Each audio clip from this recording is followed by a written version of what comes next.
All right. My name is Witch Whisper Sadovsky, and I'm here today to share a lot of speakers with you guys and have you all get knowledge and get healing and get readings and everything else. Our first speaker is Sarah Rodarte. Sarah, take it away. Good afternoon, everybody. Um, I am a health coach and practicing massage therapist for the last, 22, 23 years, and teaching at the college level or university level for the last 17. And I teach human anatomy and physiology, as well as teach the massage therapy program.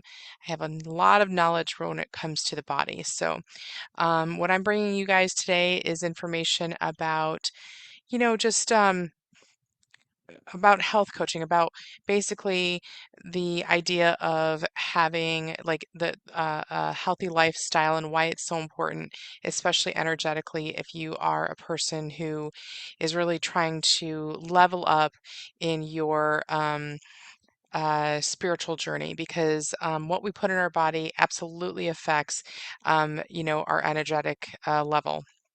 And I can kind of attest to this, which you said I was a little on the quiet side. I have a feeling it's because I'm coming off of a very long trip that I was not able to drink a lot of water. I was not able to nourish myself the way that I normally do. And man, am I feeling it. Anyway, so let's just kind of jump in. So as far as lifestyle and nutrition, and for those of us who are empathic and spiritual and really just trying to strive to be in those roles. And it really does not only apply to those people, it applies to everybody, to be honest. So, as far as the empath's energy system, I don't know if you've noticed when you've or know this by a just for the fact that you've been on this journey for such a long time. Um, Empaths are they have a highly sensitive nervous system, right? I don't know about you, but I can walk into a room and immediately know if this is going to be a good or bad day, right? I'll know whether or not I really probably shouldn't stay that long, or if this is going to be something that is going to be energetically good for me.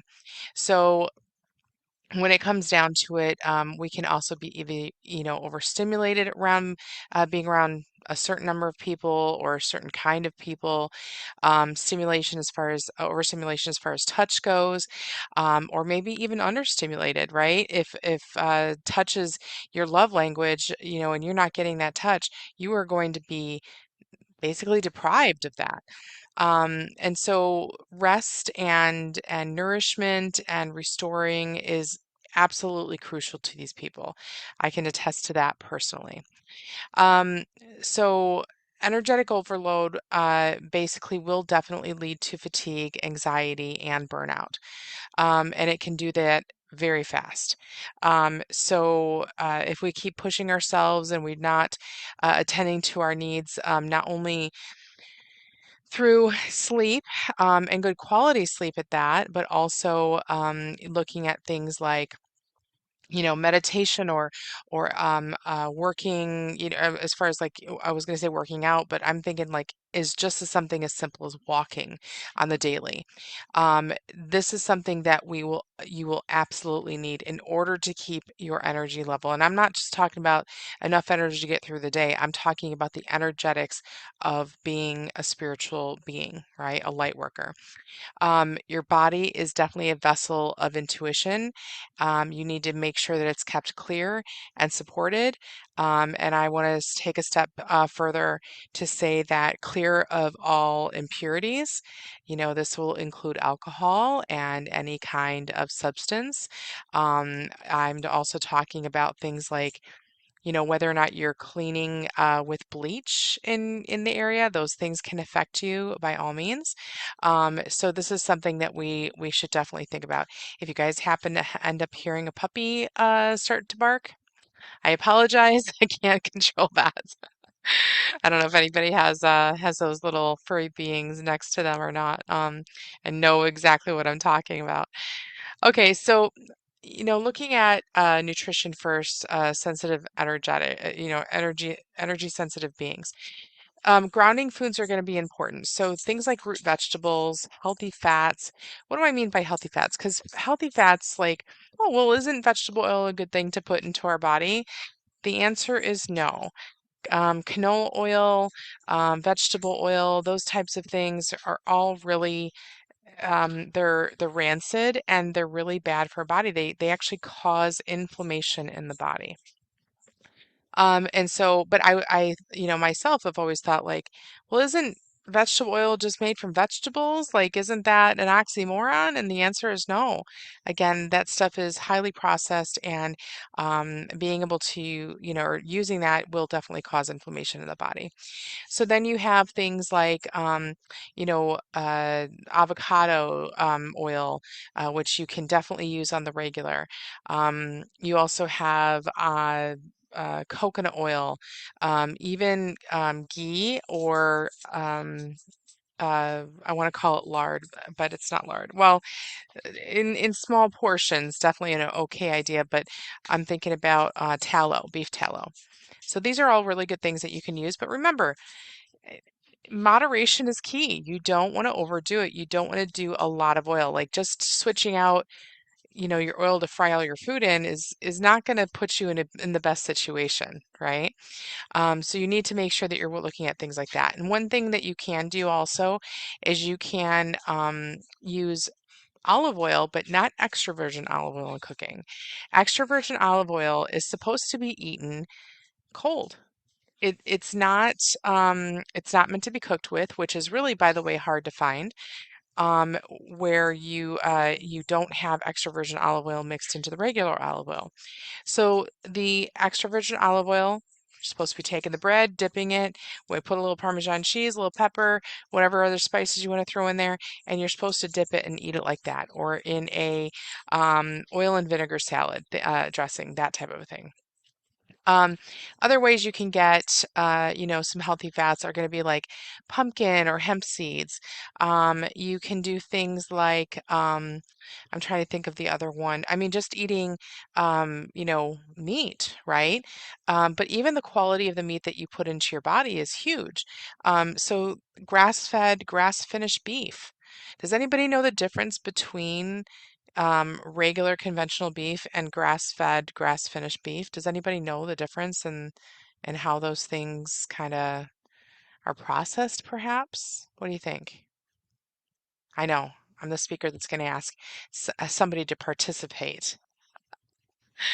Ben does not, and it looks like Witchy does not. Um, so it has to do with the type of treatment, and even the processing of the meat. So there's research that has gone through through our system that talks about um, uh, the factory farms and how the cattle, for example, are treated right before their death. And if they are scared and they are being traumatized by, electrical prods, or they are being thrown over and into a a meat, well, not a meat, but a cattle um, kind of trailer, those types of things.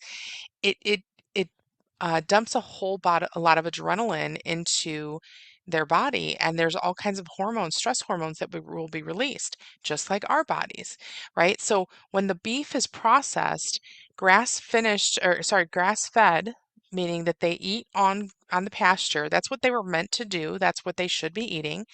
And then grass finished means they are treated with loving care. They're not pumped full of a bunch of hormones.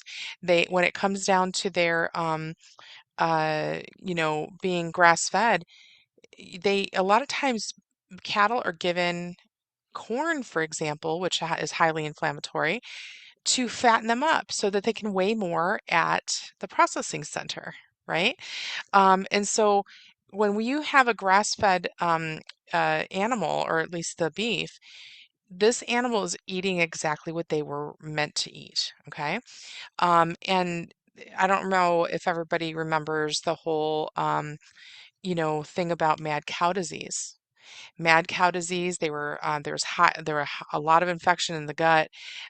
They were recalling a lot of beef. They weren't able to sell beef. There was a beef shortage.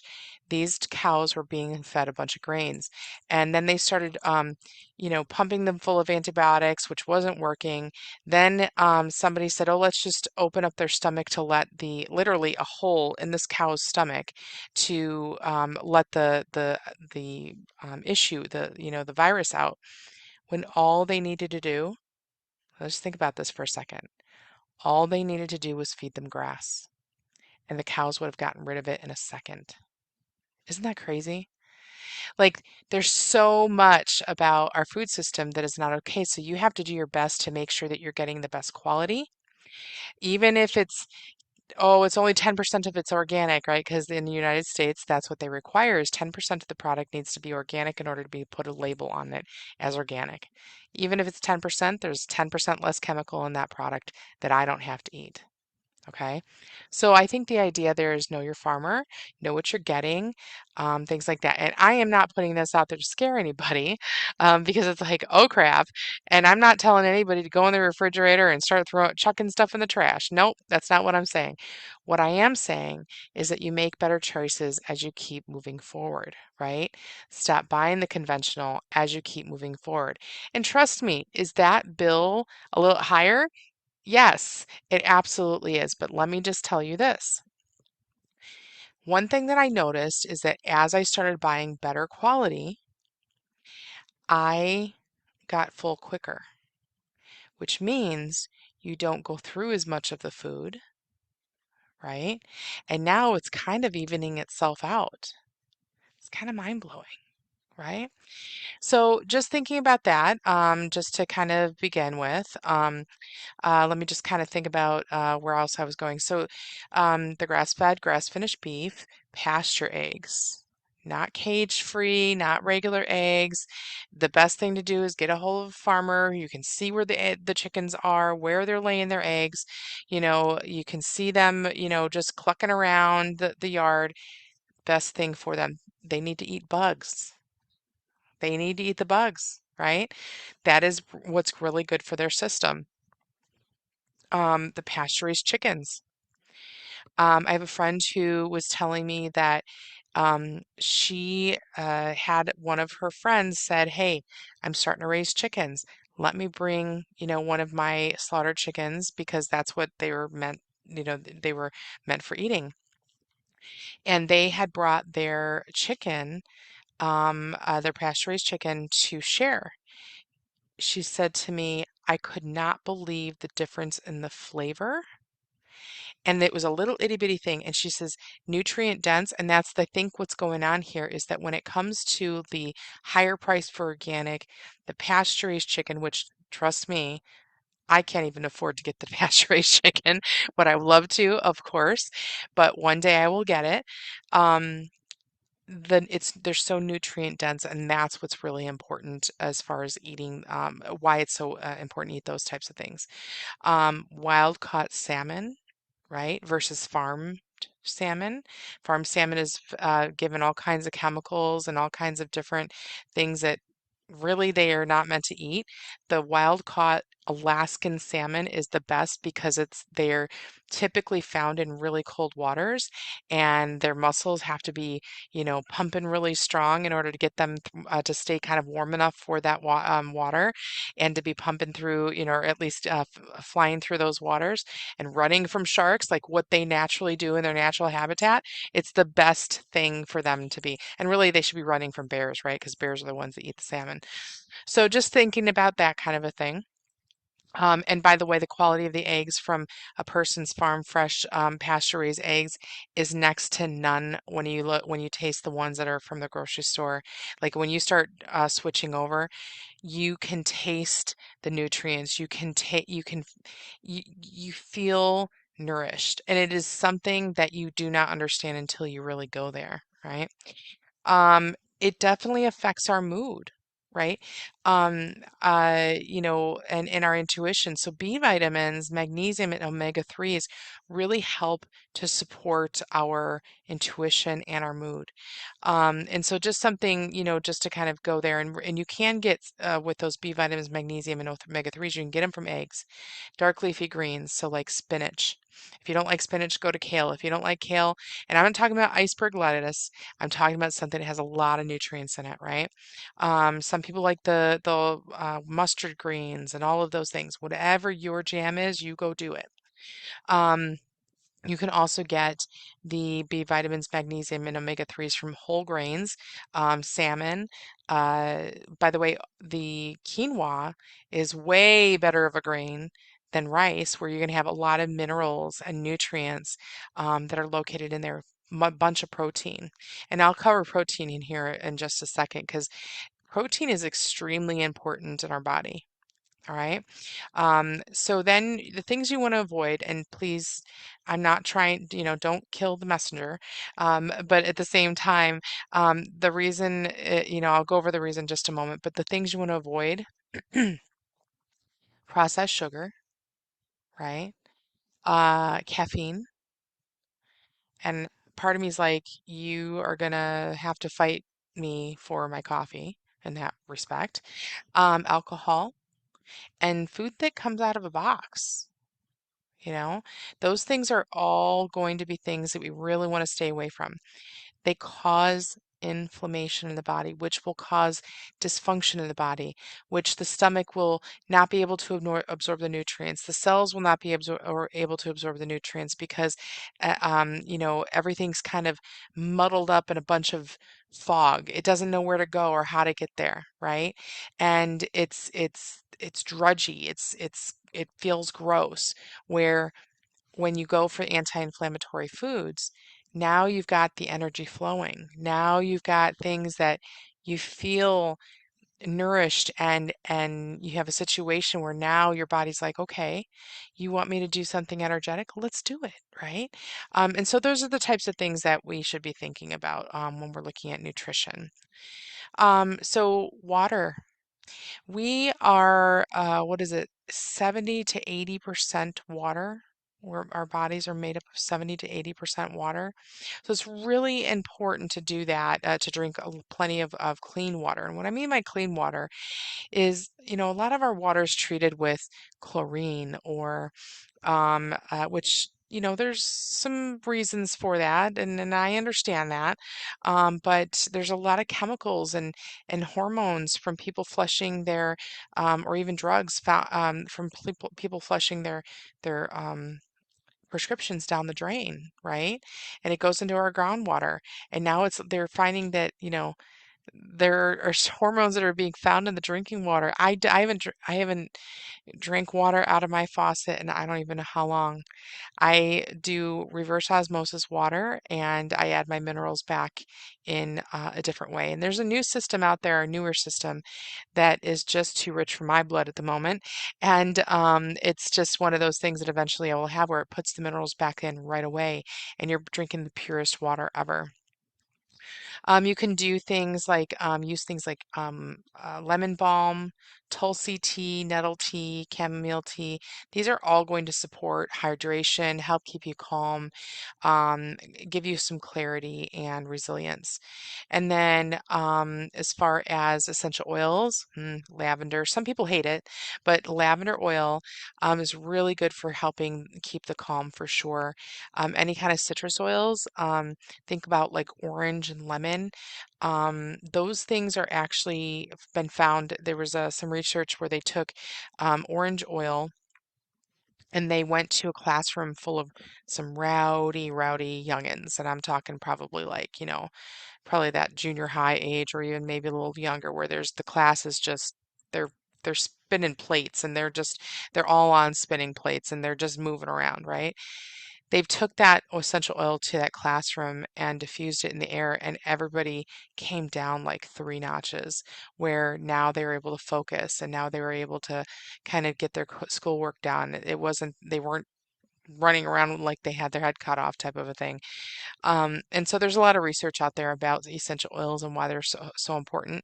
I know that rosemary is really great for studying. You have rosemary oil around you with studying, and before you go take a test, take another sniff of it, and it helps with muscle memory, if you will. So it's kind of a cool little technique that you can do. Some definitely morning energy rituals. In the morning, it's really good to take some good mindful deep breaths. It kind of sets the tone for the day. Drink water as your first, line of what am I doing today? You're drinking water straight off the bat. Um, it's about hydration. You just dehydrated yourself overnight with the heavy breathing and that you do at night. And then being mindful about your eating. I was told one day that I need to be eating where I like the outside in, as in look out a window while I am consuming my food, because digestion wise, it has a more positive effect. There's the morning ritual, the mealtime, for the afternoon. Um, Making sure that you're chewing slowly. Your biggest meal of the day should be in the afternoon. When you think about breakfast, you are breaking your fast. And when you're breaking a fast, you should never do it with some big, heavy, amounts of food. It should be very gentle. A lot of people will eat fruit in the morning. And I know I do things like, when I finally eat breakfast, it's avocado, an egg that's not, I can't do over easy. Like it's the wook that I just can't stand, right? But I do more of a kind of a over hard where it just breaks a little bit, gets a little gooey, and then I'm eating it that way. And then I might find, like a piece of gluten-free toast. Gluten, which is found in wheat, is very inflammatory. That's another reason why a lot of people have gone gluten-free, because it's a very highly inflammatory grain. And so I'll do that kind of thing where I'll have the toast, I'll have avocado, and I'll have the egg together. And I usually make two eggs because, the little pupper over here, she needs to have her share. And then the kitty cat's like, I want the yolk too. And if I don't share, then I get dirty looks all day. And so this is where I need to be, in that space. And that's the bet I've made, and I'm totally fine with that. And I feel like I'm giving them some good nutrients, so I really don't mind that at all. But finishing up your day, you want to eat a little bit lighter, and eat in a shorter window versus eating all day long, that type of a thing. Eating smarter snacks. Um, I was always a Snickers girl. Right?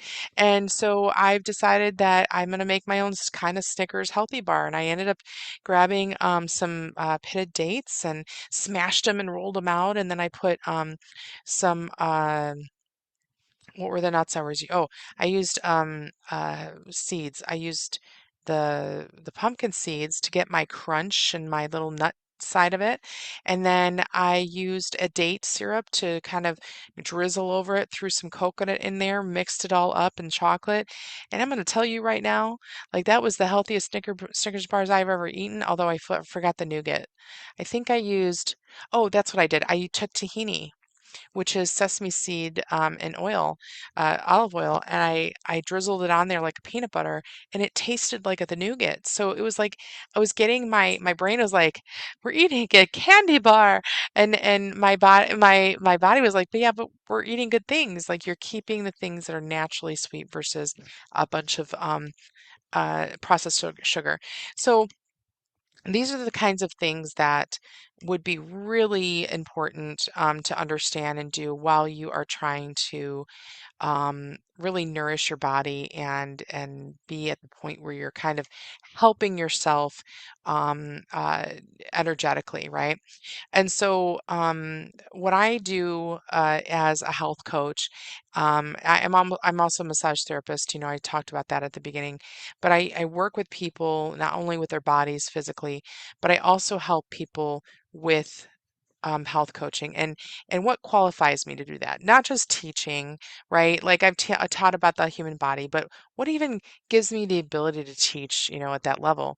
Um, I have done so much, I have so much education. If I showed you my student loans, I blame my mentor.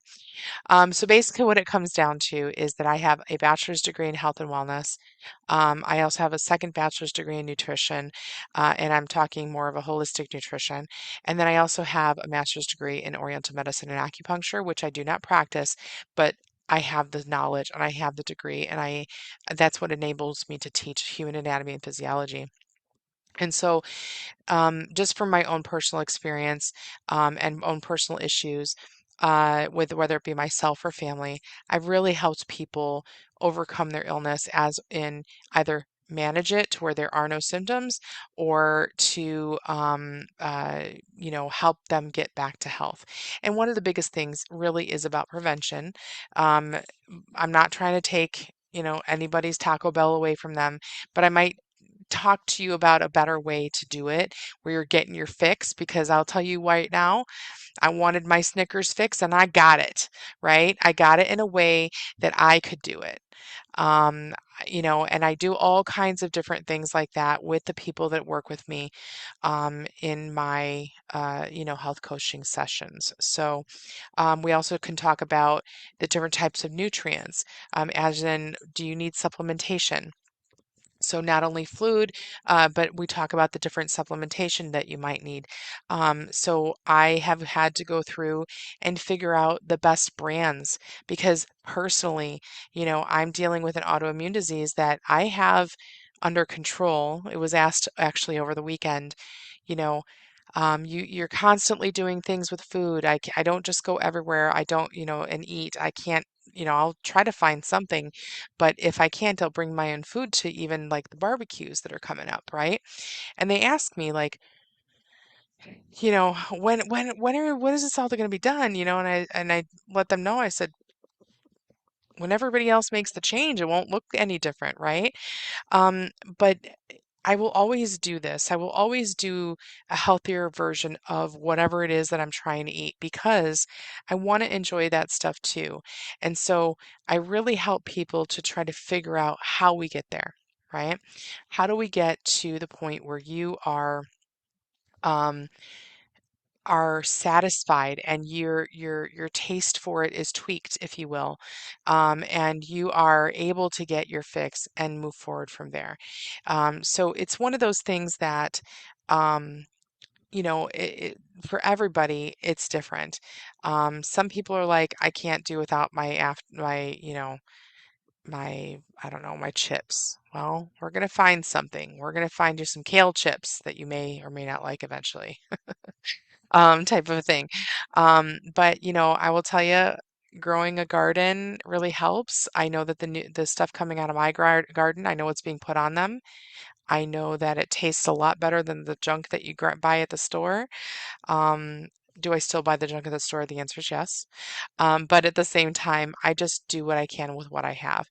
And again, I would never ask anybody to empty out their refrigerator because I don't know about you guys, but the grocery bills are just astronomical anymore. So we have to make better choices and maybe go back to getting the grain versus just buying a box of quinoa that's, you know, 10 times the price as just getting the bag of grain and doing some things yourself. And I really come up with some unique ways of getting those things done. So, um, I'm going to open up the rest of the time now for any questions. Is there anything I can help with? I did want to talk about protein, so somebody asked me about protein.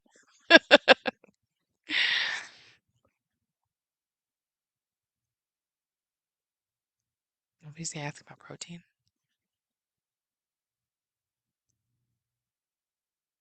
Are they able to unmute themselves?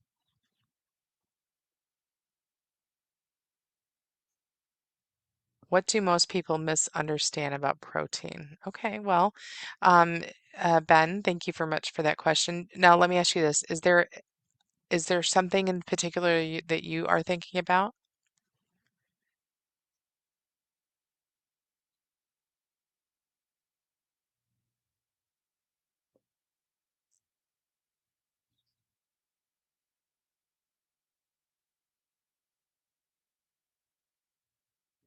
because we definitely know that protein is a necessity, right? Protein, you can get it from many different sources. I do know, so what's a good protein? What's a bad protein? Okay, okay. Um, a lot of people think that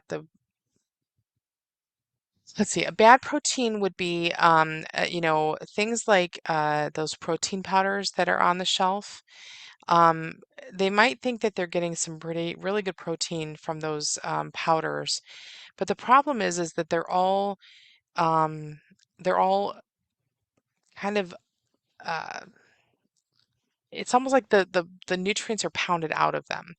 And a lot of times, in order to make it taste good, you have to combine it with another, uh, you know, item that would be not so good for you. So it's like you're putting good things in, but then right behind it, you're flushing bad things with it, and it's really not good to do those protein shakes or anything like that. You can kind of make your own protein powder, and if you'd like to try to do that, there's some recipes that you can find online. But good proteins are going to be those that come from nature. Um, Make sure that you're using things like if you're going to use soy, make sure you're using organic soy, like the organic tofu, because the genetically modified or the soy, the conventional soy, is all genetically modified, and it's really not that good for you, and it will actually mess with your hormones versus the organic soy. I want to keep saying soy, but it's tofu, which, by the way, you can flavor up whatever flavor you want it to be. It will taste like that. All you have to do is get those spices in there and things like that. But getting it from animal protein, it's one of if you are eating animal protein, you are getting all the 20 essential um, uh, amino acids that you need in your body. Whereas vegetarians and vegans have to be very creative about how they get it, and that's why um, tofu is it's such a good supplement for that type of thing. You can get good protein and fats from beans and legumes, especially lentils. You can get some really great protein, honestly, in quinoa. It's loaded with a lot of nutrients, including protein. So, one of the things that I will say that I kind of was leaning towards is that when it comes to protein, we really have to make sure we're getting enough in a day. Now, your activity level will um, affect this, right? So, for your general health maintenance, a sedentary lifestyle, you're looking at zero point 0.8 grams I think it's per pound. Let me double check it. Um, okay, so zero point 0.5 to zero point 0.7 grams per pound for a protein per pound of your weight. So you would basically take your weight and multiply it by zero point 0.8 or zero point 0.7 or zero point 0.5, whatever you feel comfortable with. Work your way up to your protein needs. When you're in a bodybuilding or athletic area, you're going to try to get 1 gram of protein per pound of your weight, if that makes any sense. So, for example, let's say somebody's 100 pounds. They would try to get 80 grams of protein per day. For somebody who is, 100 pounds and that's for the maintenance light activity. If they are a bodybuilding or athletic type of person, they're going to need the 100 grams of protein per day, based on that calculation. And Chris, I do see you there, so I'll get you there in just a moment. And so those are the kinds of things that you need to think about it, like especially if you're trying to you know, go for more of a weight management, and especially for women in their age of perimenopause and menopause, it's really important for them to be doing that as well, to be meeting their protein goals. Okay, Chris, go ahead. What's your question? Okay. I guess I can't do video saying I'm disabled by hosts, but okay. What I wanted to do was kind of back up what you're saying about the importance of protein from an experience I had. a few years ago, I think I wasn't realizing how much my grief process of losing my husband was affecting me. And I knew I wasn't eating great, although I was trying. Um, but I noticed I was having a lot of trouble with my skin, especially around my nose and then my mouth. My skin would just dry and crack and peel and dry and crack and peel like over and over. And I went to my chiropractor that was also a good friend. And she said between that and also bruising was that I was showing Hmm. signs of malnutrition, which Hmm. to me was shocking to think malnutrition. But I wasn't getting enough protein. I Yeah. wasn't eating good enough. So I did, switch and start using protein drinks and protein bars. And so I really have to notice now that my body will tell me if I'm not eating healthy enough. And to your point, Chris, I mean that's a prime example of what a lot of women will experience because I think that as we get older, we like I don't know about you, but for myself, I was like I just really am not that huge of a meat person, and then all of a sudden things started happening, and so protein breaks down into what are called amino acids, and amino acids are building blocks for our body. And so for things like muscle development, cellular repair, hormone production, it affects our hormone production. And and I'm not saying men, don't experience this because they do go through a hormonal change, but it is well known about the females and their hormonal changes. If they're not getting enough protein, it is definitely going to be affecting how early they go into menopause.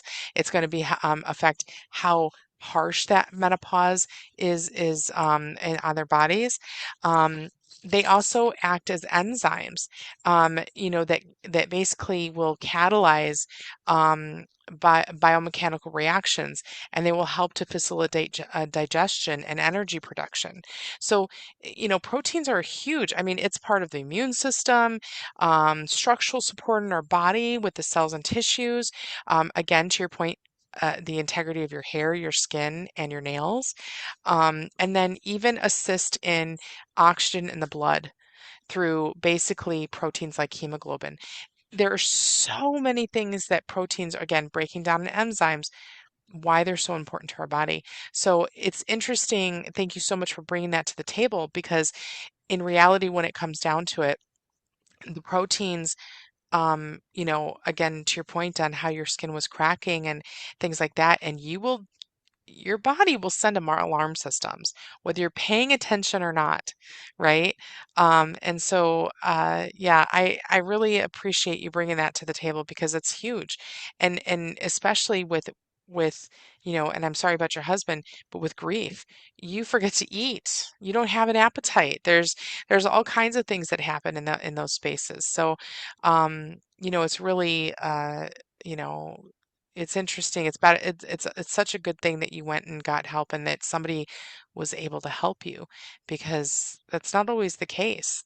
Either they don't go for the help or they don't get the right kind of help. Trust me. This is why I've gone into the professions that I have or the steered along the degree path and gone for the alternative medicine degrees. So, but Right. thank you so I much for really, bringing that up. sure. I really thought I was doing fairly decent, but yes, I did have that thing where I really wasn't eating a lot, or I wasn't hungry until like late in the day. And but I was very conscious of it, but of that I should take care of myself. But it was a surprise to realize how badly my body was affected. And another thing I'll just throw in real quick that I also learned Hmm. during that time was I was surprised to find out I had osteoporosis. And So, how yeah, old I were you? found that out because I had a fall and I badly broke my arm and needed to have a titanium rod put in. And I was really shocked that So, it, go ahead. yeah, so it was just I thought I was doing well. I thought I was eating well, but it's like sometimes I guess you really don't know. And then this was definitely a shocker that, and it was weird that nobody said anything about osteoporosis when I broke my arm. It was me asking the doctors because, and I did it in a joking way because I tripped on a curb and fell. And I said, you know what? I'm short and I didn't fall very far. And I don't understand how I could have broken it. It was my upper arm, how I could have broken it so badly. And Can I ask then, what your age was? uh, wait, I got to do the math. Uh, so I was 64 at the time. I'm 67. So yeah, Okay. around that time. Okay. So yeah, So that was probably all. well into menopause, right? Yes, yes, yes.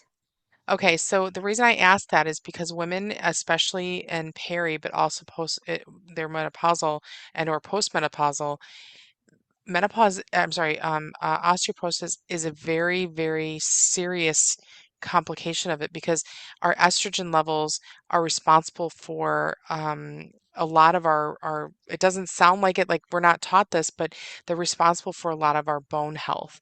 And Uh-huh. so because we lose the estrogen, we don't have those stores going in. So it's really important, even now, Chris, that you are doing weight-bearing exercises for women. The younger, the better. Okay. Wait, and I'm Yeah. talking just pick up a gallon of milk or water, fill it up with water, and go halfway. Just start small. It could be a little bottle of water. It could be something that is really simple, and maybe a book that's sitting in your house. But doing some kind of weight-bearing exercise is extremely important for women in making strong bones. When you are sedentary, when you don't move a lot, your bones will break down a lot. And so, weight bearing exercise is really important because putting stress on the bones through the muscles is is going to make it's going to actually activate something called osteoblast activity in the bones. And osteoblast activity will literally take all the things that it needs and build more bone.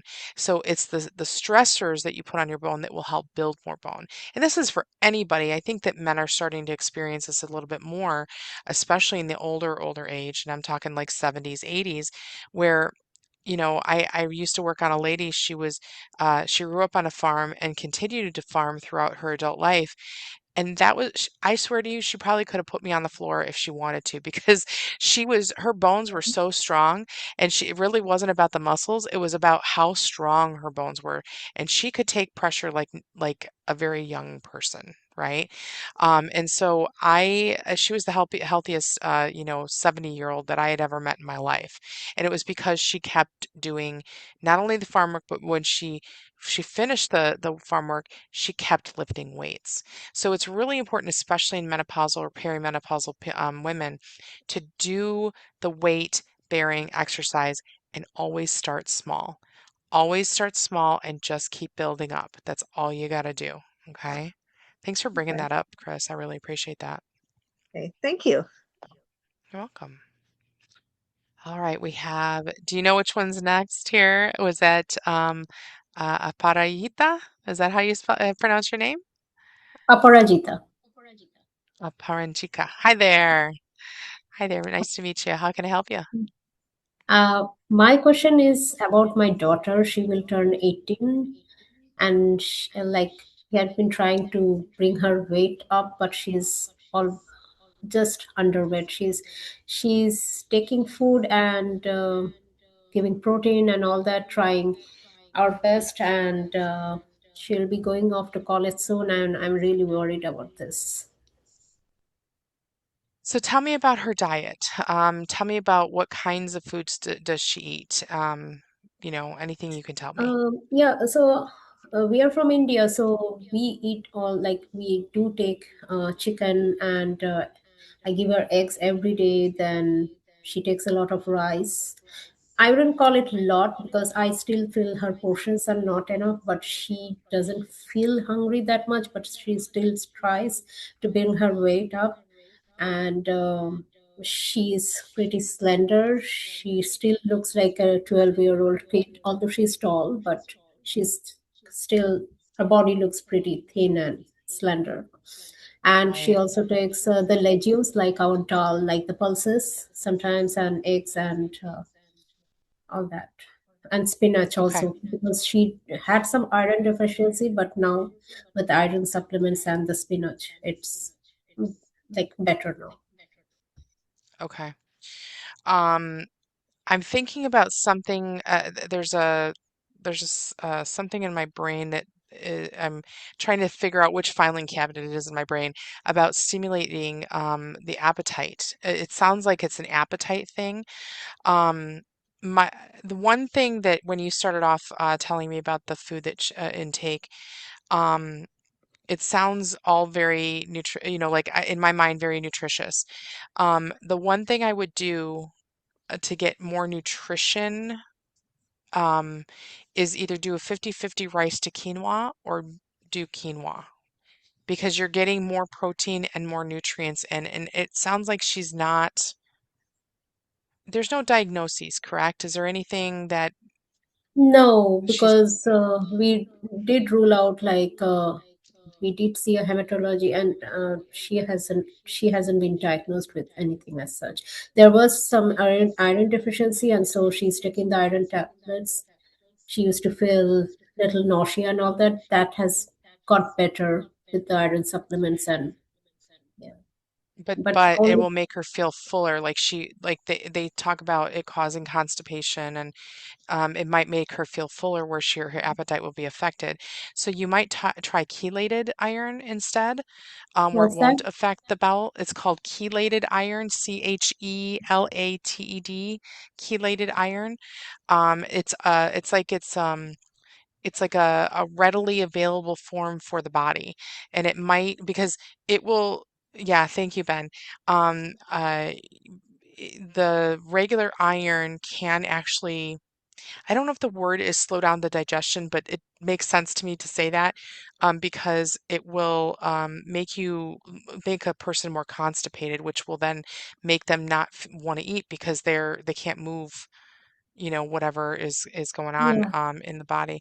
I'm trying to think of the supplement that helps to quite literally, I believe it's ghrelin. So Um, with the chelated iron, do they get constipated or not? no, Okay. it's a more No, readily available form.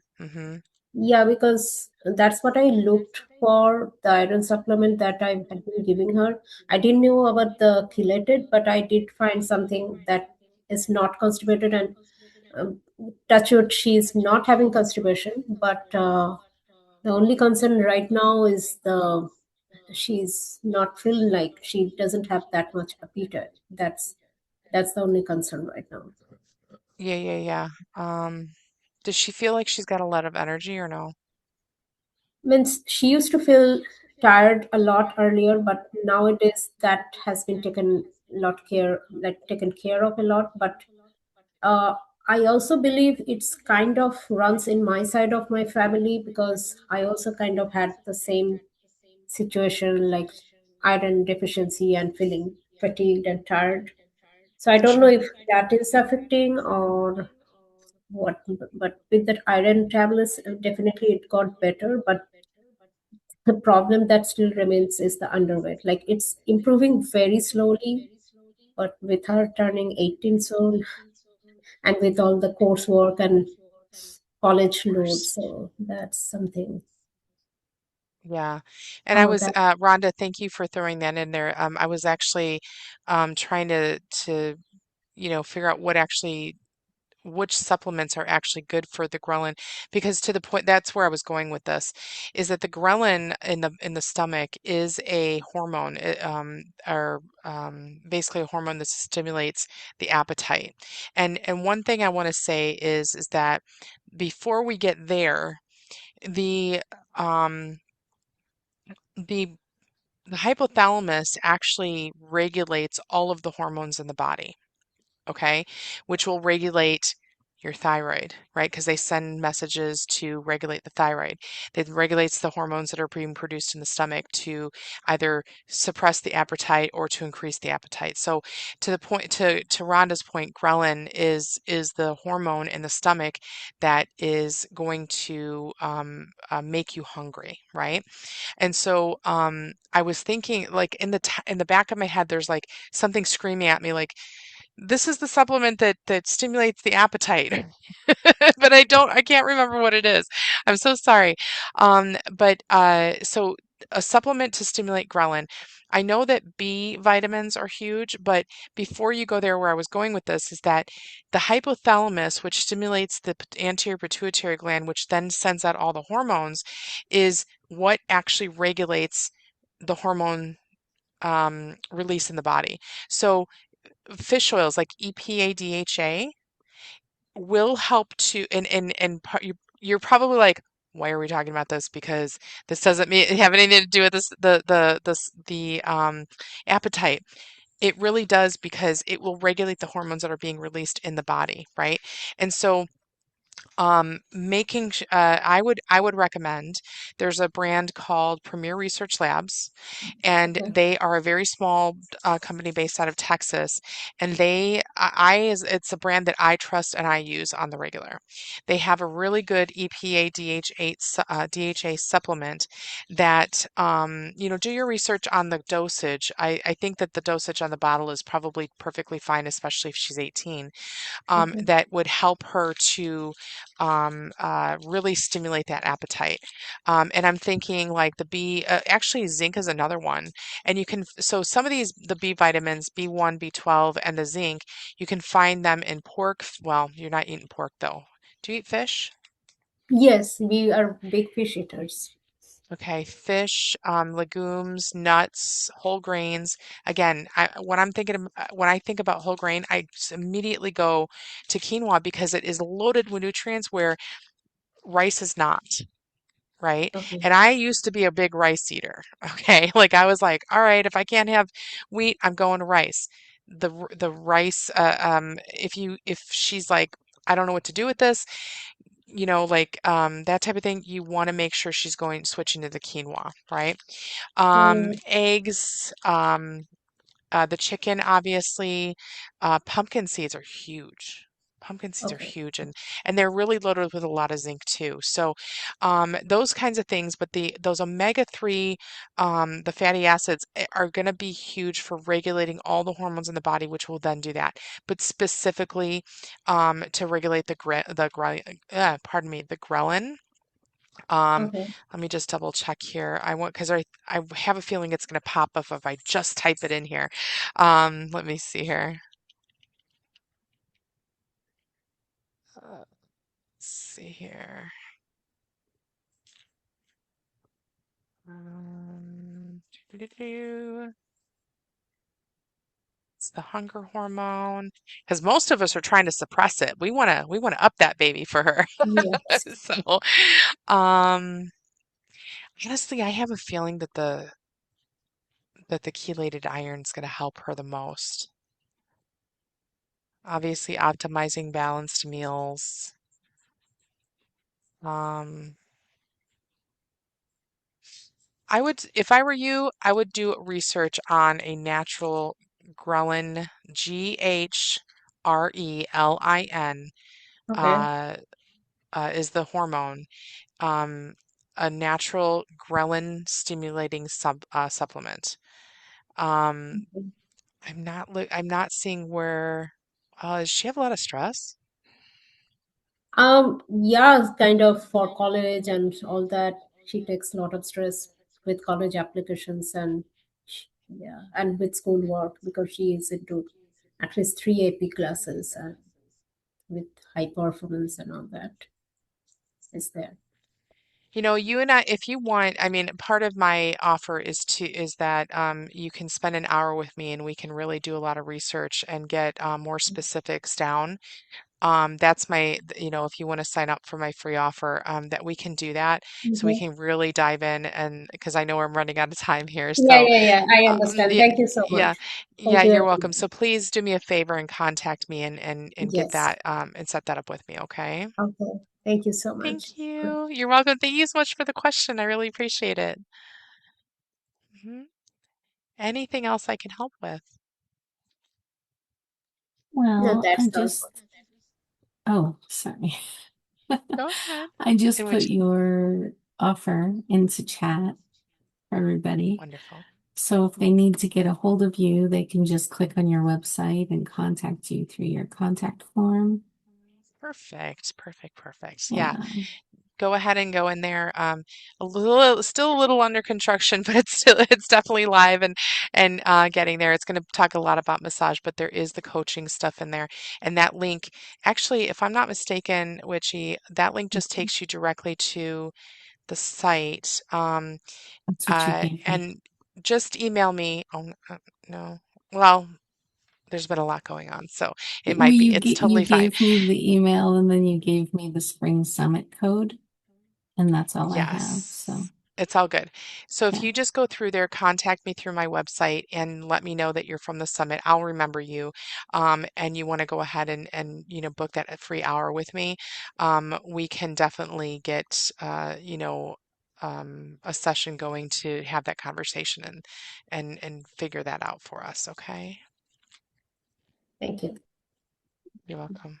So this is a good All time right. for a bathroom break or something. I'm going to play music for 5 minutes All right. and then we're going to go on to the next speaker, is my Thank evil you, plan. Witchy. Thank you, everybody, for listening.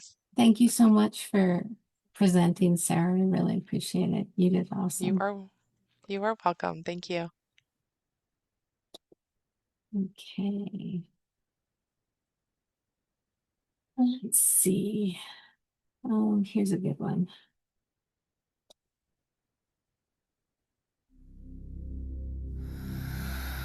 Hold your breath. Feel the pressure. You're not drowning. You're becoming.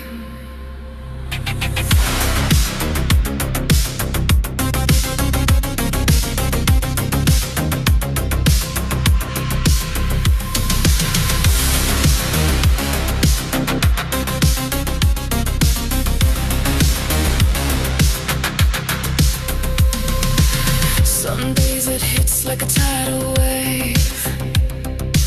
Salt in your lungs, can't see the way. World feels heavy, pulling you down.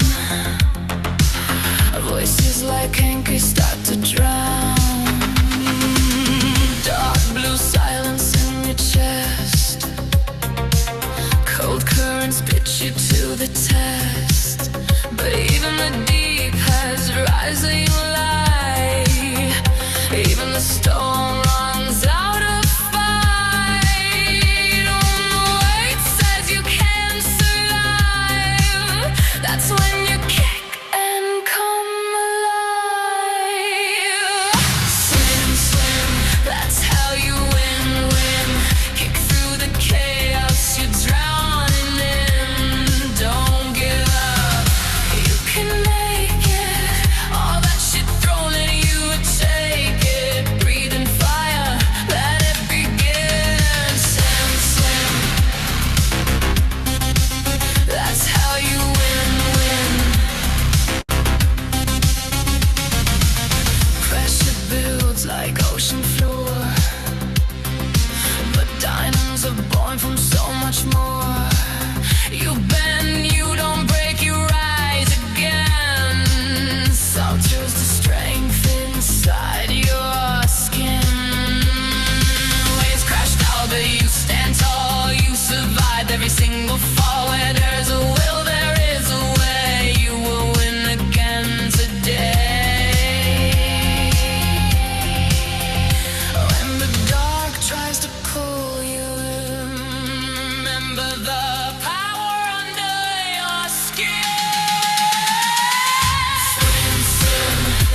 drowning.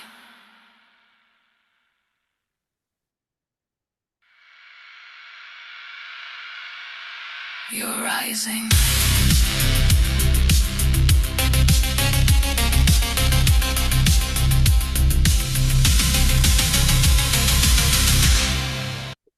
All right. So that was Don't Give Up Swim by Witch Whisper. That's one of my originals. Um, our next guest and wonderful healer is Ben Anderson, the healer. So Ben, are Yeah, you ready?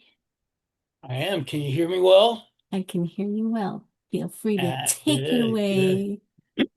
All right. So, what I have planned today is going to be a little bit of an adventure, I can tell you, because very few people know about this exercise I'm going to do with you.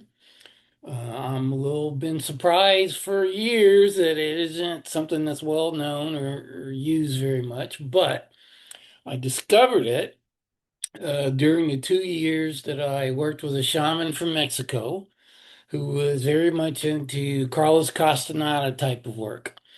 So, even if you don't know who Carlos Castaneda is, I'll tell you he was a very famous anthropologist, and he studied with a shaman. They actually considered themselves to be like basically wizards, but he studied with him and learned so much and wrote a lot of books.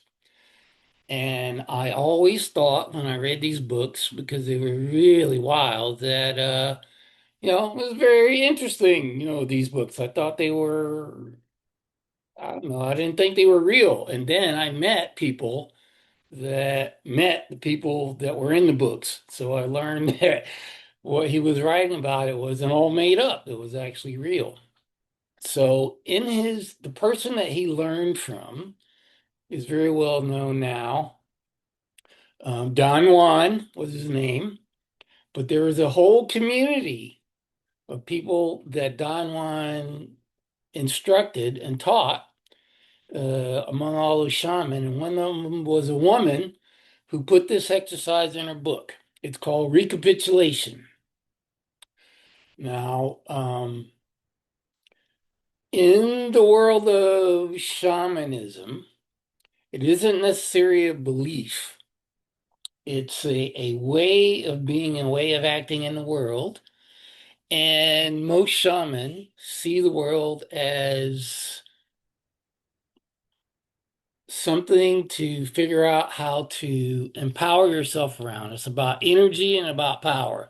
The more power you have, the more you're able to create and manipulate and cause and deal with and transform in life. Now, this recapitulation is a breath and visualization exercise. Okay. Now, basically, at the most basic level, it's going to be about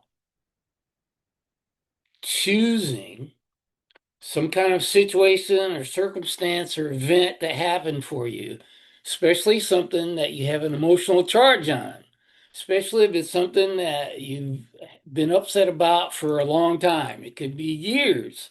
I used to be worried that if it was too traumatic, that it wasn't going to work, but I've had people use really traumatic circumstances and use it and still be able to lessen the emotional charge that's on it. And most of the time, it can actually go away. Now, using it, it only takes about 2 minutes to go through the exercise, right? And usually, depending on how strong the feeling is, I call one time doing it a pass. So you can make as many passes as necessary. And each time you kind of notice in your body, when you look back at it, that the charge gets less and less. And it can actually disappear if you keep focusing on it and doing the passes on it. Okay. So the first thing I do is go through the steps for this. But you want to think now about one or two circumstances or situations or events. Let's say You got in a really bad argument with your boss at a job, and you haven't been able to get over it or let go of it, or it's like he insulted you, he or she, and you just haven't been able to let go, right? Then you might want to choose that. Okay. Now, what's going to happen is the visualization part of it is that you're actually going to picture in your mind, think about it, right? You're actually going to think of the picture of the situation where you were, everything about it. You're going to think about where you were, what time of the day it was, even if you can remember what you were wearing, like all the details that are possible about it. And what you're going to do is you're actually going to scan that picture in your head. You're going to scan it like that. Okay. And our head is going to move left and right. I'm going to lead you through that, but I'm letting you know why you're doing it. You're going to be scanning that picture of circumstance, situation in your mind, and you're going to imagine when you're breathing in that you're actually recollecting, reclaiming, and taking back the energy, the life energy, literally, that you lost in that circumstance and situation. So when you're breathing, and you use your intentionality also.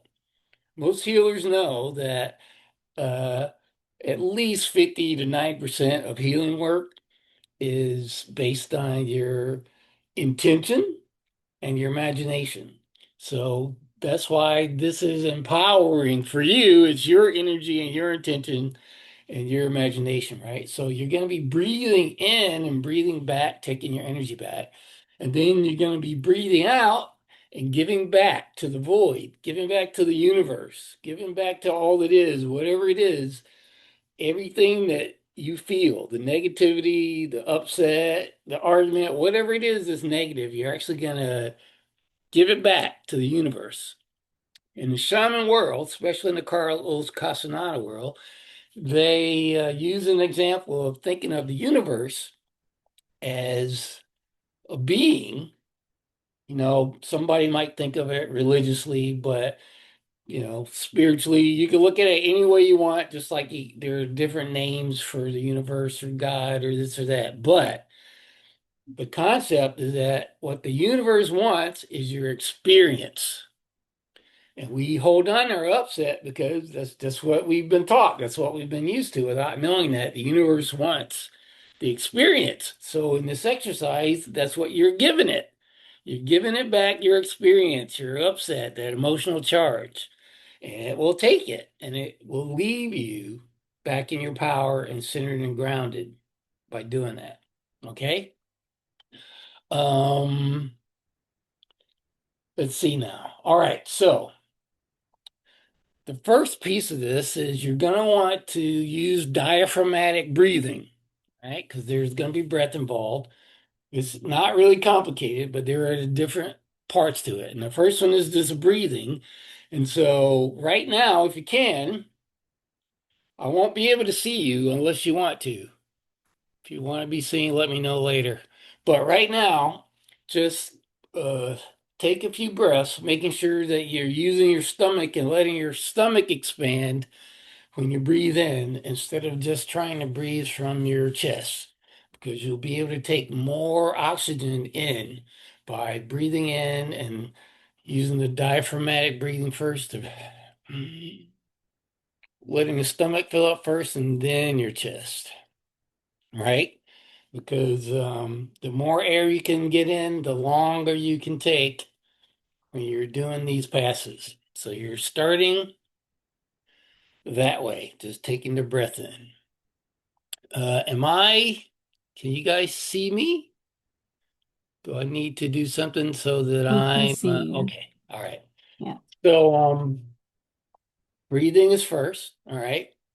Now, the second part of this is that you're going to breathe in and breathe out, but it's a pass. It's a left, right, left, right. So that's simple, right? From the right, you're going to go to the left. From the left, you're going back to the right. That's where you're visualizing the scene that you're working on. But you're going to breathe in when you do it. You're going to breathe in, then you're going to exhale and hold your breath. So you're going to breathe in, you're going to exhale, you're going to hold your breath, and then do another pass, holding your breath before you breathe. Is that clear so far? You're going to breathe in, you're going to exhale, and you're going to hold your breath and do it again. So remembering, you're visualizing your scene. When you go left, you're breathing in and taking your energy back. Then when you're done, you breathe out, giving the energy back to the universe. Hold your breath. You're holding your breath for a second pass.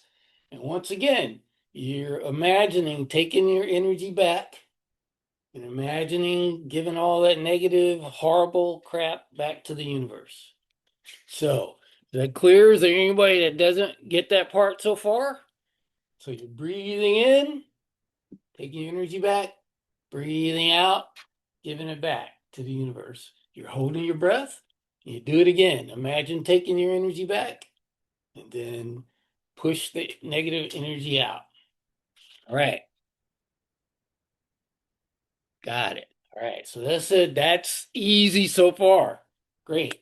Now, there's a last step. The last step is that when you're doing it, going back and forth, and it's not the most important.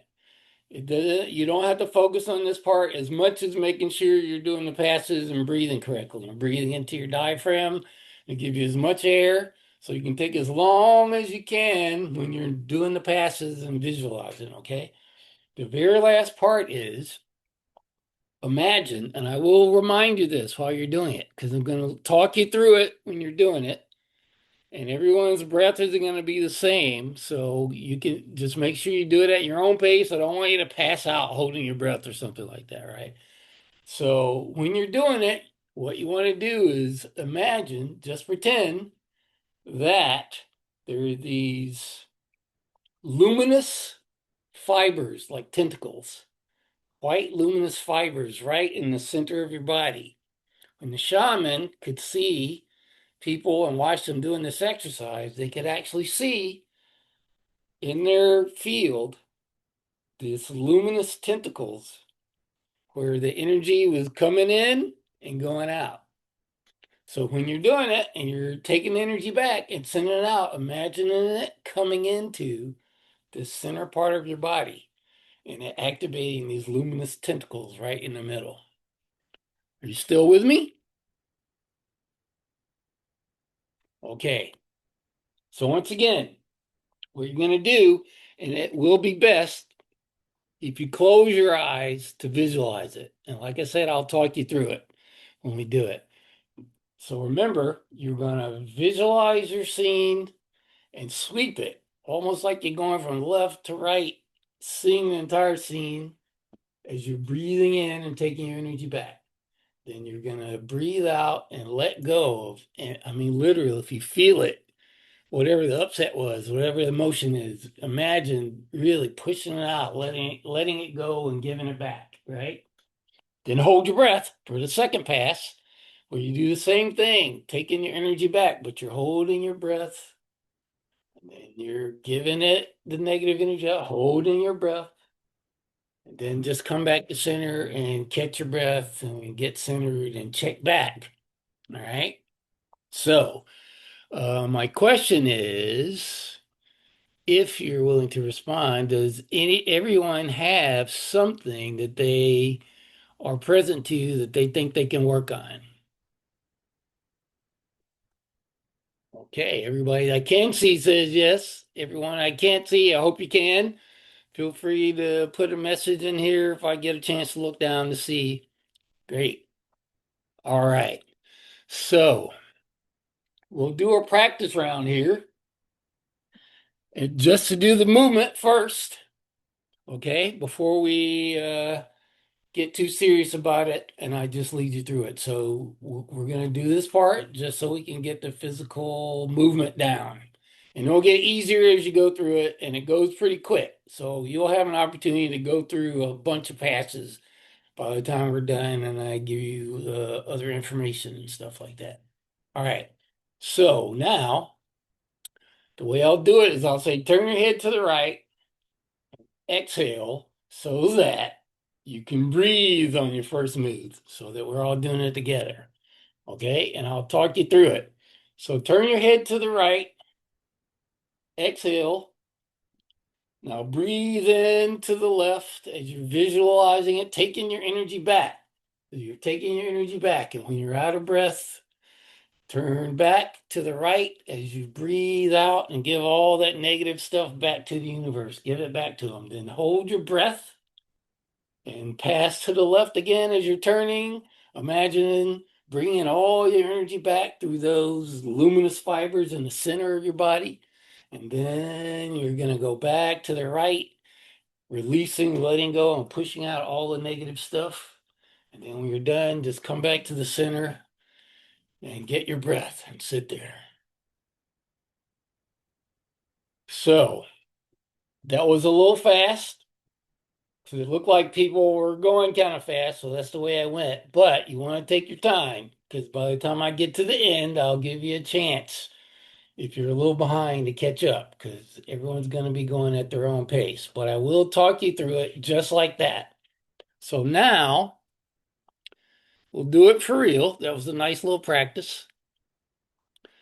And just get ready. You want to get that situation, that circumstance that you were looking at, and take a little inventory and check and look and see, like, okay, on a scale of 0 to 10, where you think it's at right now. You know, a 10 being, you know, obvious is like so bad, it's just really upsetting, and a 0 being that it doesn't upset you at all. So just take stock and see where you are with that issue, so that when you look back later, you can gauge whether or not it's shifted. And it always does. It's just a matter of how much, because of how strong the emotion might be for you. All right. So here we go. So turn your head to the right and exhale. Now breathe in, taking your time, moving to the left, visualizing that scene, taking all that energy back, pull it back, pull it back, pull it back into you. And when you are full, go back to the right and sweep the room again, giving all that energy back to the person, the situation, everything. Give it back. And then hold when you're done and go back to the left again, sweeping that scene again. Imagine taking all your energy back, pulling it back, pulling it back. Then when you're on the left, go back to the right and sweep again, giving all that back. Push it out, let it go, release it on purpose. And then when you're done, just come back to the center and catch your breath.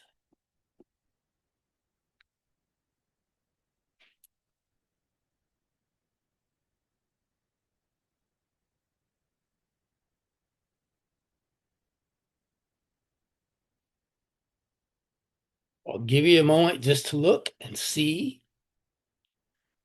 if when you go back and look at whatever that number was you had it at before, whether or not it's shifted. Now, I'll tell you, this is the type of work that I like to do the most. I do lots of different modalities, but basically, the thing I like to do the most is experiential work like this, so that when you look back to see how something occurs for you, you can notice whether or not you created some little shift. So once, I'm not going to expect it to be gone, but I do expect that if you're using your intentionality and really using your imagination to feel the energy going out and coming back in, it will shift. So why don't we do it one more time so everybody gets another feeling? And then if you do feel a shift, please feel free to share it once we finish this second round. Okay, everybody ready? Okay, once again, everyone turn your head to the right and exhale. Now breathe in, sweeping the room, pulling all your energy back to you, turning to the left, turning to the left, and pull it all back into the center of your body. When you're full of air, turn back to the right and exhale as slowly as possible, releasing all that negative feeling, upset, energy. And then when you're out of air, hold your breath and sweep again to the left, pulling all your energy back, still pulling it, pulling even more of it, whatever's left. And then when you're ready, go back to the right, letting go, pushing it out, feeling it leave, intending that it leave. And when you're done, just bring yourself back to the center and just check in on the feeling.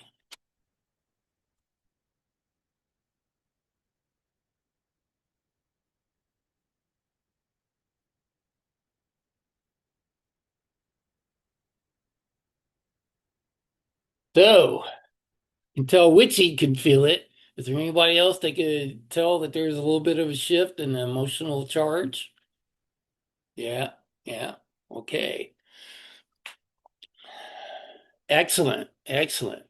So we got plenty of time. So we're going to do this a couple more times. If there's anybody that actually was lucky enough to pick something that didn't have a lot of charge on it, feel free to go and try something else, another issue, something else that it has been bothering you that you haven't been able to give up. And the easiest thing, as I said, is something that is a scene. Like I know someone that had an argument with a family member or an argument with a boyfriend or girlfriend over the phone.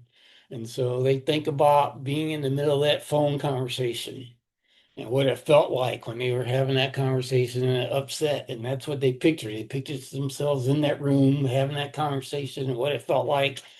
And then, that you can use something like that. There's no reason there's anything you can't, right? So let's do this again.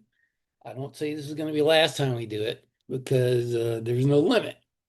Now imagine that you're a shaman out in the middle of Mexico and you go and hide out in some cave and do this for like 3 hours a day. There's no limit to it. As a matter of fact, if you want, and you remember this, and I will actually show a screenshot of what I've got for you to look at. And anyone that contacts me when I leave your contact information, I can email you, uh, you know, the information for exactly what we're doing right now. But right now, you need to be present to do it, right? But what you can do is you can create an entire list for yourself of things in your life to work on and just go down the list. As a matter of fact, the more you do it, the more things you start to remember about your life that you forgot about and didn't even think of that were upsetting. Because the more you get present to it, the more you kind of remember and the more you have access to in your memory to deal with and let go of, right? So right now, let's do this for another round here, and I'll take you through it. Just get present again, once again, if the number's gone down or even if it hasn't, where it is. Sometimes people with techniques like this, it's not they're not as present to it as they thought, and sometimes the number can go up instead of down simply by getting present to it. But if you keep doing this, it will go down. So, all right, let's do it again. And everyone turn your head to the right. Exhale, and now breathe in, sweeping the scene, whatever you're working on, to the left. You pull your energy in, pull it back, take it back. And then once you're full, go ahead and exhale and go back towards the right again, pushing out anything you can feel, anything that's still there, anything you're still upset about. And when you're out of breath, hold your breath and sweep to the left one more time, the same way, pulling your energy back through those luminous fibers in the center of your body. Then once you've gotten to the left, sweep back to the right again, pushing out, letting go. all that negativity, all that energy, all that anger, rage, whatever it is. And when you're ready and complete, come back to the center and just catch your breath once again. And just check in to look at it and see what it feels like. So I want to know if it's shifting at all, that means you can complete it. As long as it takes you to do it, if it takes 10 passes, it usually doesn't. But whatever it is, as long as you're really clear about what it is you're working on, it will always work if you're using that intention and using your imagination, just like any other visualization exercise, to actually feel. Like when you're manifesting it, you're supposed to feel what it is you're creating. So, in feeling in this exercise, letting go and pulling energy back, it actually does work because you're actually accessing subconscious and higher consciousness to do this. It's like you're aligning with your intentionality and your great, well, your power. It's your spiritual sovereignty, actually. So it looks like it's working. It's going down from people. So let's do another pass. Absolutely. And like I said, if people have been doing it and whatever you working on actually feels like it's complete, then feel free to pick something else to do. Okay? All right. It only takes a couple minutes to go through the path. That's why you can spend a half an hour doing this and really create a big shift for yourself. All right. So, ready? One more time. Turn your head to the right and exhale. Now breathe in as you sweep to the left, whatever scene you're working on, pulling that energy back from that scene into your body through the middle of those luminous fibers. And then once again, push out as you turn back to the right and they're sweeping that scene, giving it back. Like, take this energy back. What you gave me, I don't want it. You can have it. And then when you're out of air, come back, hold your breath, and sweep to the left again one more time, pulling your energy back, taking it back, reclaiming it. And then when you're ready, sweep back to the right again, pushing it out, letting it go, giving it back to that scene, being free of it. And then when you're done, then come back to the center and just allow yourself to get centered and restored.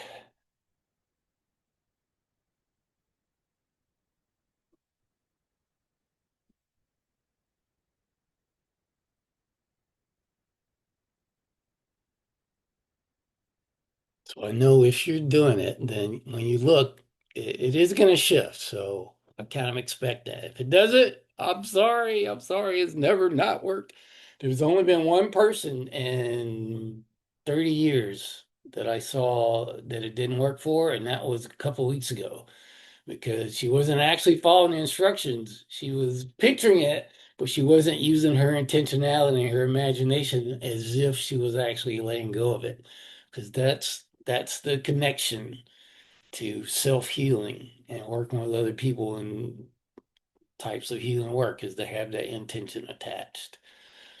So please let me know. Some of you other guys, I don't know, Tuna, is it working for you? Rhonda, Dawn, share.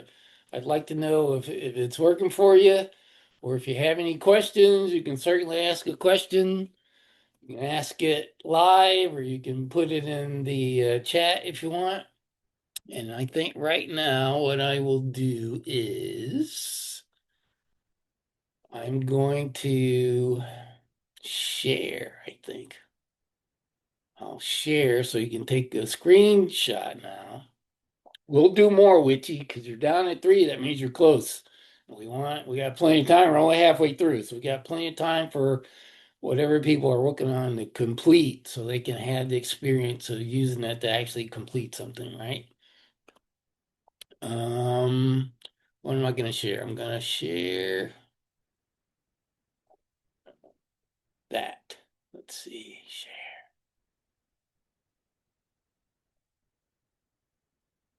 If you can't see that, let me know. But if you want to just take a quick screenshot, like I said, I'm going to put my email and my phone number in so people can contact me about that and what it is I'm going to offer a little bit later so that I can send this to you in an email. But I thought I'd give you an opportunity to look at it. So, number one, after choosing the experience you want to work on, you recreate that situation as best as possible by imagining the scene, who was there, what was said, the time of the day, the surroundings, and then holding the scene. You turn your head to the right, and then imagine that between your waistline and sexual organs, there's an imaginary row of luminous white tentacles. Inhale as you turn your head towards the left, sweeping and envisioning pulling your energy back. Then exhale as you turn your head right, back to the right shoulder. Again, envisioning the scene, the feelings and thoughts, and giving all that negative stuff back. And then as your breath is exhale, you hold and do it again. You repeat, but holding your breath. And you just resettle and review and make sure that you check back when you do something like this, because when you don't, sometimes you actually don't notice if it's moved, if it's changed, and if it's shifted. And that makes it harder to be able to acknowledge the work that you did if you don't check back sometimes. So there you go. How do I stop the share? And if you want, I will actually even copy that. Oops, doesn't look like I can in the share, but I'll stick it in there a little while later. All right, so yeah, there you go. She's put what I'm giving you, and it looks like she put the free gift there. That free gift is a visualization that I did during another webinar a year or two ago. And a visualization is something that gives you the opportunity to reclaim your power. You reclaim your power, and in a way that what the visualization does is it actually allows you to go back in time while you're following it. You go back in time and see all the things that you were upset about and getting tripped up on, and then you come back to where you are, but looking at life in a different way and taking on a different perspective. And then you go into the future and imagine what your future is going to be like. And then you go all the way back again, and you go all the way back to being a child, to even being born. And when you get back there on the second time, you get present to the power you had when you were coming into the world. And it works in such a way that you actually feel it. You actually can see and feel and experience like, I've got nothing but potential. This is all potential. And then you bring the potential with you back, all the way back to where you are now and into the future, so that when you're done, you're really present to your true potential that you lost, forgot about, that got covered up from being an adult. But that's the free exercise, and I certainly think it's worth a shot there. And then that's what I'm offering there, 40 minutes over the next week. As long as it gets scheduled, doesn't mean it has to happen in a week, but as long as it gets scheduled over the next week, that makes it easy for me to track and follow. Then I'm giving 40% off of these few things here. And then after that, I'm still willing to give 20% off as long as you give me the password witchy. Is that in there? Yeah. In order to receive the following discounts, use witchy. All right. Now that that's in there, let's go back and do a couple more passes. If there's still no more questions, we'll just go right back into it. Told you it was going to be a little bit of an adventure, so I hope you're enjoying it so far. And remember, you can pick something that's very upsetting to try this with. Right now might not have been the best time to do it because it's the first time you've seen it, but if you do like the exercise and it looks like it's something that, is interesting, I suggest using it for something even more traumatic than you might felt comfortable trying here. And if you want help in the future, you can contact me since you've been here, and I will talk you through it and help you with whatever it is you need to get through it, right? All right, so let's prepare once again and make sure you get that situation, circumstance, event in your mind. Yes, Ben, I will schedule. I'm going on a dragon retreat. Oh, so we'll get that circumstance and situation in your mind and get ready to take your energy back and let go of the upset. All right, everyone turn your head to the right again. Exhale. Breathe in as you take your energy back through the center of your body, the luminous fibers. Turning to the left for claiming your energy. And when your breath is full, please go back to the right, sweeping. Imagine pushing all that energy back to whoever it was, whatever it was, letting it go, pushing it out. And when you're out of breath, hold your breath and then sweep again to the left, going left, taking your energy back again, still pulling back whatever's left. Then you want to go back to the right when you're ready to push it out. Everything that's still with you, let it go, push it out. And then when you're done, you can come back to the center, center yourself, gather your breath, just revisit and look to see what it feels like.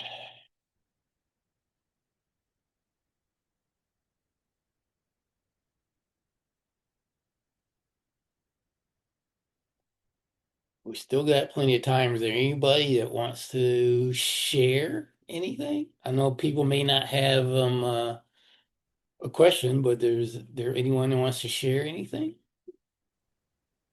Actually, I do have a question, Ben. Yeah. So I think I'm a little confused on the breathing. So we're inhaling, we start at the right, inhale, exhale, Mhm. and inhale all the way to the left. Correct. We exhale all the way to the right, and then we Correct. hold the exhale, and then Yep. without inhaling, we go back to the left. And Yep. then do we exhale back to the right, or are we still holding our breath back to Still the right? holding your breath. Okay. Well, I So did it you're right doing that the last same time. thing with the energy, you're just holding your breath. So you Okay. breathe in, pulling it in, pulling energy back, breathe out, letting it go, hold your breath. And then you do the same thing, but holding your breath to pull energy back to you and then to push it out. Okay. So it's like it doubles the effect. The fact that you're holding your breath, you're using your imagination to push the energy out. It's like a double punch, helping you get Yeah. rid of that and let it go and push it out. Yeah. I mean, I felt a shift doing it. I did it wrong the first couple of times because I was breathing both times, both passes. But this last time I did hold my breath the whole time because I was like, oh, wait a minute, that's what it's supposed to be doing. And it's even deeper. So yeah, I'm glad I actually did it wrong the first time because I can really feel the difference in when I did it right. And for what it's worth, I've had several sessions on the advanced meditation with Ben, and I can attest to the benefits and the power and the impact they have. And I can highly recommend that. So I hope that was okay to say witchy, but I just really love what Ben does. And Yeah. I can attest to how much better my life is because of it. So Well, there. thanks. What I can say, you're right. This is similar. It's I mean, that's a little bit deeper because I do it one-on-one with one person we were talking about, but the effect and the experience is kind of the same of being able to let go and be freed of some kind of emotional charge on something.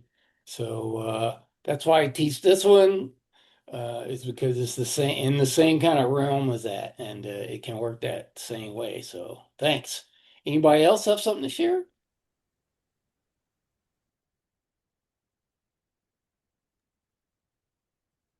I do. Okay. Oh, hey Ben.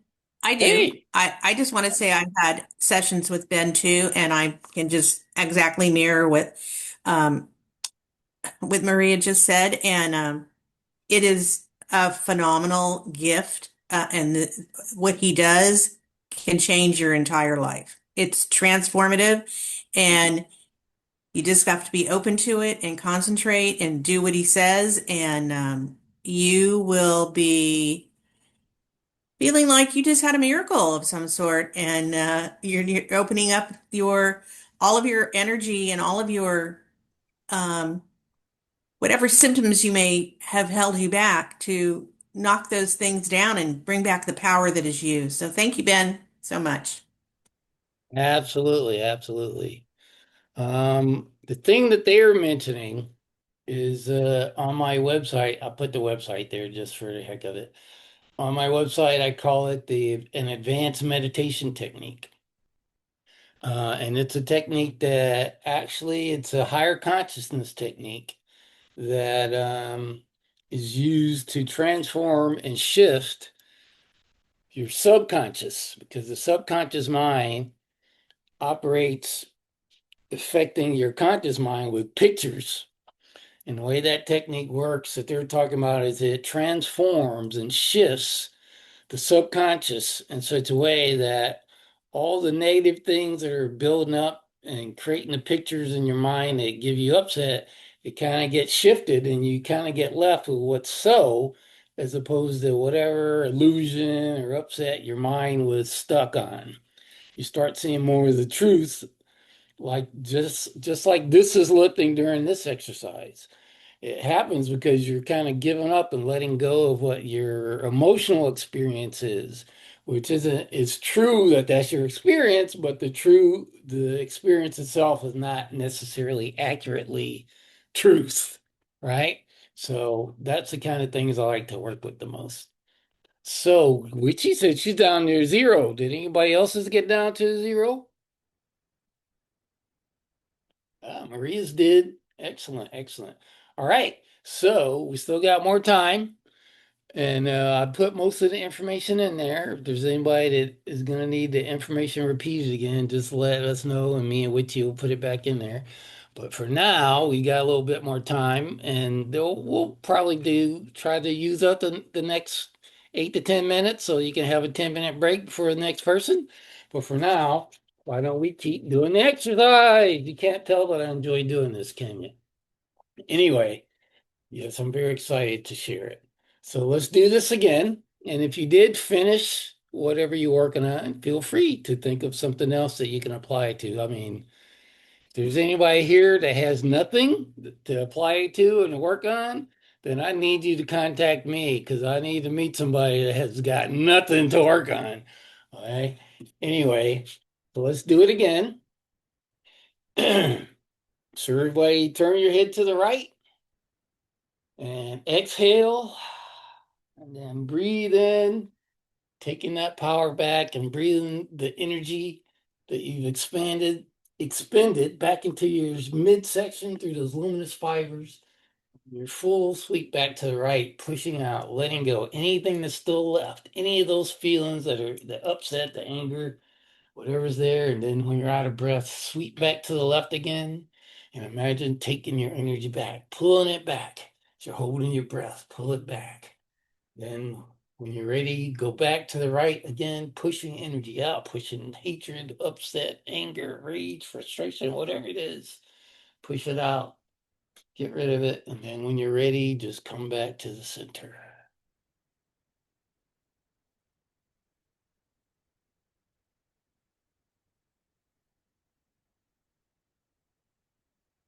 Everybody at their own pace. Excellent, excellent, excellent.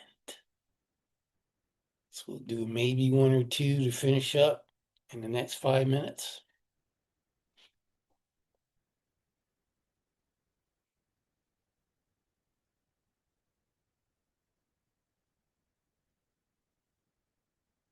And if you want, you don't have to wait for me. You can go ahead and do it on your own if I'm not going to distract you. Well, let's do a couple more. And once again, I'll lead you through it. What was I going to do? I was going to put my email.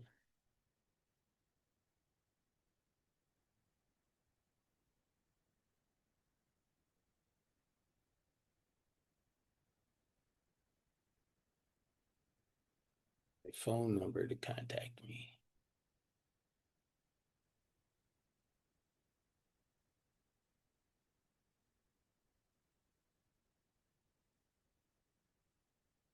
with Witchy to get my discounts. Okay, once again, let's do this again. Everybody ready? Oh, that one. Did I do that?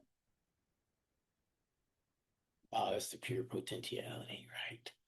All right, everyone, turn your head to the right once again. Exhale.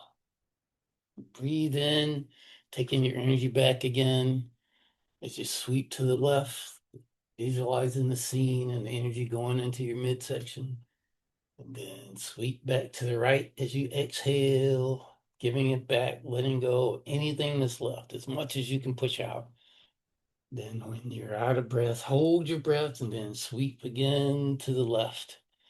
Sweep, visualizing, taking all that energy back in, the whole scene, everything that's yours. Then when you're ready, sweep back to the right again, letting go and pushing out anything and everything that's still there, even that little last bit. Then when you're done, just come back to the center, catch your breath, get present.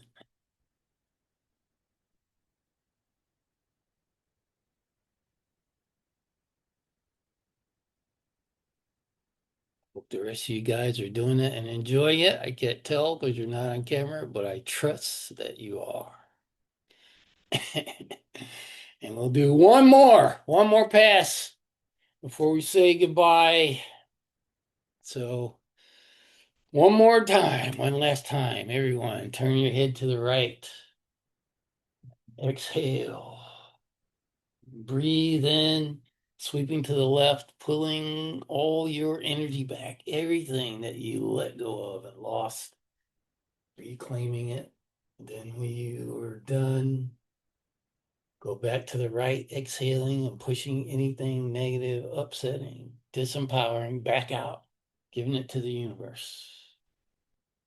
Then when you're out of breath, hold and sweep back, going to the left one more time, taking your energy back, pulling it back, anything that you gave up. Then when you're ready, sweep back to the right one more time, pushing out that negative energy, upset, feelings, thoughts.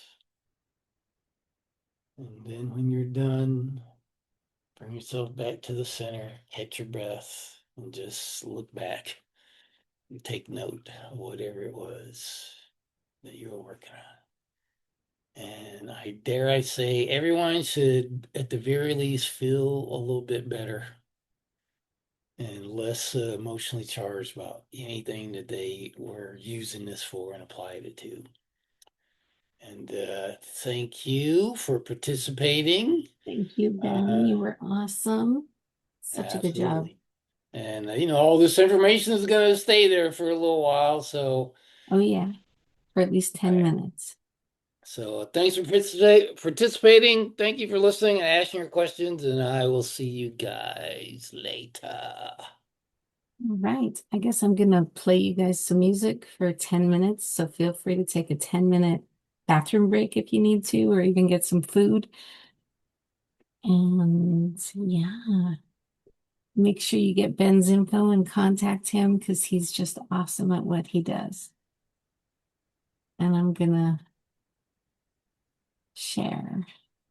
Where is my share thing? Oh, there it is.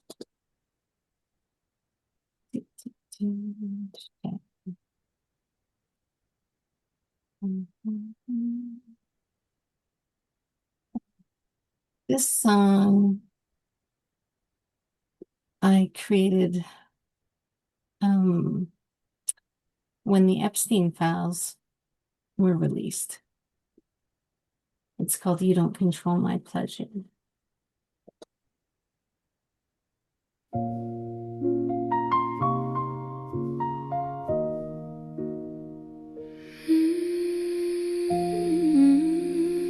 This is not confession. This is the truth.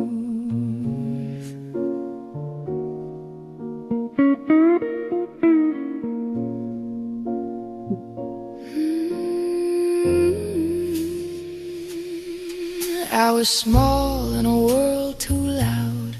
Hands I trusted let me down. Lines were crossed I couldn't see. Things were taken from me. Silence learned before my voice. Fear before I had a choice.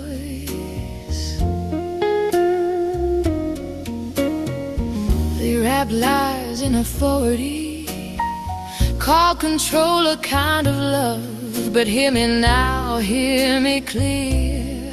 None of that was mine to bear. It was not my fault, not my skin, not the way my body learned to live within. A child survives how it can survive. That does not mean I chose the lie. The crime was theirs, the shame is too. It never belonged to me or you.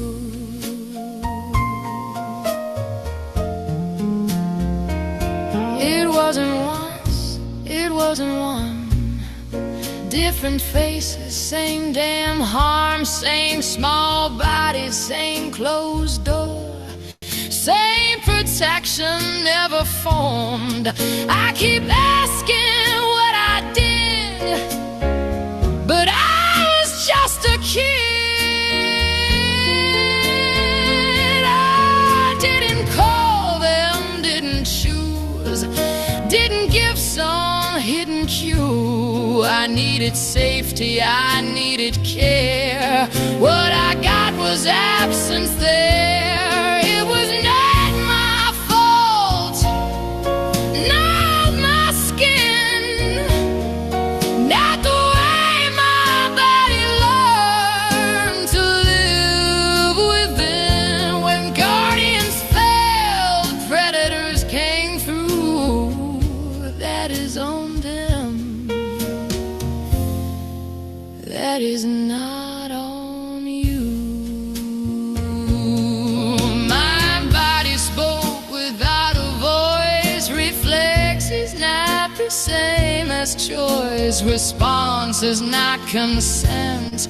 Confusion is not intent. They knew the truth, they crossed the line. They used my trust and stole my time. Pleasure felt is not a crime. In a child trapped in time. The only wrong, the only sin is what they did, not what lived in.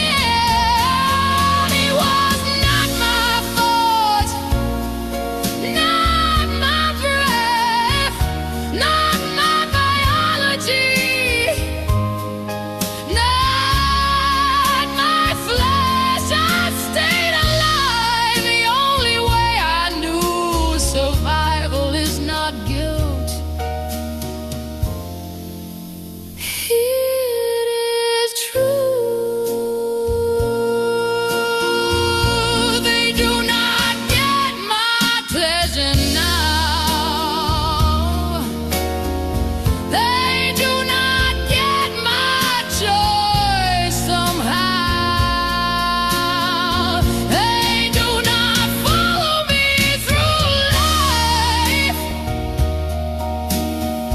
They do not own my body twice. I can hate what happened then and love who I am as a woman. Consent is where the story changed. Choice is where I reclaimed my name. They don't get my pleasure. They don't get my fire. They don't get to poison love or desire. I will not wear their shame as truth.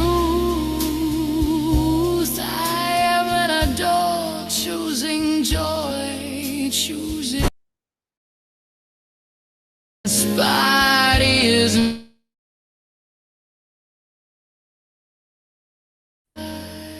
I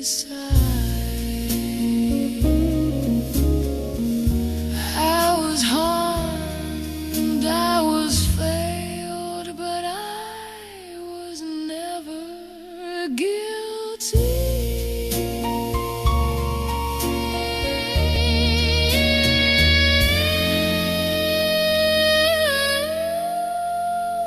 They don't get my pleasure.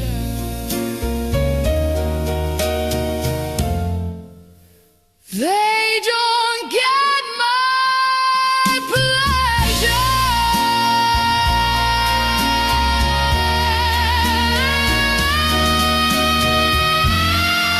They don't get my pleasure. They don't get my pleasure.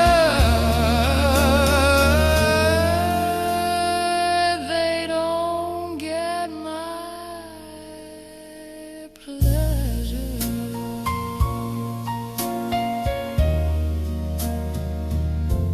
They don't get my pleasure.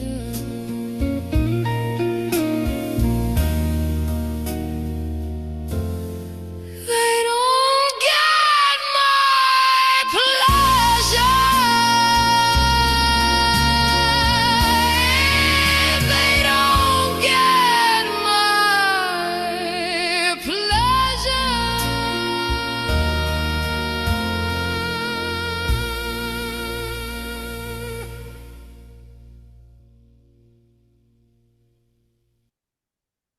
All right. So that was that was You Don't Control My Pleasure. Now, let me turn my camera. Our next guest is Katherine Johnson. She's absolutely amazing. She does her own programs. She can help you realistically as well as metaphysically, and she's just classy as hell. So, Katherine, take it away.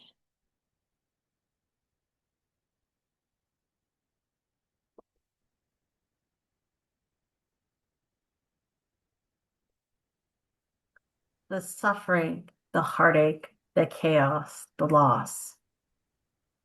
I'd been wondering about all the things going on in the world and what it all meant. And one day that started like any other day changed my life forever. It began as I got on the bus. I went to work. That's my job as an accountant. Went through my day as usual. And after 8 or 9 hours of work, I came home just like any other day. Or at least that's what I thought. As the bus, um, as the bus turned the corner close to my stop, there was a emergency vehicle that went by. And I thought to myself, oh, I feel like the driver is going to get distracted. But, what can I do, right? It's not my stop, so I didn't get off. And a couple stops later, it was my stop.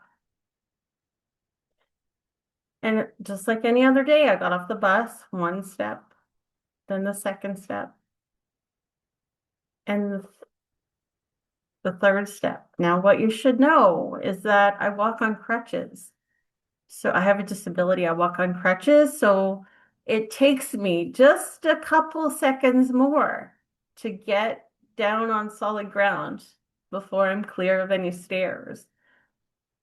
And just when I was about to be on solid ground, one of my feet got stuck.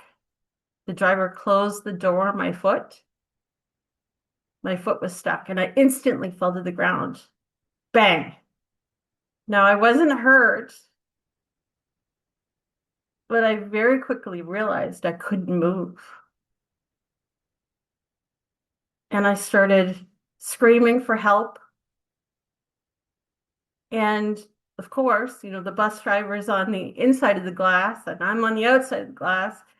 And it's very obvious he can't hear me.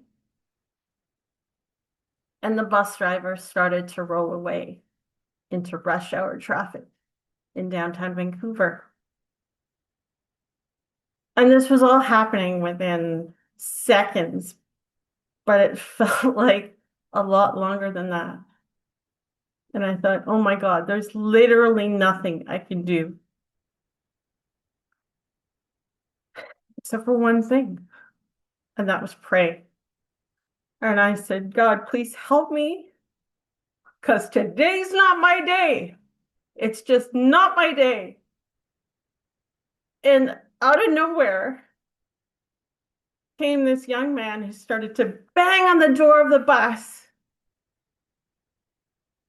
And within half a second, the driver opened the door and my foot was free. They said, I'm sorry, I was distracted and I didn't notice. And I walked away that day without a scratch. But I also, which is a freaking miracle, but I also walked away with so much more. I walked away knowing who I was, because during that experience, something very interesting started to happen. And that is, I felt my body separate. I felt my beingness, my soul, rise up out of my body and sort of just, I was still attached, but I was like, there was a separation that was happening very gently. And I discovered that there was different layers of Catherine.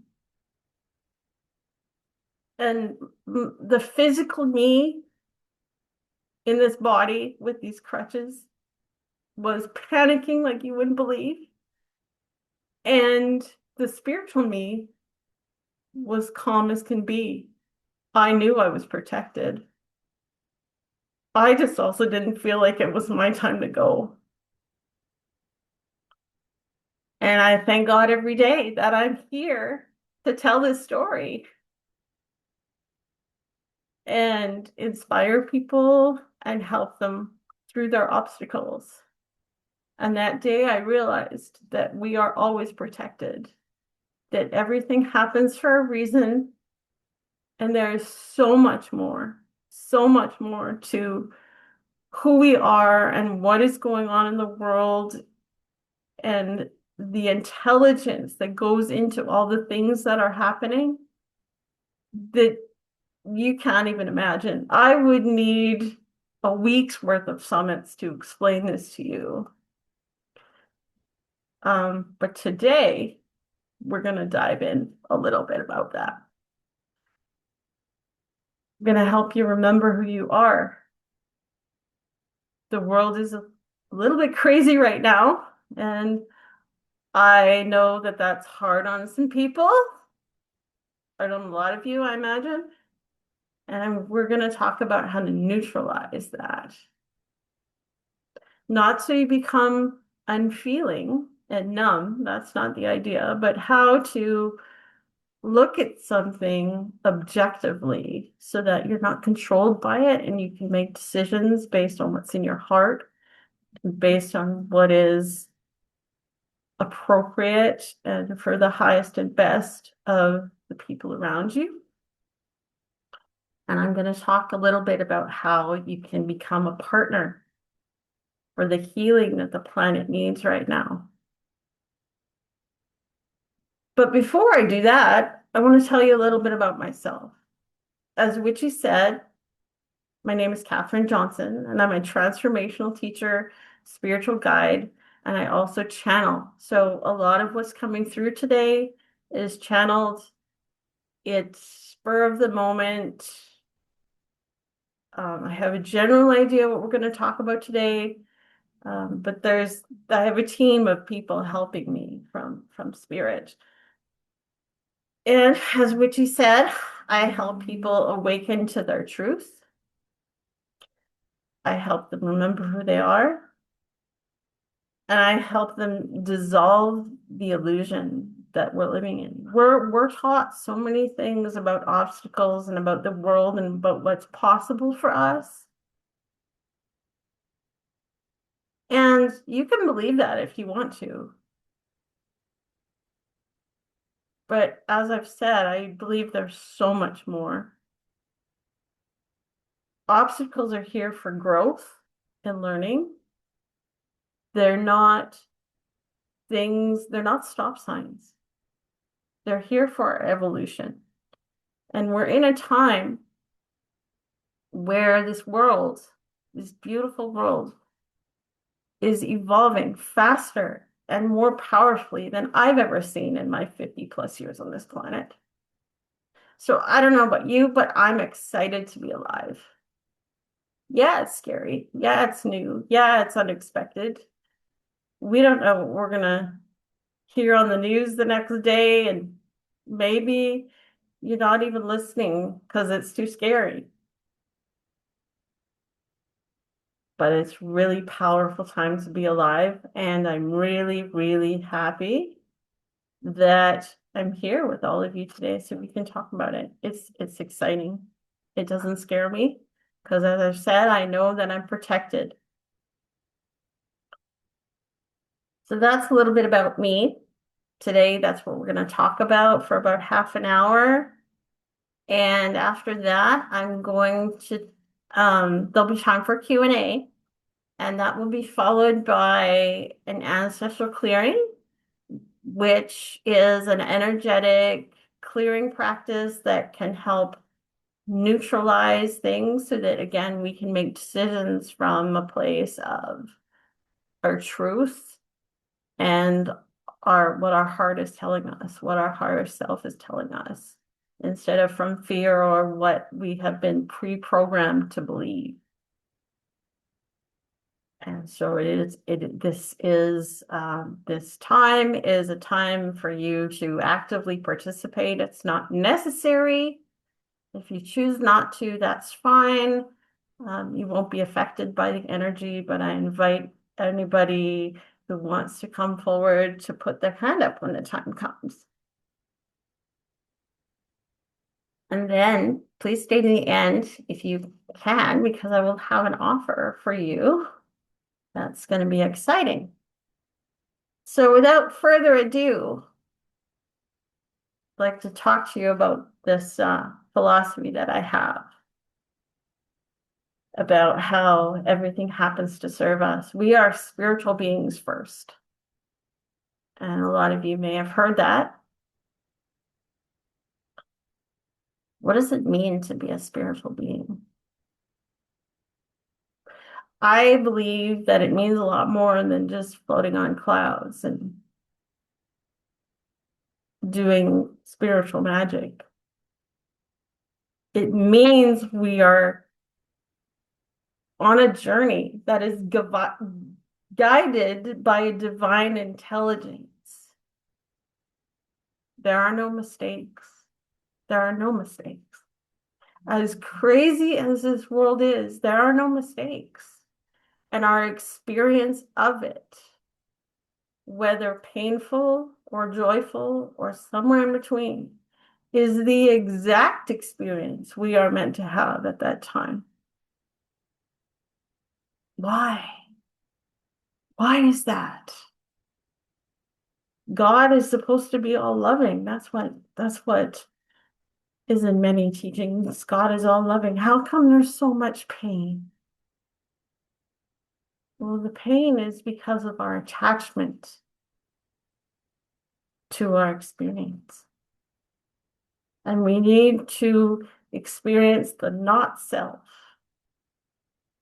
of our spiritual being so that we can remember something different. There's a remembering and a going back to who we are at the soul level. And it's through that contrast that we learn that. And our obstacles are here for learning and growth, and most importantly, to help others on their path. Once we figure it out, it doesn't stop there. We need to help we need to help each other. People teach us and we teach others, and it goes around and around and around. Also, I believe there is no death, only transformation, only evolution. There will be a day that each one of us leaves our physical body. Whether you choose to believe that you come back or not, that's up to you. But we live on in some form after we leave this physical body, and we continue evolving. So everything that we experience is for evolution, and our evolution is eternal. So for me personally, it's a lot easier to look at some of the difficult things that are going on in the world right now and understand that it has purpose. And for those that are leaving, there's a purpose to their leaving. There's a purpose to their leaving to teach others. There's a purpose to their leaving because they could be called to the other side to help from the other side. I believe through the teachings I've experienced that when we go to the other side, we have jobs. We have jobs to do. We have people to guide and help and support. And when it's our time, it's our time. And I also believe that we choose. We choose our birth, our circumstances of our birth, our parents, our families, and we choose when we leave. And grounded in those points as anchors for the foundation of our life, it is a lot easier for me to accept what is going on right now. Because again, there is a divine intelligence at play at all times. It doesn't take holidays. It's always working. So I invite you to consider what I'm saying to you and broaden your perspective today. Because the alternative keeps us stuck in fear and worry and doubt and stress and strain and anger. And those emotions are generally not constructive. They can be great catalysts for the short term, but for the long term, living a life in those lower emotions is not, it's not helpful. You know, we want to feel joy. We want to feel lightness. We want to be, we want to be positively contributing and lightening what is happening in the world. And we ourselves have to be in joy so that we can do that. Also, as I said, everything, absolutely everything happens to serve.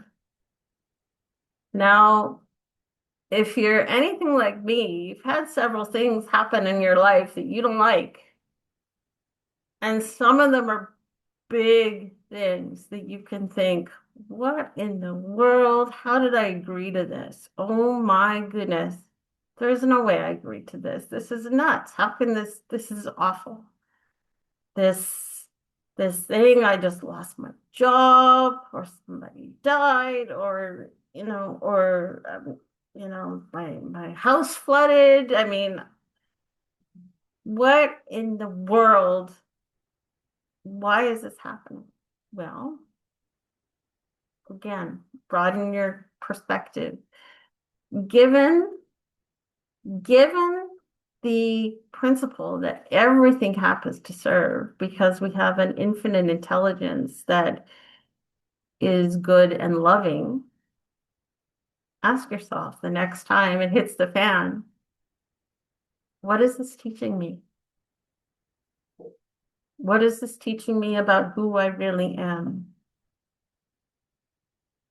What am I to learn? And sometimes it takes a lot of time. Sometimes the answer doesn't come in 5 minutes or a day. Sometimes it takes weeks or maybe even months.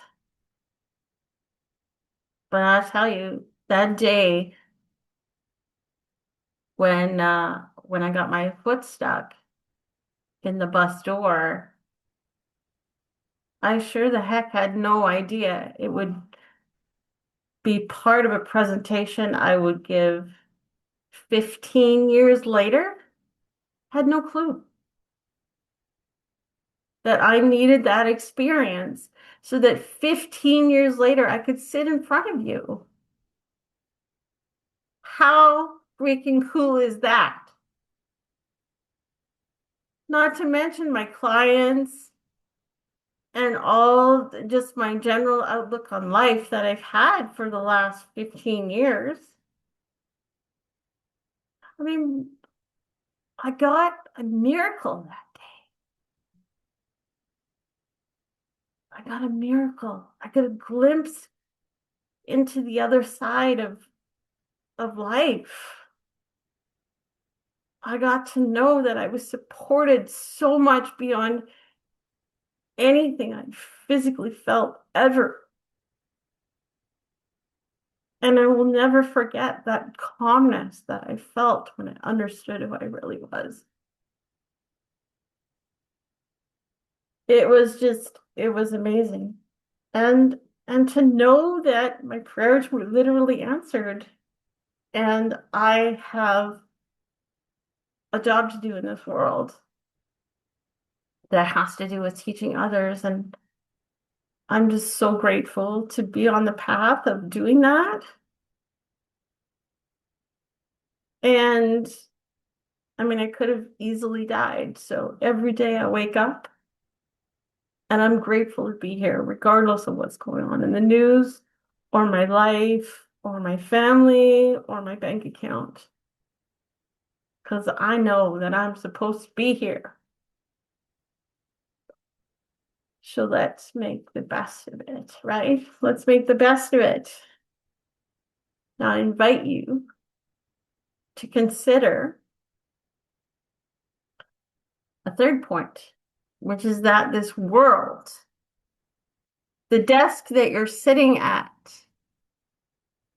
the house that you're sitting in, the apartment you're sitting in, your car, the table you eat breakfast at every day, it's not solid. It's energy. It's a connection of energy that is here to serve us, just like this world that we call home, our earth school that we have chosen to come into. It's not real.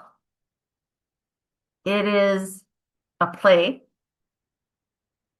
It is a creation with a set of circumstances all around the world that is a beautiful tapestry helping the planet evolve. It's not real. It's not who we are, but it is what we need to experience at this time so we can evolve to the next phase of our evolution as individuals and as a planet. And the people in our play, whether it be our family, our friends, or our leaders, they're just playing roles. They've come here with their own choices and they're serving a purpose. Now, some of them may not be conscious that this is a role, because it's not that they're faking it, but they're being of service, whether consciously or not. They are being of service and playing a part to give us all something to look at. We cannot know from our human point of view as we sit on earth today whether those people are highly conscious or much less conscious. You can't judge. You don't know if one person or the next, you don't know where they are on their spiritual path. All you know is they're showing up how they're showing up. And either it's working or it's not. And what do you think about it? What is it teaching you? What is it showing you?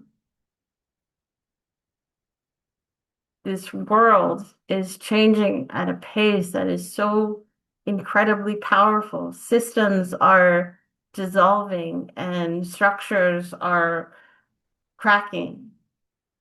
And it's scary because we have relied on those structures being a certain way for decades. But when our world shakes, it causes us to return to the truth of who we are at the center of ourselves. Our hearts, our higher self.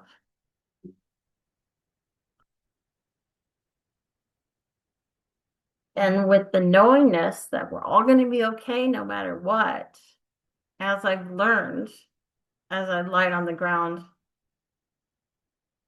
praying that my foot would somehow come out of the door of the bus,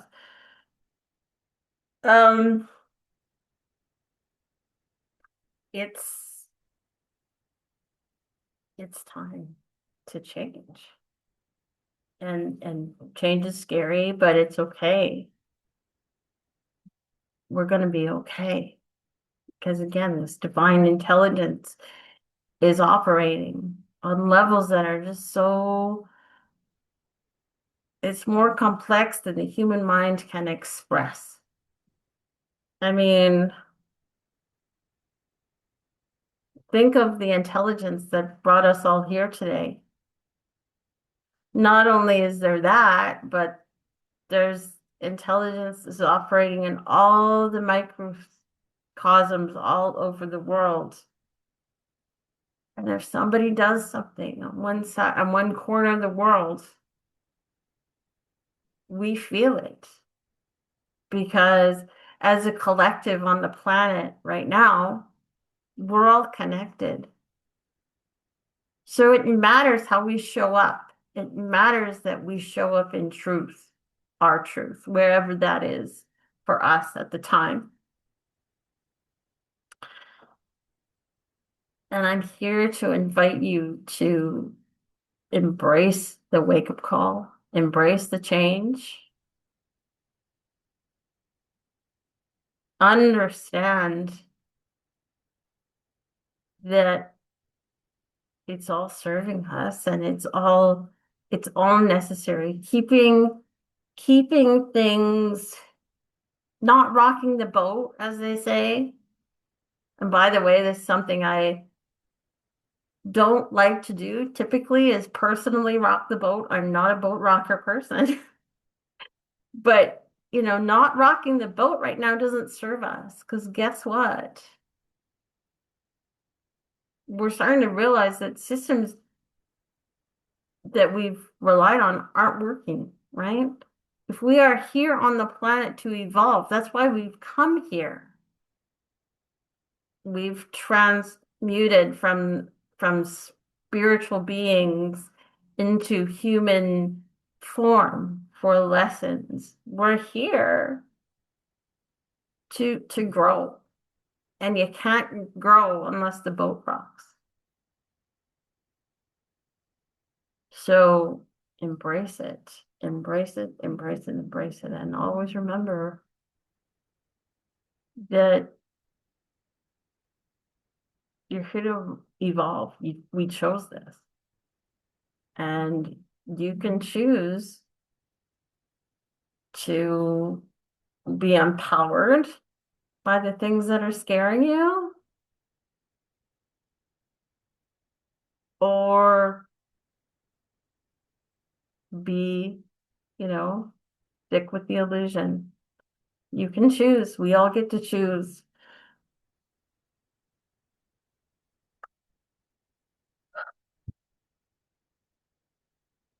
Now, why do I talked about wanting to have a neutral energy to things. And that leads me to the ancestral clearing, which is how we can be a partner in the healing of humanity. As we become closer to our truth and release the things through our growth, whether it be personal experience or energetic practice, we can help others on their journey. And if everyone shows up to the best of their ability, we have a happier, healthier planet. And that's what we're all here to do. Like I've said, we're here to evolve. So I noticed there's some comments in the chat here. Ben says don't rock the boat. Yes. And Catherine, absolutely everything is energy. Exactly, Catherine. Thank you. Does anybody have any questions? I'd be happy to answer them. Anything at all. You can put them in the chat or you can raise your hand if just physically raise your hand.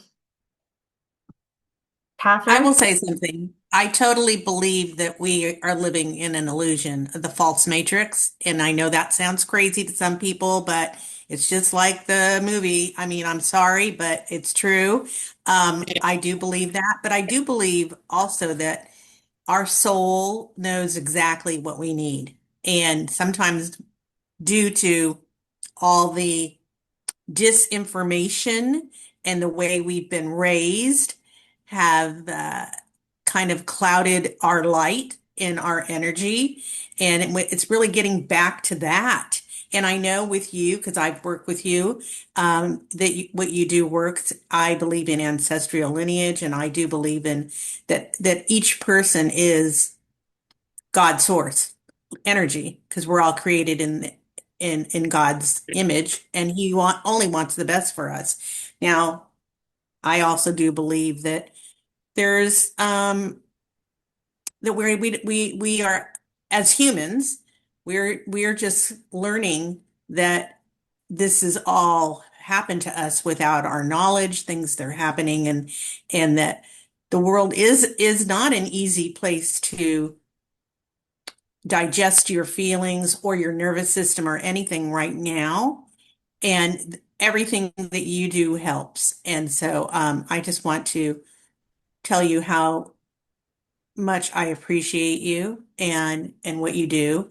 And I think that people now are starting to understand more things than we did before about energy and about feeling, about who they really are, and how we've been shaped kind of in a way that has been, and I don't want to say deceitful, but we were not given all the knowledge up front for what happened. So that's my take on it. And if anybody resonates with what I said, Catherine can really whew, give you some good experiences and change your life. So I just wanted you to know that because I believe in you.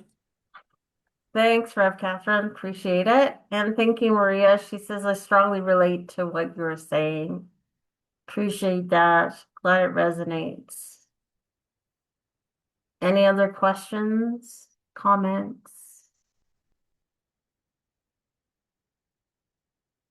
If not, we're exactly halfway through. So I will proceed with the ancestral clearing part of our time today.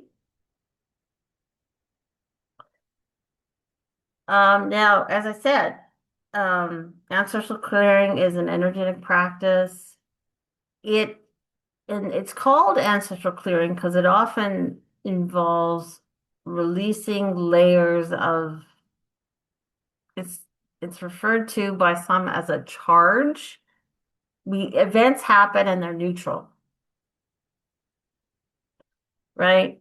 But our humanness has a reaction, and that reaction and the events they stick in our DNA. And so then we're carrying around this baggage, if you will, right? And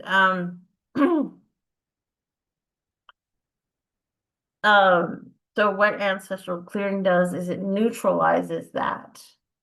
And it's not about necessarily calling in ancestors. I know they often do that especially in First Nations ceremonies. It's not about that. This is a practice that's done through the breath, but it can be, and most often is, about releasing layers from previous generations. Could be past lives if you believe that, but not necessarily, but previous generations of DNA. So if, say, you have a family that typically money's been an issue, and if you look at your family, it's gone on for generations, well, likely there's some ancestral patterns there, for example, or maybe people struggle with relationships.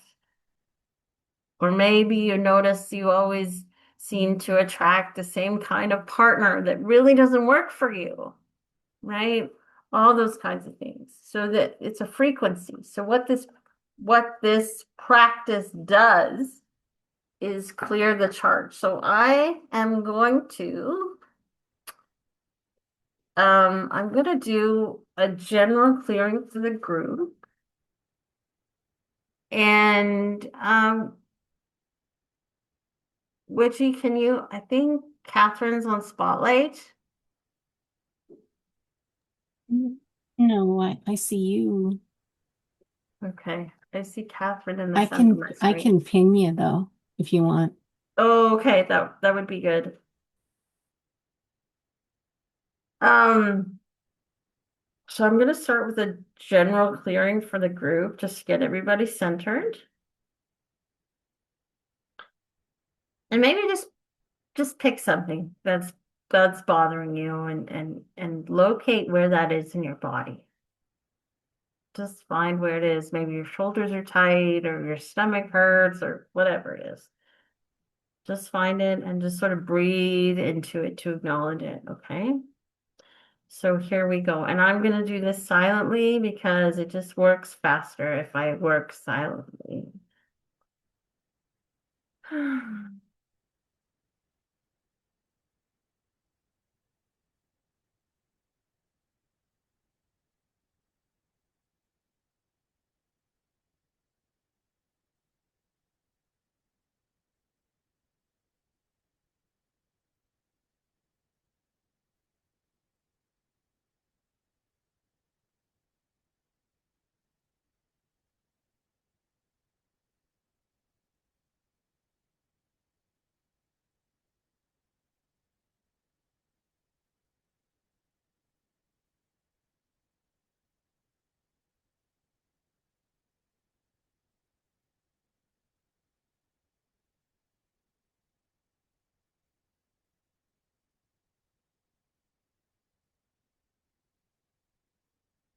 Okay, and it's that simple.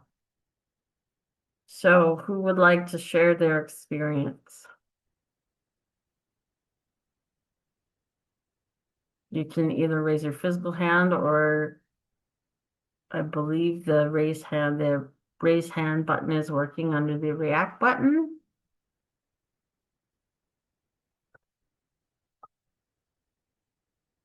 Yes, it is.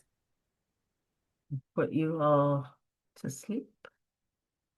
Okay. You have Well, such a relaxing voice. is it you felt it? You did. Okay, great. Okay. So we have lucky 13 amazing people in this room right now. Who would love to help them, step into their power and be more neutral for some of the things that's going on right now? We have about 20 minutes, maybe 18 minutes to work together, and I can work with a few of you.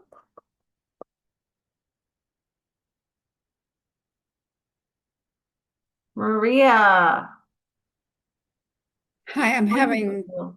computer, I don't know, I'm pressing buttons and nothing's. Um, I just wanted to say that last exercise you did, when I thought about an issue that I find, historic in my family, I felt it in my stomach. It was tight. And then at the end, which is very quick, I realized that tension's gone. So is that,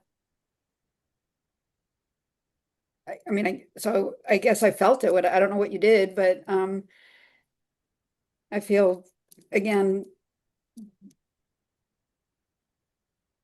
the emotion that was in my stomach is now gone. I guess that's the best way I can phrase it.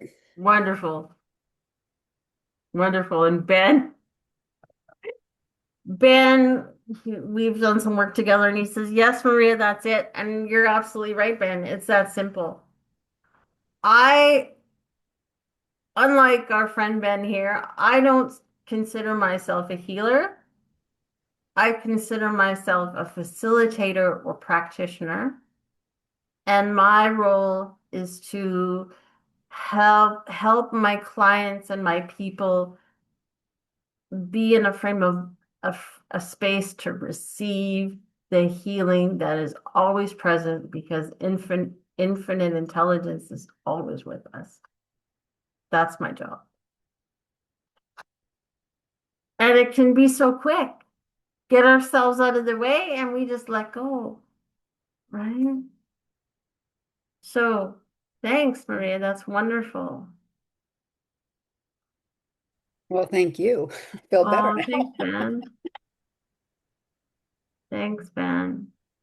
So, does anybody else have anything they want to add? I should put myself on gallery here and see. But I can't see everybody's, here, gallery. Now I can see people's hands.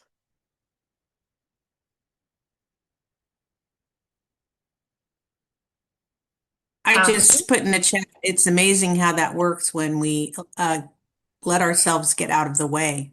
That's right. Because I think, well, what I feel is that we don't allow ourselves that time, even at any part of the day. You can just sit down too and tell yourself, let's just get in touch, right? But so much is going on, we don't think about how much how important it is to love us, who we are. And so Mhm. that allows us time to get in touch with our source, our inner being. And thank you, Catherine, because it does work. Like magic, it feels sometimes, but it really does work. And it's practical too. And so thank you. You're welcome. And this was just a general prayer that I did for everybody. It was a general intention that I set for the group. And when we work one-on-one, I can get more specific. So we can get some powerful things done in a very short period of time. And one of my favorite things about this process is I don't need to know the issue. So if you're feeling hesitation to come up with me today and work on some things. I don't need to know what's going on in your life, with your family, with your ancestry, what's stressing you out, how you feel about anything. I don't need to know any of that. It's not about that. It's about where do you feel the tension, the stress, the strain, the burning, the whatever it is in your body. That's all I need you to tell me. So with that, I can, encourage you to raise your hand and come up. Maria? I'll play. Sure. Wonderful. Thank you. Of course. That's wonderful. Okay, so pick something. So I often encourage people if they feel they can sort of handle if if if they feel ready to pick the thing that's bothering them the most, because this practice is the most powerful when you're dealing with things that are at a level 8 to 10 of stress.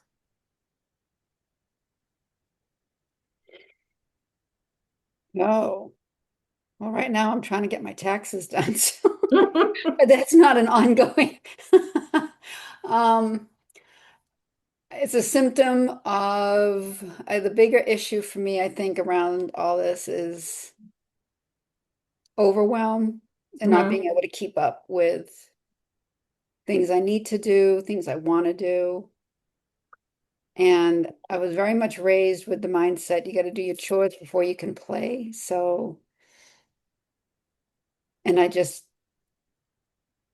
kind of shut down the last year or so as far as a lot of things. In hindsight, I didn't realize I was doing it until after my father passed in January. But now I look back and I'm like, oh, I just did not keep up with things. And now it's like, oh my Mhm. God, I'm like, I, Catch I up have a lot time. to catch. I have a lot of life to catch Yeah. up on, like adulting. Adulting's hard, and I don't. It can be. It can be. That's why, I encourage you to we're talking about having a neutral attitude so you can be the objective observer to what is Mm, going on in this play that we're all in. So, Maria, when you sort of check in with yourself, mhm. where is it that you feel this overwhelm about your taxes and all the other things? Where in your body is that? Oh, it's my stomach. Your stomach. Okay. Always my stomach. That's great. Okay, so as you think about your unfiled taxes and looming deadlines, where would you say this intensity of this feeling is in your stomach on a scale of 1 to 10, 10 being the most intense? I'd say a 7. A 7. What if it was due tomorrow? Oh, well, that'd be a 12. Okay. Okay. So just breathe into all of that. Just acknowledge it. You don't need to push anything out or try to make anything happen. Just kind of acknowledge the sensation in your body.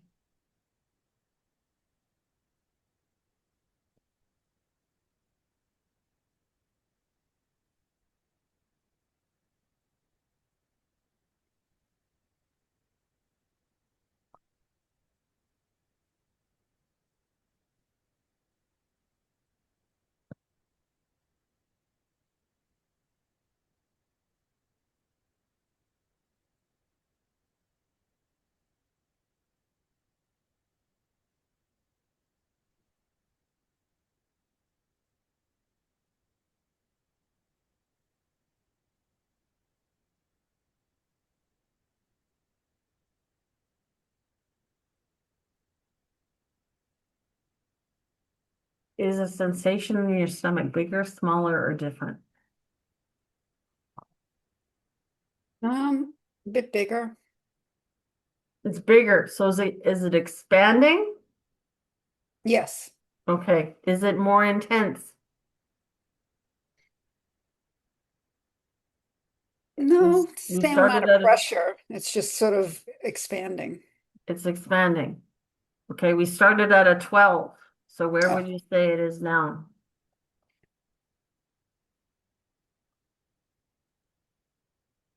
There's no right maybe or wrong, it's for you. um like a 9 or a 10. Okay.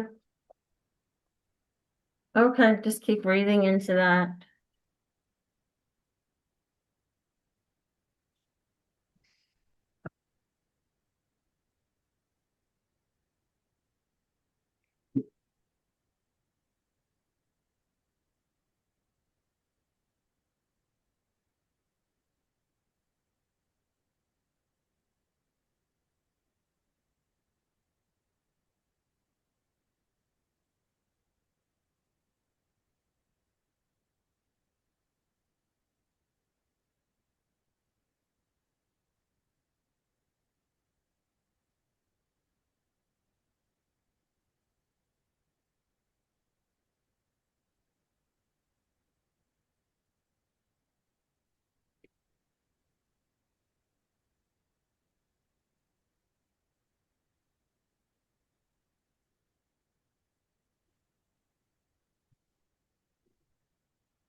All right. On a scale of 1 to 10, how is the sensation in your stomach? Bigger, smaller, or different? Smaller and different, I would say. Okay. So it's smaller, we were at a 9 or 10, and we're now. Like a 4 or 5. Okay, great. So that was, I don't know, maybe 5 minutes or less, right? Mm. It doesn't take long. Let me do this one more time.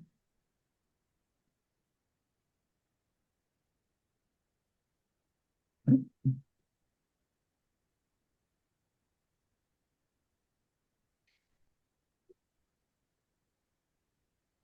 I think the overall issue for me, I mean, like I say, the taxes are what's in front of my face, but in general, I just feel like I don't have enough time for everything. So, Okay, where do you feel that? oh, still in the stomach, but like I said, I think I mean, I don't know if that helps you, Okay. is just Well, in more it's information. unnecessary for me. Oh, okay. It's Okay. for you. All I need to know is where you're feeling it and how Oh, it's gotcha. changing. Okay. Um, because it's not really about the taxes. The taxes is a trigger for something else. Right. And I, despite our best intentions as humans, we'll never know. mm, So this practice is just like, don't even bother figuring it out because we won't know. There's way too many layers of where things could have potentially come from, right? makes sense. Okay. Okay, Maria, so this is we're gonna have to wrap it up here after Sure. this, okay? So just breathe into sensation.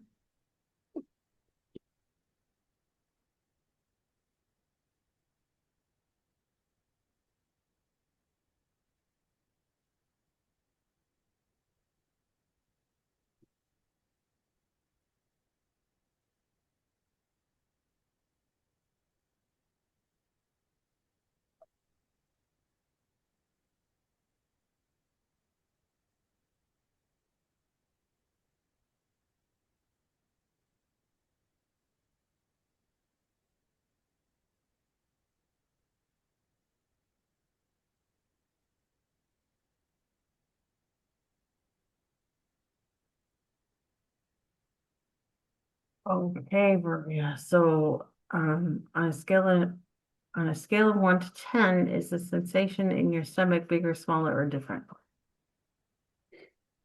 Different and small. Well, smaller. I'd say I'm at a 2. Great. Great. Usually when it's a 1 or 2, things just dissolve on their own. So just, um, Well, that was interesting and I appreciate it. Thank you so just much. let it go. You're welcome. And I see that Helena's here and she says, always a pleasure to be in your presence. Well, thank you, Helena. I'm glad you're here with me today. And Ben says, I suggest anyone give this a try. Um,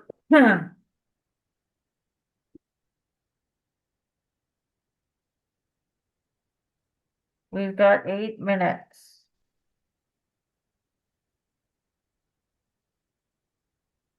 Does anyone feel, hi Sarah, does anybody feel, so great to see you. Does anybody feel that they have something that's right on the tip of their tongue that they can deal with in a couple of minutes? If so, I can work with you. If not, we'll move on.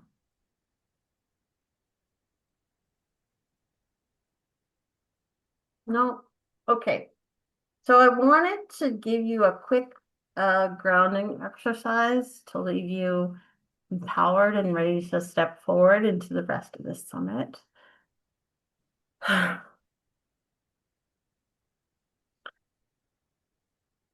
So if you just put your feet flat on the floor and feel your connection of your feet on the floor, and feel the energy of the earth coming through your feet into your legs and giving you and your body energy that you need to be the best you can possibly be.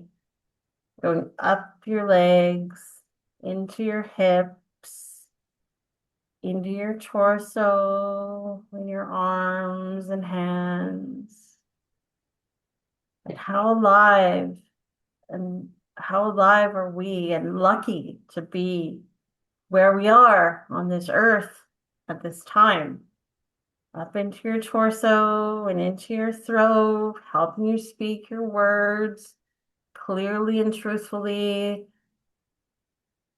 and into your head, up, out through your crown chakra and out into your connection with infinite intelligence that is always there for you no matter what. Breathe in and breathe out. And as you breathe out, I invite you to vocalize.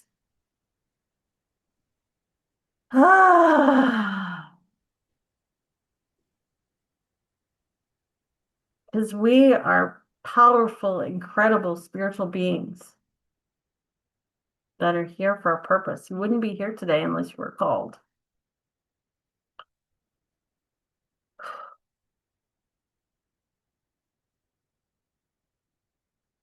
So, I have an offer for you, as I promised.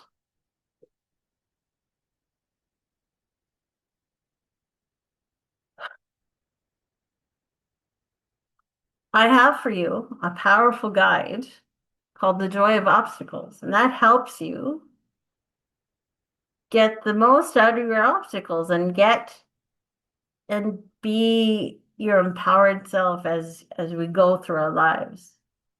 But not only that, it will allow you to keep in touch with me, and you'll get more about how to remember who you are, how to connect with your truth, how to awaken, how to stay out of the control of this illusion that we've been talking about today.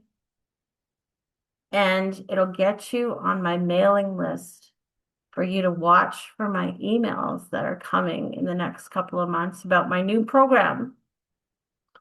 That is a discussion-based program about what's going on in the world and how to be more present,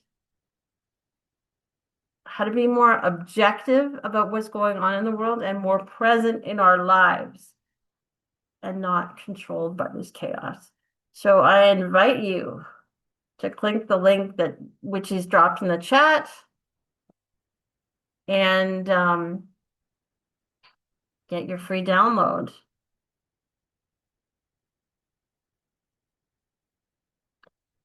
And that's it. I It think you did. is. I think you did awesome, Catherine. Oh, thank you, Witches. Thank you for having me. It was a pleasure. Yeah, you did great. I really enjoyed it, and I think everybody else did too. Wonderful. Well, that's my goal. And if anybody has any questions, we have 4 minutes. Or we could have a bathroom break for 4 minutes before Sarah. If you guys want, I could play elevator music.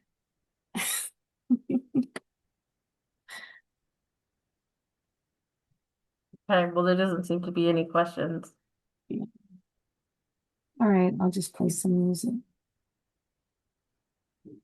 Thank you, Catherine. You're wonderful. You're welcome.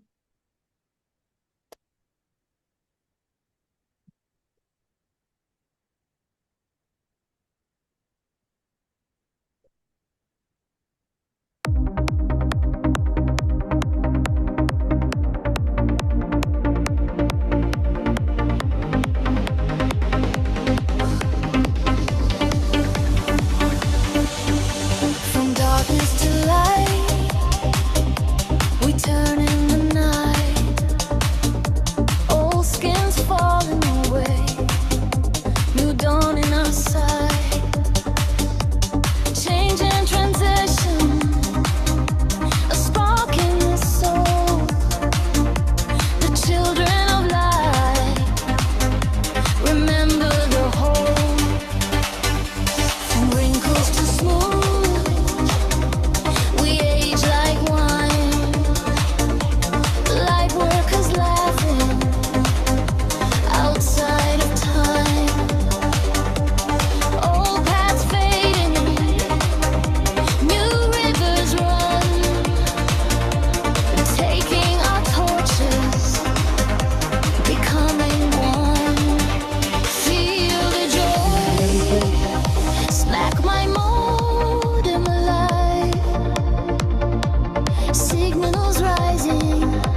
All right. So that was Katherine Johnson.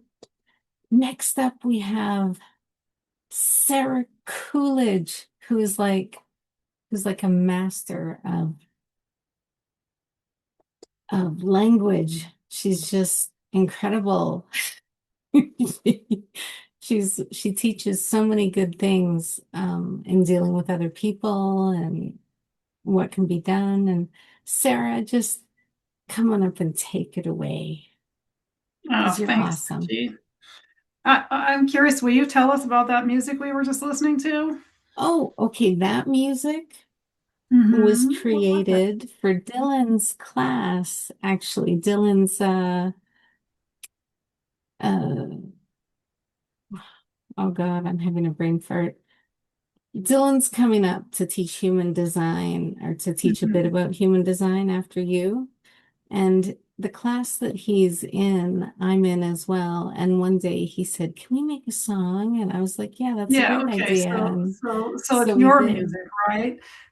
We made a You song created based on that. what everybody mentioned that they wanted it to be about. And that's what we did. Yeah, well, you did. Well, Just, I did. everybody here know that that was the music that you created. Yeah. I mean, like I'm hoping that people are thinking about that a little bit, and that maybe next time when you play a piece, you can even claim it ahead of time because Oh, it's great stuff, right? thank you. Yeah, You're I welcome, didn't. honey. I mean, It's weird. I don't always think of those things. Sometimes I mention like what it was about and stuff, but yeah, I don't always remember to, well, we're here to talk remind about you. it.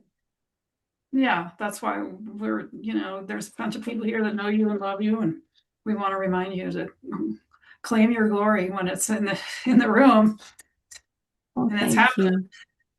Thank you, So now Sam. at least everybody knows that much. So thank you for introducing me. I'm really glad to be here.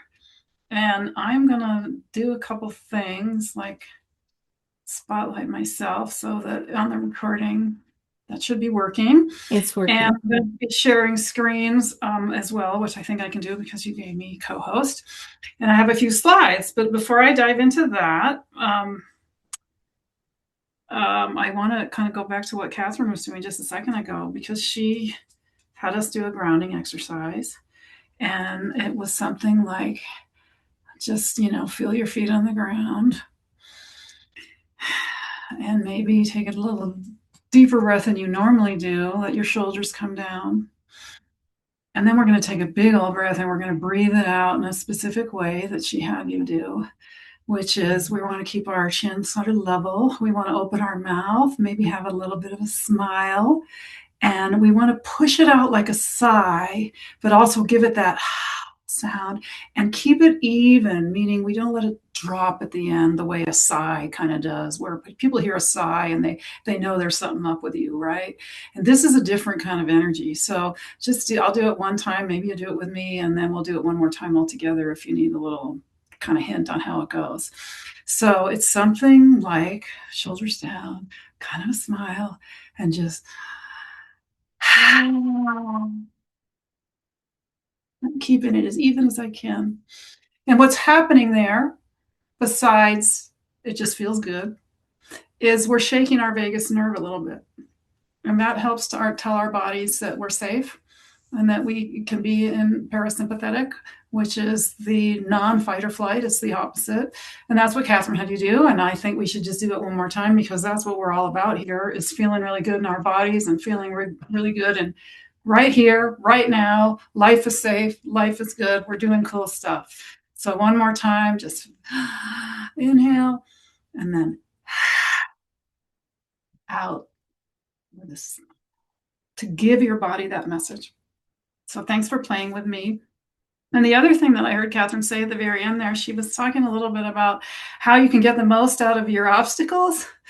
And that's kind of what I'm talking about too, because I'm going to talk with you tonight about what happens in communication and how, when we understand a little bit more about what it does to us emotionally and biologically, we can navigate some of those difficult conversations with more ease and more joy.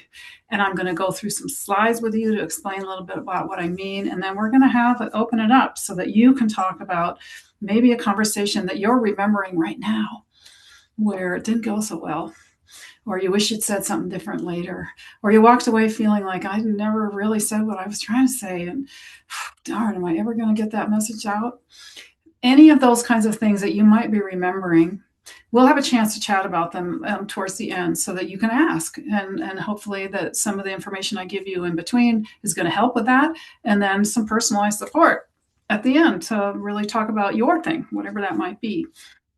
And before I go into the slides, I just want to tell you a little bit about me, which was the wonderful introduction. I do specialize in communication, and I've learned a lot over my lifetime.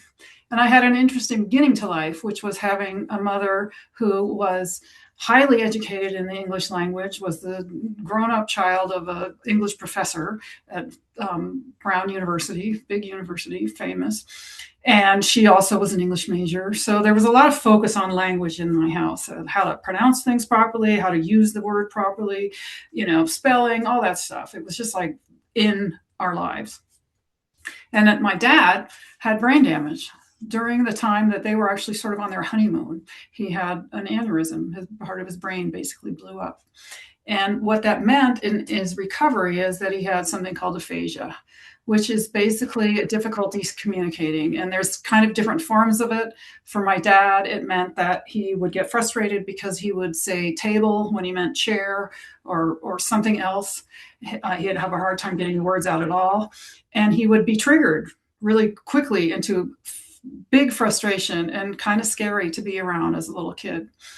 And this happened to him before any of us were born. I'm one of 3 girls. And so we only knew him that way. And of course, my mom knew him before that happened. So we had these 2 interesting dynamics. Somebody that was very concerned about communicating precisely and exactly, and then somebody else who couldn't do that, no matter how much he might want to, who was stuck in his own brain, sort of. And we watched that dynamic and learned a lot from it. And as I said a minute ago, it was kind of scary because Dad would go into rages, but it was all about frustration. And of course, we loved him, so we could kind of understand it. And yet, of course, it's scary for children when adults go into rages. And my parents fought a lot because of that kind of interaction, and ended up the marriage fell apart and all the kinds of things that can happen. And it wasn't until I was really much older that I realized that there was actually a huge benefit for me in all of that, because both me and my sisters, we all know how to take a very small piece of information from someone, few words, and take it and say, is this what you mean? Because that's how it was communicating with Dad. We were pre-wired because of aphasia. It was basically like learning a different language. And so we were wired with that ability because we grew up with it. My mother wasn't. She didn't grow up with it. So she had a real hard time with it. But we learned how to navigate it. And it's a really useful skill throughout the whole, anytime you're interacting with anybody, whether or not they have aphasia or not, if you can help them to communicate better, to get their message across, number one, they're going to like you better. They're going to feel safer with you. They're going to enjoy hanging out with you more. And you're going to have more fun too, because there won't be as much confusion. And the other thing that happened as a result of this, for me anyway, is that I was passionate about understanding communication better, about believing that, the pain that I could see in my own family could have been alleviated somehow, that there must be better ways. And there are better ways now for people who have aphasia. There's way more services than there ever was back then. And so for those families, I'm grateful. And for me, it meant a journey of just studying and studying and studying until I found some skills that really made a difference for me, and which he referred to those because she's been in my classes, and I know a couple of the rest of you here have as well. So this will be a little bit of a refresher. But these skills made such a difference in my life that I just wanted to make sure that everybody had them, because we live in a culture that doesn't really teach us how to communicate. We learn how to talk at a really young age. We do it, before we're age 2 usually. We have thousands of words in our vocabulary at that point, and we march around babbling away thinking that we know how to communicate just because we can talk. And the fact is, not necessarily. It's kind of like a guy that gets his driver's license at age 16 and might think he knows how to be a really good driver. Nope. Might be able to get a license, and there's a lot more skill, time, experience, practice that goes into making a good driver. And probably all of us can think of examples of people that aren't very good drivers, even if they've been driving for 20 or 30 or 40 years, and we're kind of scared to be a passenger in their car because they haven't put the effort into learning more once they got that license. And there isn't necessarily big encouragement in our culture to learn more. It's like, go out there and figure it out. And that's the same with communication. So some of these ideas might be new for you, maybe not. I'm just going to dive in as soon as I do the work of sharing the screen and all the pieces that go along with that. So let's see why it's not even giving me the opportunity. What am I doing? Share screen, share this one.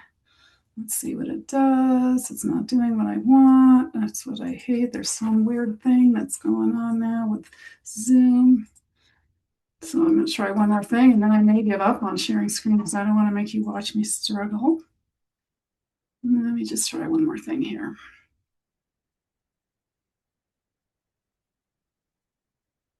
Where's my Zoom gone?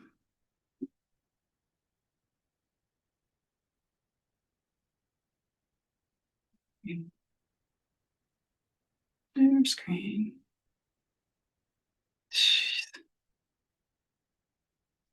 one. It's just not doing what I wanted it to. Not doing it. See this weird stuff it does now? I don't know how to make it stop. All right, so I'm just going to talk to you, and I'm not going to be able to show you my amazing slides, and that's going to be just fine. So the first slide, if I could show it to you, would just show you this picture of a young girl on an elephant.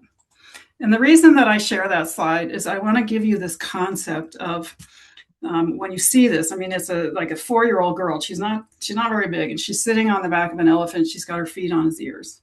And the reason that I share this is because that little girl is actually telling that elephant with her feet what to do. Pushing with her right foot, and the elephant turns to the left. Push with the other foot, the elephant goes the other way. A lot of power being managed by a small amount of input.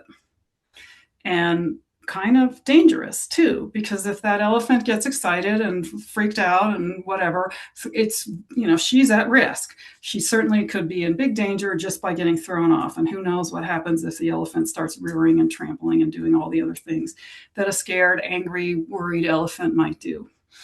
And that's very similar to our brains.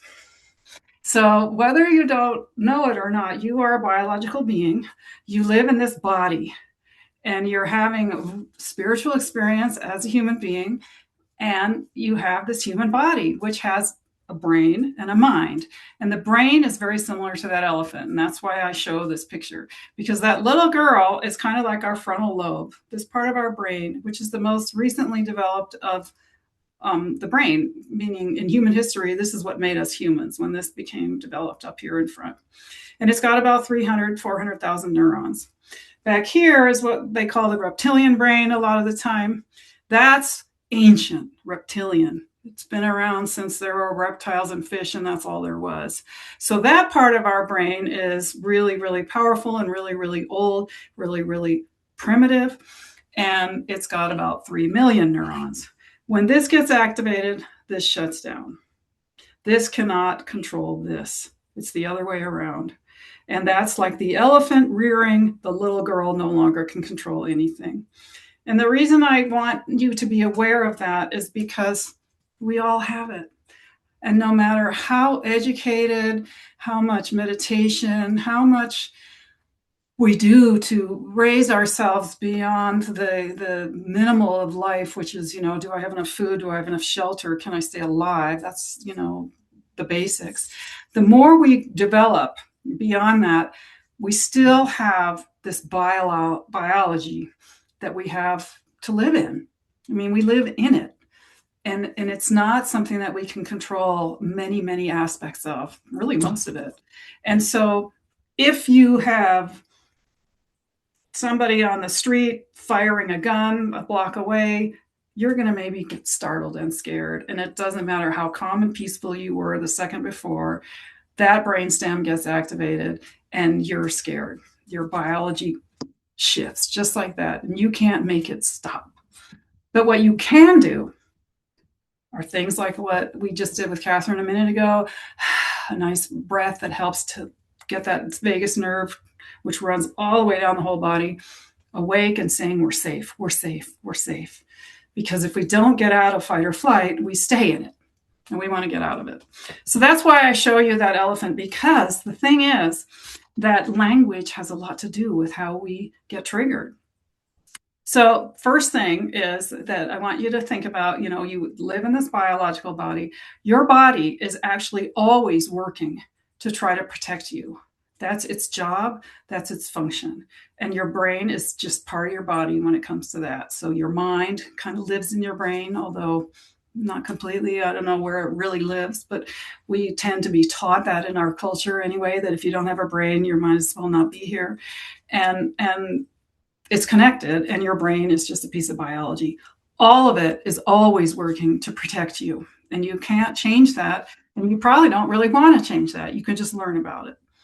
And part of what I'm talking about here is that fight, flight, freeze, faint response that gets triggered in us automatically when something scary happens.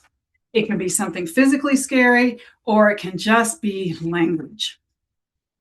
And that's really important to understand, because people often don't really realize that there are certain words maybe that trigger you, and maybe you're aware of them, maybe you aren't. There are certain words that if you even think them in your own head, you might trigger yourself. And you can trigger yourself in ways that we would call positive and ways that we might call negative. I'm talking about both. All of it is things that happen automatically when a stimulus comes in, because our mind and our brain is wired to wire itself, basically. It wants to make patterns and habits. That's what it's meant to do. Because if you decide things all the time, every day, about choices that you've made already a million times, you would waste a lot of time. Basically, you'd probably starve to death, because you'd be so busy trying to decide if you want to get dressed every day that you would never get around to making breakfast. There are so many decisions that we make throughout our day, at this point automatic for us, that we don't think about at all, that if we did have to take the time to think about, we were really hard time functioning. That's what our brain apparatus is wired to do. And it automatically, and it does it via neural networks. So that's the second piece I wanted to make sure. And then adding to it this idea that the words we also trigger this. And I had a slide that I cannot show you. I'm trying to figure out why I can't share it. Zoom has done some new cool things with this workspace I have not mastered yet, so I'm just going to let it go. But Larry and Witchy and Maria, a few of you that have seen it, and basically what I could show you, and you may have experienced this before, just getting a picture. Since if I showed you just a picture of the eyes, let's say, of somebody famous, Robin Williams, maybe Clint Eastwood. I mean, I'm going old here because that's me and my gray hair. But somebody that you've seen many images of, if you saw just their eyes, you would be able to say, hey, that's Oprah. I know that. You would be able to figure it out, and you'd figure it out really quickly. Obviously, if it's not somebody, if you're in another country and that's not a famous person for you, it won't work. But it will work with things that have been familiar to you. I could show you a corner of, the octagonal stop sign, the little red and white corner, and a lot of you would just say, oh, that's a stop sign. You would be able to fill in the information really quickly. And the way I often demonstrate it is I show you just pieces of letters, and most people can immediately say, oh, that's that word. Their brain just fills it all in. And then, of course, I show it to you, and it's not that word, it's something else. And it's kind of a shock, maybe, or a surprise, or maybe not. Oh, Sarah's trying to trick us. But the point of all of those exercises is to remind you, if you aren't aware or forgot, that there's a lot that your brain does for you, your mind does automatically, that you're just not thinking about every day. And it fills it in. That's its job. Saves you a lot of time. That's terrific. And it can get it wrong. Maybe it wasn't really a stop sign. Maybe it was something else. Maybe it really didn't say ice cream. It said gobbledygook. And then we have that reaction. And it just helps us to see that, oh, yeah, sometimes my brain messes it up. It's trying to do things to support me, keep me alive, keep me safe. That's what its job is. But it doesn't always get it right. And if you've ever experienced a blind spot when driving, where all of a sudden there's a car there that you swear a second ago wasn't there, because there's a blind spot, these two eyes make up the middle. They make it up and fill it in, and we think we see a full picture, but we don't. And that's what a blind spot is in driving. And that's why they teach you about it in driver's ed. And if you've never experienced it, it's pretty scary when all of a sudden there was a car there and you just looked a second ago and there wasn't one, because your brain filled it in. So knowing how quickly our brain responds to things and how it can be wired to respond to things helps us to understand that language also does this to us, and that not only is it doing it to us, it's doing it to all the people that we are around. And you and I now, because we've talked about it and you've completely 100% integrated it and taken it into your life and you believe it 100%, you have an advantage around the people who don't know. And it's not an advantage of power. That's not what I'm trying to say. But they are not aware that they're triggered by words. And you are now. You are, that it's possible at any rate. And you may have experiences in your life where you've actually seen it with other people, or of course, where you know it yourself. The word taxes, ugh. I mean, there are words that make us kind of go, ugh. And maybe not that word for some people, and different words for other people. But the important piece is to understand that language impacts this stuff. Because if we want to communicate with people effectively, we want to get along, we want to collaborate, we want to have good interactions that feel yummy. Understanding that people around us have responses wired to certain words can really help us navigate when things kind of go sideways and we don't know why. Well, maybe it's just the word. And the word is maybe attached to something their mother used to say, and it really doesn't have anything to do with you. But when they hear the word, their biology shifts. And when their biology shifts, they shift. And you just being aware that that might be what's going on here. It's not personal. It's not about me. Can help you stay in the moment so that you can navigate that and help them navigate it. Because again, you might be aware that that could be a possibility here, and they aren't. They're just off and running because their brain took them out for, a trip based on its wiring. So the next piece I want to make sure you know, which you've already experienced tonight, is that there are simple ways to help yourself stay out of fight, flight, freeze, or faint, to keep from getting dragged into that. And, we've done them. Just that simple act. Yeah, I'm watching Larry do it. I can't hear him, but I can feel it. You can feel it when someone else does it. You feel it in your own body. Okay, we're safe because they're sending me the signal. We all are. We're together. We're connected because we are. And the music as well helps us to connect with one another. So this is something I just want to make sure that you can understand, that you can learn. You can learn more about this. And the magic question that I will work hard to get that slide up for you. I don't know, why I'm having so much trouble, but I didn't want to waste too much time on some of these other details. The magic question that I have for you to consider, and please write this down if you're taking notes, is a 4-part piece. And it basically is, and you're going to fill in the blank depending on what is happening around you. But it's, could you be feeling, and then you throw in a word to describe feelings, because you need, and you throw in a word for what they might need. And then the last piece is that correct. You just ask. So an example could be, Witchy might be feeling, my guess is, a little bit of joy, because her need for acknowledgement about the music that she wrote herself and shared with us was met because I said something about it. Maybe that's right. I don't know. She could come off mute and tell me. I'm just guessing. I don't know. but it makes sense to me that that might kind of be a real thing for her. And when I offer that, I watched her head come up and she's looking at me and she's smiling. So I'm kind of guessing that I was pretty close to the target. Yep, she put it in the chat. And see this beautiful smile that's happening right now? I mean, this is what we can create. And that was not a problem that she had. Like, it wasn't an upset. It was a, hey, here's a moment we could celebrate, right? And really milk it.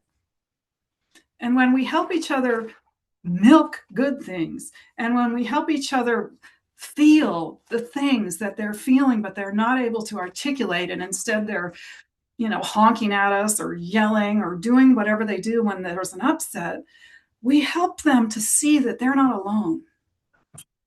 They're not alone. Witchy had a moment of like, I'm not by myself. Somebody's here with me, because we kind of feel alone in these bodies. And we live in a culture that has taught us that we are alone and has kept us thinking over and over again that there's something we're kind of doing wrong. There's something we're screwing up. I can't really trust myself. I can't really feel like I'm okay, because it's a culture that's full of good, bad, right, wrong, judgment all the time. Since grade school, raising your hand if you know the answer. Well, if you don't raise your hand, then you're in trouble. You might raise it anyway, even though you don't know the answer, just hoping that you won't get called on. I mean, it sets us up from the beginning to be like the winner or the loser. And we're all winners. And we need to help each other to remember that if we want to have peace and joy. That's what my dad needed way back then. My mom needed it too. And, us little girls needed it, and we didn't get it. And there's so much risk there when those kinds of things happen to people, where they walk around for years and years feeling like nobody sees me. I don't matter. Am I even here? And when you can give somebody just this moment of, is it this? Is that what's happening with you? Before we go on to fix the problem, could we just talk for a second about how you're, what's going on? I want to make sure I have it. People love that. And when they love that, they love you. And most of us would really like to have more love in our lives and more joy and more fun. And this is a way to get it. So, I am just about done, to be honest. And I know that you've got a link for my gift that I have for you, and I'm hoping that you, Witchy, will put it in the chat, because it'll probably require some work for me to find it. There it is. Boom, shakalaka. There you go. Thank you so much, darling. So this is a free gift. It's called Speak So They Listen. It's, a little document that you can read and gives you some of the same information and some things that you can build on it, because we want people to listen to us. And I got to tell you, one of the ways that they'll listen to you is if you listen really well to them, and you let them know that you're listening by feeding it back, by reflecting it back, the way I did a minute ago with Witchy, and the way we can talk about now in just a minute. So that's a free gift. Please download it. And, you will be also getting other emails from me about other events that are coming up at times. And I'm happy to share all of those with you.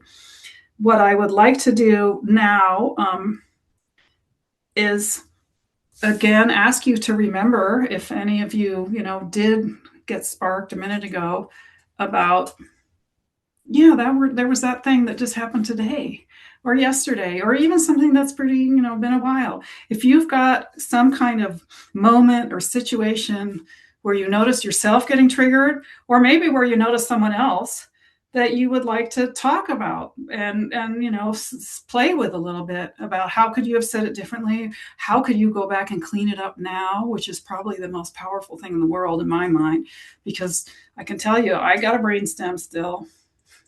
I still get triggered. It still happens. Crap comes out of my mouth that I wish I didn't say, or, I forget my skills. It happens. And so the most powerful piece of all of this in my mind is being able to go back later and say, hey, yesterday when I said that thing, I'm guessing that maybe this was going on with you. Is that right? And would you okay if I tell you what was going on with me? Because it was about my need for respect and my need for being heard that caused me to get so irritated and angry. And I was remembering something that happened when I was a little kid. And I just want to make sure you understand that, because that's not what's happening now. Because we get pulled into our past all the time. That's the past over there for me. And that's the future. We get all worried about that too. We want to stay present. So I invite you to raise your hand or come off chat, or not chat, mute, Sarah. and come say something to me, and let's chat a little bit and see what you have to say. had a question. What were the 4 parts? I don't You know what betcha. he was. Yeah. Yeah. So the 4 pieces are, the first piece is, could you be? And this can vary a little bit, but what that's setting up for you is the possibility that I don't know. So you want to always couch this whole statement in the clear message that I don't really know. I'm not trying to read your mind. I'm not telling you who you are, telling you what you feel, acting like I know and you don't, or just plain like I know, because nobody, none of you, I promise, can read someone else's mind. You do not know what someone else is thinking, ever. And if you think you do, you're wrong. Sorry, you're mistaken. You might have a good idea, especially if you spend a lot of time with them, you know them forever. You might kind of be pretty close, but until you check it out with them, you don't know for sure. And What if you vice versa. see them salivating at food? You could guess, and you could probably make a pretty good guess. I mean, I made a pretty good guess with you a minute ago, right? Yes, you It was a did. pretty good guess. You said, yeah. Yeah. But you could have said, no, it's not really that. Actually, I was kind of embarrassed because I didn't want, I mean, it makes me really uncomfortable to have that kind of, I mean, you could have said, actually, it was that. And then I could have said, oh, so it actually was that. Is that right? And then you would have said, yes, at that point. And either way, the yes is where the power is. Yeah, it was And really it's not good. power over, it's power with. Like, yay, we're together. Yeah, it was really good. I'm seen and I'm heard, and this person gets me, and thank God, because all day, all year, all my whole life, I've been wondering if anybody did. And I've been doubting myself, and I've been scared for years. And many of us, that's truly how we're living. Yeah. And we can, when we have these skills, help people to not feel that way so much. So I digressed. The first part is something that sets it up like, I'm not really sure, I'm just guessing. Could you be feeling? And feeling is usually where we start, but not always. You might have the need, all 4 parts just need to be there. The order is not as important as the 4 parts. Could you be feeling some excitement because, tonight is the night that you're doing a lot of contribution for the world with your event? Is that right, Witchy? Yes. So there we go. Yes. Okay. So I give her a chance to confirm, because if I don't say that in the end, it feels like I'm telling her until I say, is that right? Am I about right? Did I get it? And she says, yes. And I know, okay, cool. Now we can move on to the next thing. And it's one sentence at a time with these kinds of conversations. So the could you be feeling sets it up. I don't know for sure, so I'm just guessing. I'm not trying to pretend I know your life inside out. The feeling word needs to be a feeling word. And that's, most of us have a sort of vocabulary around feeling. It's happy, sad, angry. There's about 5 words usually people have. And if you work with me, I can give you a list of 50. So there's a lot more depth there than most of us have. But that's great because it's a start. And I can tell you the next piece, the need piece, most of us have 0 with, because that's not taught to us at all. The belief with nonviolent communication, which is what we're talking about here, is that nobody ever does or says anything if they're not trying to meet a need. So what's the need? What's the need? And my guess at the need for you was, some acknowledgement, some recognition. I mean, most of us would like to know that our hard work that we put energy into, that we're trying to change the world with, honey, yeah, exactly. Like, I have a weakness though, in the sense that I just like to help people. I mean, that's not a weakness, but I like making people happy, if that makes sense. Yeah. And it makes you happy to contribute. Yes. Because when you contribute to people, you can see that they're happy. Right. Right. And so I'm just going to still claim that the need, something like contribution, sharing your wisdom, that's another need. Those are needs. And another need is often like some recognition, please. and it's hard for us to say it ourselves. Hey, that was my song that I just played, and I worked really hard on it, and I really love it, and I'm really proud of it. Like, we've been taught we're not supposed to say stuff like that. Yeah, that's So if true. somebody else helps us to say it, we get to have a little of that joy. Because I bet it's true. You know, you It like is, helping yeah. people, but that doesn't mean you don't also like celebrating what you've created.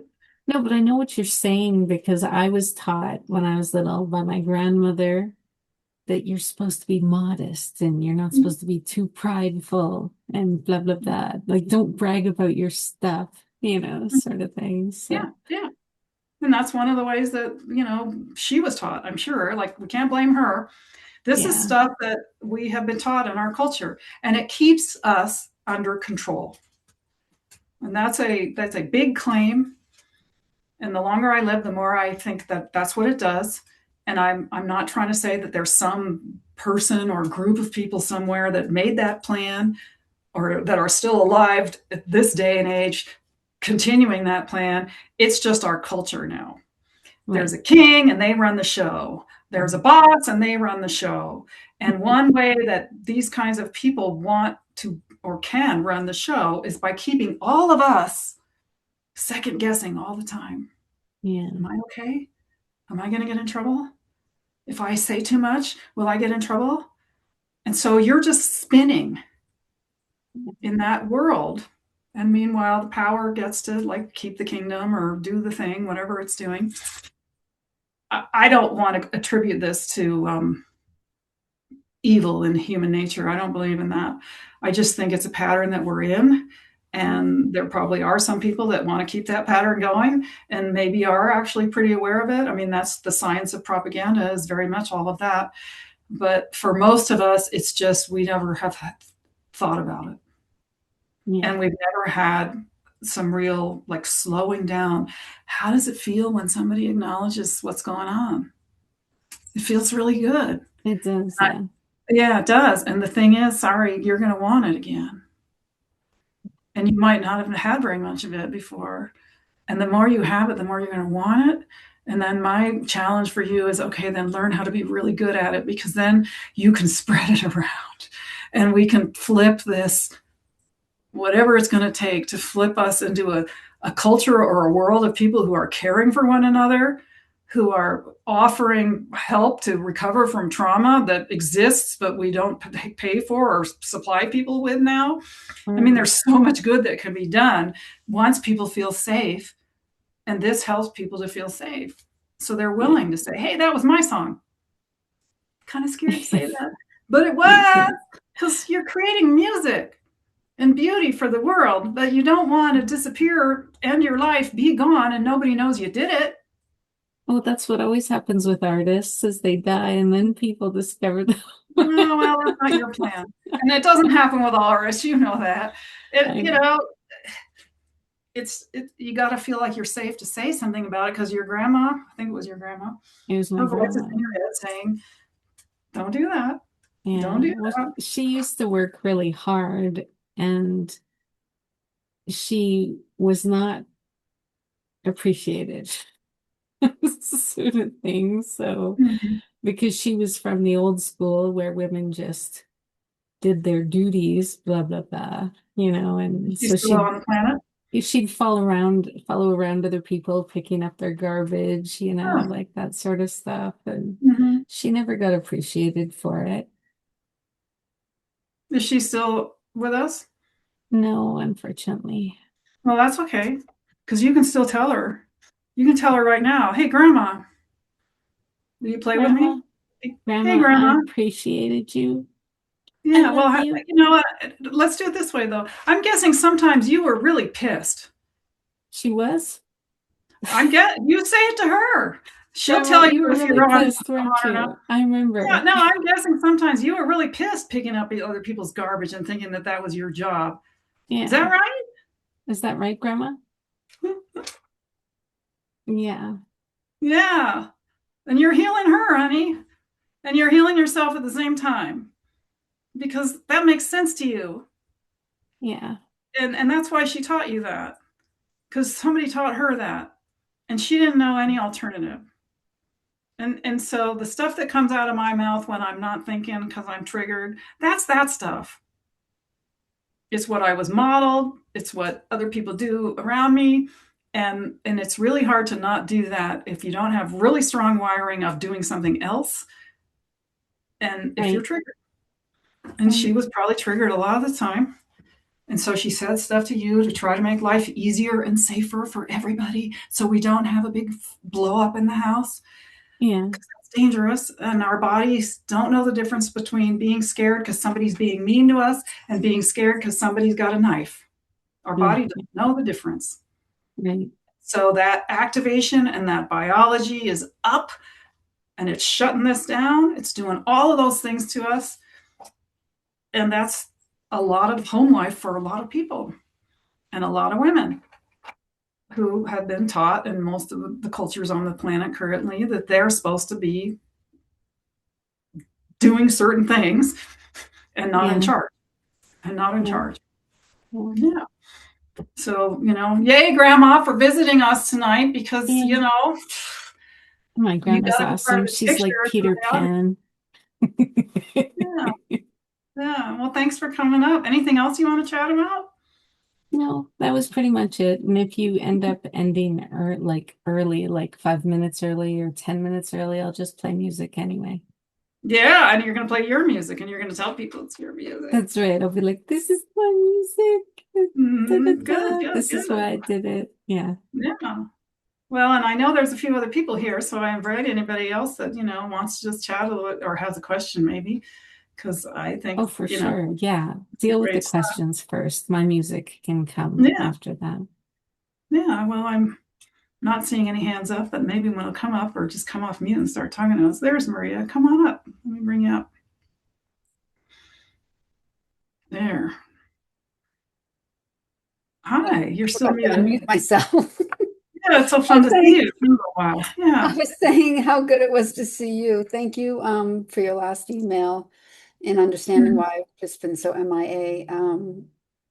Yeah. But yes, I just wanted to say, even though I wasn't partaking of the last few months with our group, the lessons that I gleaned from you have really served me well. And I had a recent situation with someone who's a family member who I hadn't talked to in 20 years, which is crazy, and not because we had a fight or anything. It's just lives took us different places and we reconnected. And at first I was really thrilled about it. But as subsequent conversations, I was having some difficulty with her personality and her and holding my boundaries. And I attempted to use the tools you gave me, and Mhm. unfortunately they were really unreceptive to that approach. Um, and even though I'm guessing that you felt some disappointment around the actual, progress that you made when you tried to use them. Is that about right? yeah, I would say Yeah, so. maybe even some discouragement about your mastery of those kinds of skills. No, it No. was because I felt really good about how I was approaching. I was Yeah. disappointed in that they were so fixed in their perspective. Didn't they didn't respect me enough to give my perspective a chance. Okay, so what I'm hearing in part is you actually feel some delight and even maybe proud of what you did and how Yes, you know the work that it took to even pull those skills forward, and so it met your needs for progress, even if over there on the other side it didn't land the way you wished that it would.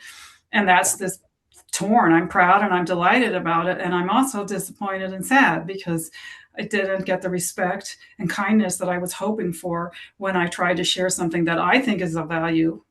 It's wisdom that I want to contribute, and it wasn't received. yes, Yeah. So for the rest of you listening in, like there's a lot going on there, right? I mean, I'm throwing in this concept of torn, which is there's actually a couple things going on. I'm proud and excited, but I'm also sad and disappointed. And here's why. This was good. This felt great. I got to contribute and show that I can learn this stuff. to myself anyway. And over here, it wasn't met with the respect and kindness that I was hoping for. And that's my guess. And because Maria's saying yes, it lands pretty well. I'm not really off. And, there's lots more detail probably you can get into because there always is. There's so much juiciness in this stuff. And I'm curious, would you, tell us a little bit more about what happened? Would you be willing to say what she said? And if it was a she, I think you said it was. I don't, yes. So it is a she, and she was kind of complaining about the relationship she has with her brother, and they actually live together. And and she was saying how he doesn't like being ordered around, and yet she orders him around. So yeah, anybody here like to be ordered around? I'm just curious. Anybody like that? Do you like it when somebody gives you an order, even if it was something you were going to do anyway? No, none of us do. So he sounds normal. And she was feeling some disappointment that she couldn't get him to respond to her orders anyway? Or was it she was sad maybe because she was trying to change, but she couldn't figure out how? And she still she was frustrated. No, she just felt frustrated with, I mean, she felt frustrated that she couldn't get him to do what she wanted when she wanted him to do it, how she wanted, it was just the control issue. Yeah, so even though she knew he didn't want to be ordered, she wanted him to start wanting it, kind of. Yeah. And so when I approached her with our speak, and then I said, could I give you some suggestions on how maybe you could, verbalize your needs and in a non-aggressive way? And so it's more of a choice for him. And she's like, oh, I give him choices. I asked him if he could, either when I asked him to get me something to drink, and I was just laughing to myself. But when I asked him to get me something to drink, I gave him the choice of getting me flat or seltzer water. Yeah, okay. And I said, well, it sounds like you just really want the choice I was talking about.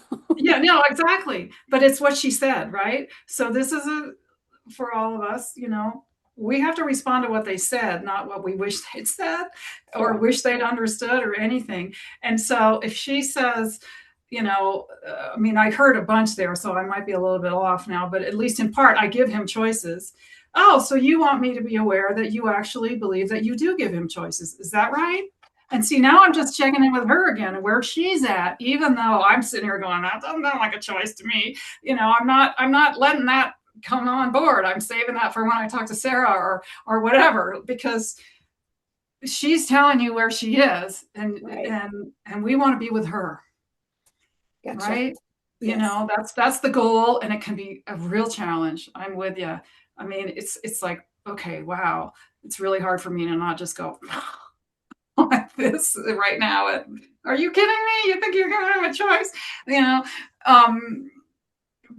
But that's always the answer. It's like, okay, what need and feeling is going on that made that come out of that person's mouth? What could it possibly be? Instead of, what I thought we were talking about a second ago with her brother, but that's not really what we're talking about right now anymore. We're talking about, your belief that saying, get me either some seltzer water or some regular water is giving somebody not an order. Baloney, because you're off and running with her then, and that's why she pushed back, because I think Tuna wants to ask a question. Oh, does he? Well, okay. So is there more, Maria? I mean, Oh, no, there's more, but I want other people to talk, but it was so happy to continue, Maria. I mean, yeah. Is there? Oh, no, it's unfortunately for other reasons and her complete lack of integrity and respect for me. I told her I needed to disengage for a period. And I was composing a letter, and I wanted it to come from a place of love and, compassion and understanding. And just as I have pages because it wasn't coming out that way. It was coming out like angry and snarky. So I just have to keep letting the emotion come out on the paper before I wanted to send anything out in an email or text. And unfortunately, by the time I kind of got it to a point where I felt like, okay, this is honoring my need for respect and also kindness. Um, Mhm. um, Even though I had already severed communication, she just kind of like ended it too. So I don't Yeah. know if I'll ever have an opportunity because I asked her for her emails because I had something to say and she never gave me the email. So I'm So like, you okay, don't have any way to communicate with her if you wanted to? well, I could Is that what send you're it in a saying? text, but it's a lengthy A letter. text. So Yeah. yeah, Yeah. you know, Well, so here's an invitation because, if you ever want to, we can talk about how to get this letter into some shape where you feel satisfied with it and it says what you want it to say. And even if you can't figure out how to send it, at least you've done that for yourself.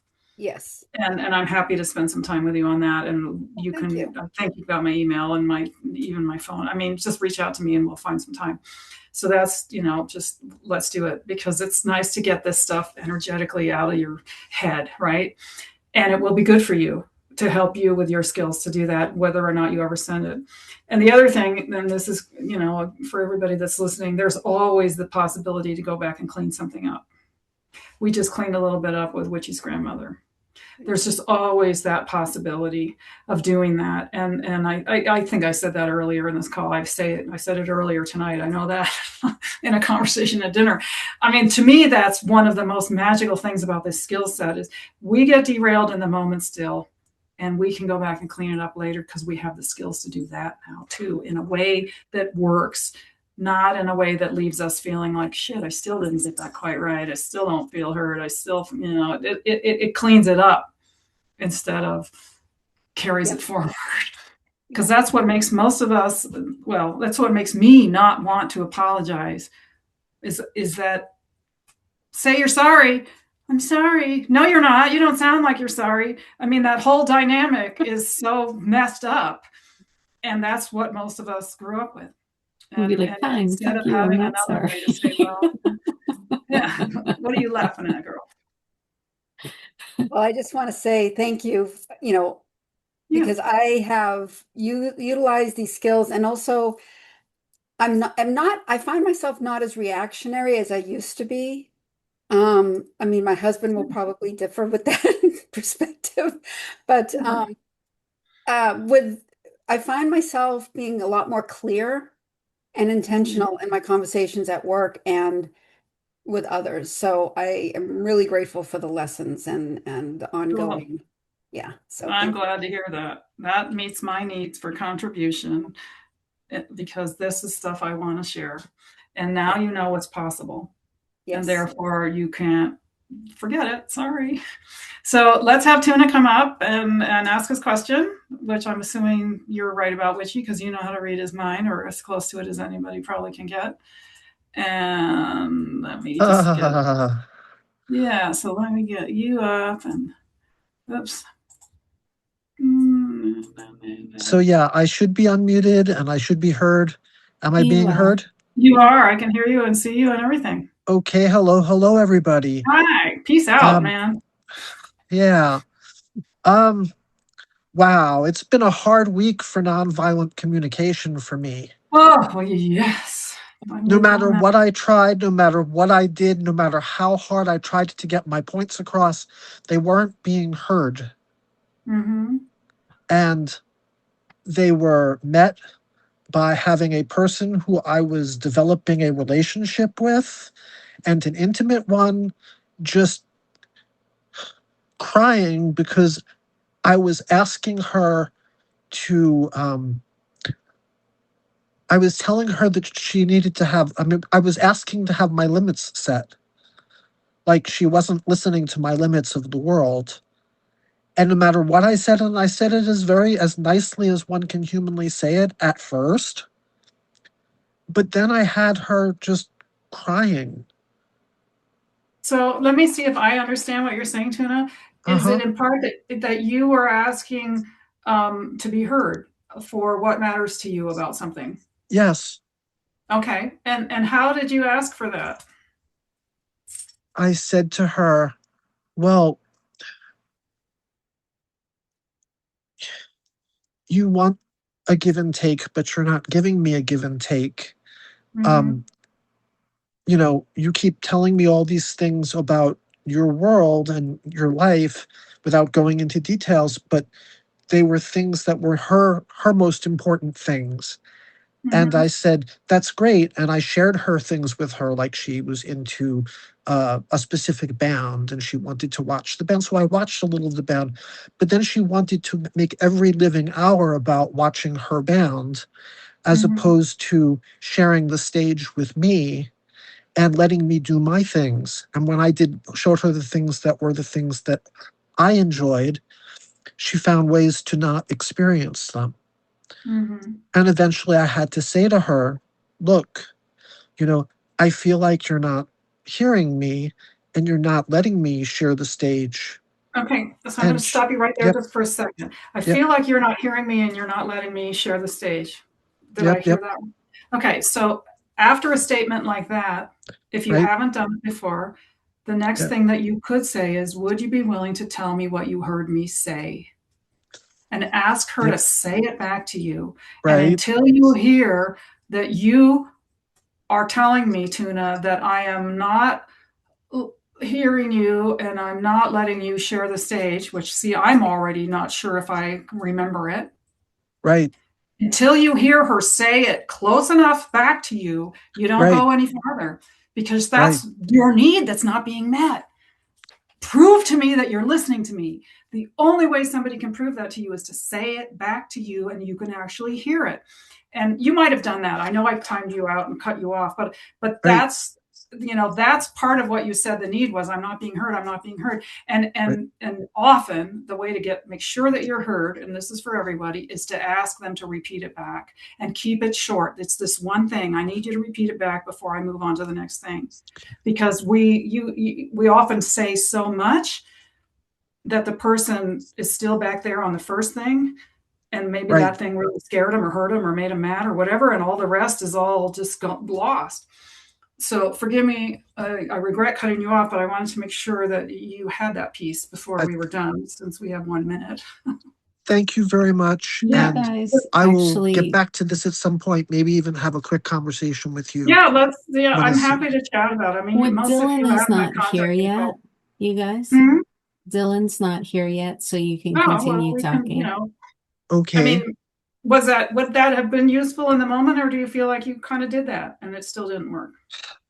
In the moment, I used my own, I wouldn't say I followed the NVC to the book kind of a thing, but Hmm. I was saying to her, I mean, look, I don't think, I don't think that, you know, you're what you're doing is giving me the opportunity to share the stage with you and that you're not doing that. And she just started crying and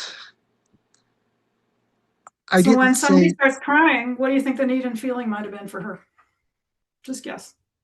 well, she feels like the whole thing, for her, I really got that the whole thing was falling apart and that she wasn't.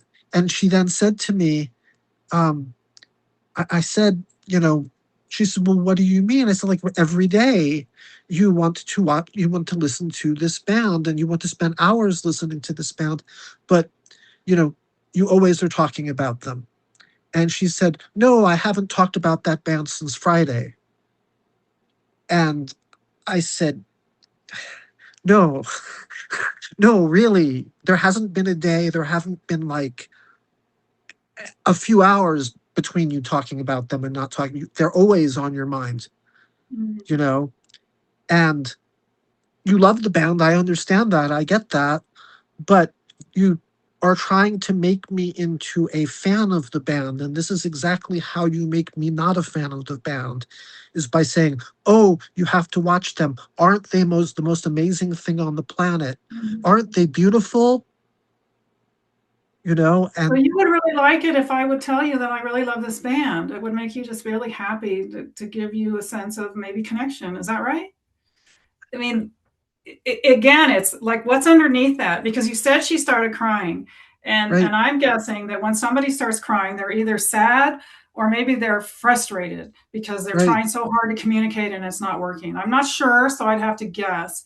And I wouldn't want to go farther until I addressed that very visual, clear sign of something going on Right. with somebody, right? Right. And it sucks.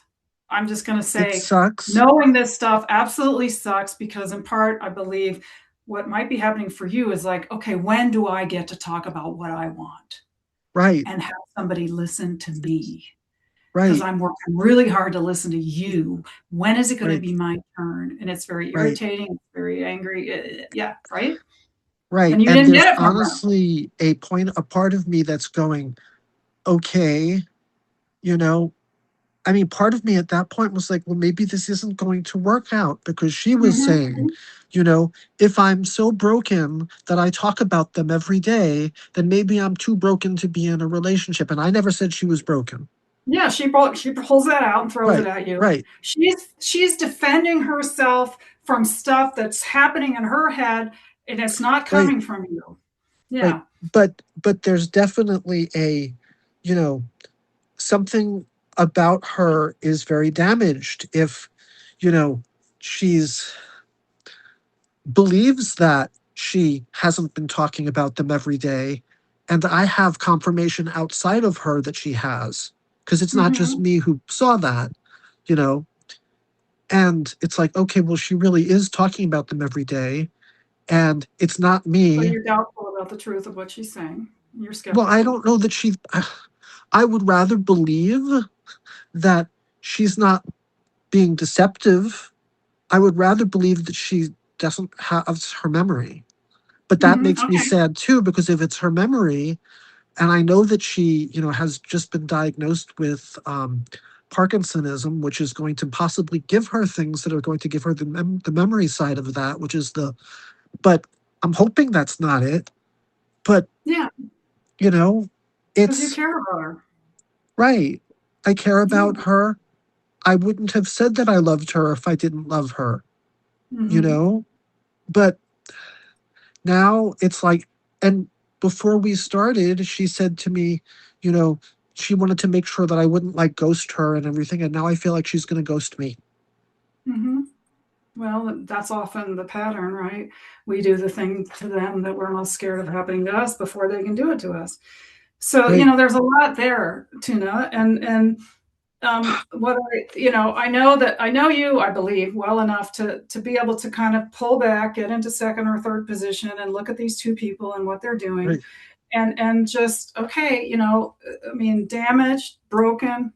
These are judgments, and if there's a sure. diagnosis, that's still kind of a judgment because Right. Well, it's it her comes from a doctor diagnosis who that told her she's to. told it. That's the doctor giving her the diagnosis, not Yeah, me. yeah, exactly. But Right. these are symptoms of And our culture again. right, It's like my guess is right, you're feeling really sad right now because you're trying to communicate with me and it's not working very well. And, right, is that why you're crying? I mean, again, if on one level are like, okay, this person, I'm probably not going to be in a relationship with anymore because it's not working. But maybe I'm willing to just keep trying to learn how to talk with her right, because it's good for me to practice.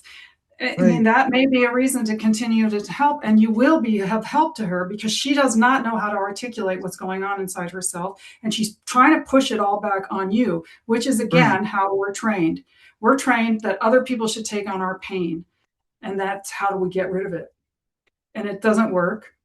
And when we run into somebody that is trying to do that, those of us who have a sense of this can really be like, right, oh my God, you are in a lot of pain and I'm not willing to take it on. So it blows up, kind of like what you were saying. right. And it's It's surprising and shocking how quickly it can, because they're used to people doing something different. Most of us do something different when someone's in pain. We try to fix it. We try to make it better. We try to tell them it's not as bad as it looks. All that crap that doesn't work, instead of just saying, "Oh, it looks like you might be in some pain. Is it about this?" right. And we're over here. We're not getting sucked in. And they're not used to that. and it makes you sad because you care about her. And it's I kind of wanted this scary to that work. she doesn't remember stuff. That's scary Right. because of, again, Yes. caring for her and her health. And it also, I bet, kind of irritates you because it's like, I heard you say it yesterday and the day before, and I have witnesses. And like, would you just Right. listen to me? You know, Right. it And gets it's like, irritating. I've unfortunately dealt with another relationship in the past where it happened before. So it's like, Mhm. it's hard. Well, and I encourage you then, if it's happened before, to spend some time really looking at it. And if some of the stuff that I've said to you, of breaking it up into smaller pieces, and maybe taking time, if it happens again, there's somebody in your life and it's like, what's going on for me? Why is this bothering me so much? It's my need to be heard. It's my need to be heard. And I can get that met in more than one way. I might not be able to get it met from this person, even if I ask for it, even if I ask them to Right. repeat it back, and all those things that are awkward and hard and scary to do. I still might walk away not feeling heard. Where can I go to feel heard? And I'm betting there's somebody in this room that and I will volunteer for this. If any of you that have been in my classes before are like, Sarah, I need to talk to you. And then, we get on a call and you say to me, just say this back to me. And you figure out what it is you need to hear. Tuna, it sounds like you're really sad because your need to be heard just wasn't met with this person. I mean, if that's what you came up with and you asked me to say it to you, it will feel better because your need to be heard is happening now, even though it couldn't happen then. And I'm guessing that right now you're feeling some sadness about it and also some relief. Yes, it feels so good to be heard. And that's what I needed, and I didn't get it then. And I can get it in other ways, and it maybe won't fix it all, but it will fix a lot of it. Because sometimes we can't ever get it from the person that we most want it from. Yeah, and it really is hard. It really hurts. And that's why this is a nice community, because we can help each other with it. And I tell you, there's real value in just calling up and saying, hey, so and so. I mean, Larry's been in class with you, Witchy's been in class with you, Maria's been in class with you. I don't know. I mean, I know there's others that you know as well, and say, hey, I just need 15 minutes. And then you get on the phone and you say, just say this back to me. And you read it to them and they say it back to you because they know what you're trying to get. And they won't give you advice and they won't tell you that you're overreacting. They won't try to fix it for you. They'll just say it back to you. And then you can have that yummy experience of saying, yes, yes. Then your biology shifts finally. Yes, that was it. Yes, I'm not alone. Yeah. Yeah. You can even do it with people that don't know this skill set. Just tell them to say it to you. Say this Yeah. to me. And if they love you, they'll try. And they'll probably fumble it, but it'll still work because you're doing such a big act of taking care of yourself by even doing that. Yeah. Thank you for coming up. Thank you. Is there more for now? That's what I need for now, I think. All right. Well, thank you, thank you, thank you. Yeah. Does anyone else want to talk to Sarah? Dylan still hasn't shown up yet. Oh, Anybody?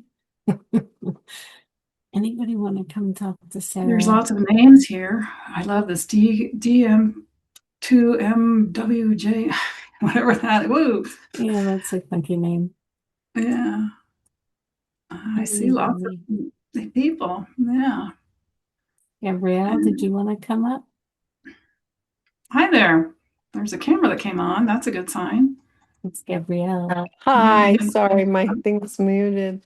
Yeah, no, it's heard on a phone. At least I think it is. I'm sorry I arrived late. I found out about this from Larry today, and I don't know somehow I messed it up. I thought it was for tomorrow, and then finally realized it was tonight. So sorry So I'm about that. guessing maybe you're feeling some disappointment because you really wanted to have access to the information that we shared here tonight. Is that right? Something like that? Yeah, yeah, Yeah. I was very excited to witness your medicine, so to speak. Yeah, I feel that being in alignment and being able to really express the authenticity. Gosh, it's so wonderful when it happens and can be difficult when it doesn't. Mhm. Yeah. And were you late getting on the call, Gabrielle? Yeah, Is it? yes, I was Yeah. late getting on the call, So so for the part that I talked about too, because this has been going on for a few hours, I know that. Yeah. Well, number one, I want to make sure if you came on after the chat, that Witchy put a link in the chat for a PDF that you can get of mine, and then we'll be connected. So let me just get up there and copy it, because sometimes when people come on after the chat, they can't see what was chatted before they got here. So I'm gonna, wonderful. or maybe she already did it because I'm Yeah, doing it. I see it. It just Yeah, there it it is. popped Yeah. up somewhere. No, that says Zoom, so I don't know what that Okay. is. Oh, okay. I don't know for sure, but I've just put this. This was the whole piece right here, and so you're Okay. welcome to do that. And is there a? I mean, as long as Dylan's not here, and which he's okay, if there's a question you have or a situation that you can remember recently that just kind of Yeah, left you. Dylan's not here. You Okay. guys can take as long as you Yeah. like. I do have a situation. Um, and it has to do with my daughter and I. She's now 43 and I'm 68, and so this has been one of those things that have gone on for a long time. And she seems to have a need that in like a crisis situation that I should always be there for her. Mhm. And if in the particular situation that just occurred, it's about a refrigerator repairman that she doesn't know if she's going to be able to be there. And so she sends a text that says, "What are you doing on such and such a day?" And I send her a text back and say, "Well, I have a commitment on that day, da da da da." And, "Well, can't you change that commitment? Because I need your help." I'm like, "Well, what do you need?" And it was like, "Well, I don't know for sure if I'm going to be able to be here in the time frame for this repairman." And texted back and said, "Well, could you reschedule? I've got this day and this day and this day open." And it's like, "Well, no, I can't. I'm at the mercy of the repairman." And then she kind of ghosts me for several days. Mhm. And Mhm. I think she does that because she's upset, but in her own way, she doesn't want to be angry and take it out on me. And I think she feels that maybe if she talked to me or she continued to text, it would be sharp and maybe hurtful. And Mhm. so I can feel the discomfort. And I really want to honor her feelings. If she's upset, she's upset. Um, and at the same time, my heart gets really sad. Mhm. Yeah, it Um, seems like you're really sad right now yeah, about when you just think about how it's gone with her and the disconnection sometimes. yeah, yeah, Yeah. So, um, one of the things that I don't know when you came on and how much you heard of some of the things that I already spoke about, but one of the things that I heard you just do just now is guess at what's going on with her. I think maybe she stops texting me because she's feeling this and this, and then I get sad. And the fact is, you don't know. And I'm pushing you a little bit here. I'm kind of challenging you a little bit, but this yeah. is one of the things that we talk about is that we're kind of taught that we know what other people are thinking, and guess what? We don't. You have no Mhm. clue. And if you've ever have you heard of Gabor Maté and his Oh work? yes, yes, yeah. Okay, so this is one of the pieces that he talks about that we go automatically to our most painful thing when we try to explain something like this, and that's what we do it's about our trauma when we're doing that. So that might be a thing, and I'm not trying to say that it is. I have no idea, but I just encourage you to kind of remember his work when you're talking about how sad it makes you feel. Hmm. And then there's a few other things that I want to say about this that um, you know texting is wonderful in a way, I think, especially when you have these skills, because you can pause. You can start writing a text and then you can undo it and rewrite it and all of that things. So tell me, what was the first thing that the text was? What are you doing tomorrow at 2 or something like that? Yeah, what are you doing on Monday? That was next Monday. What are you doing next Monday? That was how it started. And is that kind of how it always starts? Something Yeah. like that, kind of like vague, and it's not getting to the point right away. It's like I'm fishing to see. Yeah. Yes. And Yeah. and what you would really like is for her to not come to you first or not come to you only. Is that correct? That Yeah. is correct. Yeah. Yeah. Yeah. And that's And her. I get a knot in my stomach when I get those texts that say, "What are you doing such and such a day?" Because of our situation that has happened, more than once.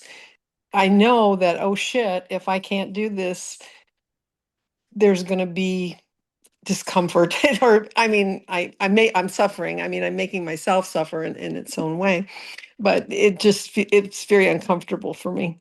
Yeah. Yeah. Yeah, because you've been there before, at least at a unconscious body level, your body's going, danger, danger. And you're like, yeah, I get it. And I don't know what to do about it. And so, there's all sorts of things you can do about it, including you can lose your phone for a day. Like, I mean, I empower all of you to remember the day before we had phones like these. Like, you don't take them in the shower, you don't take them when you go running. I hope you don't.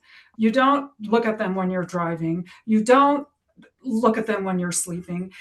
People do not have the right to get immediate responses from you just because these freaking things exist, and our young ones need to know that. It's about Mm, respect, it's about kindness, it's about consideration, it's about the life they're going to want to have if they ever reproduce. They aren't going to want to have people think that they're, beck and call kind of thing, right? yeah. So I empower you, and I do this myself. I see the text and I'm like, not answering that one now. I Mm, gotta wait till I'm gonna have a better answer than I do right now. Sometimes mhm, I'm like, I'm gonna text 5 other people so that gets buried so I can't even see it because it's so nasty.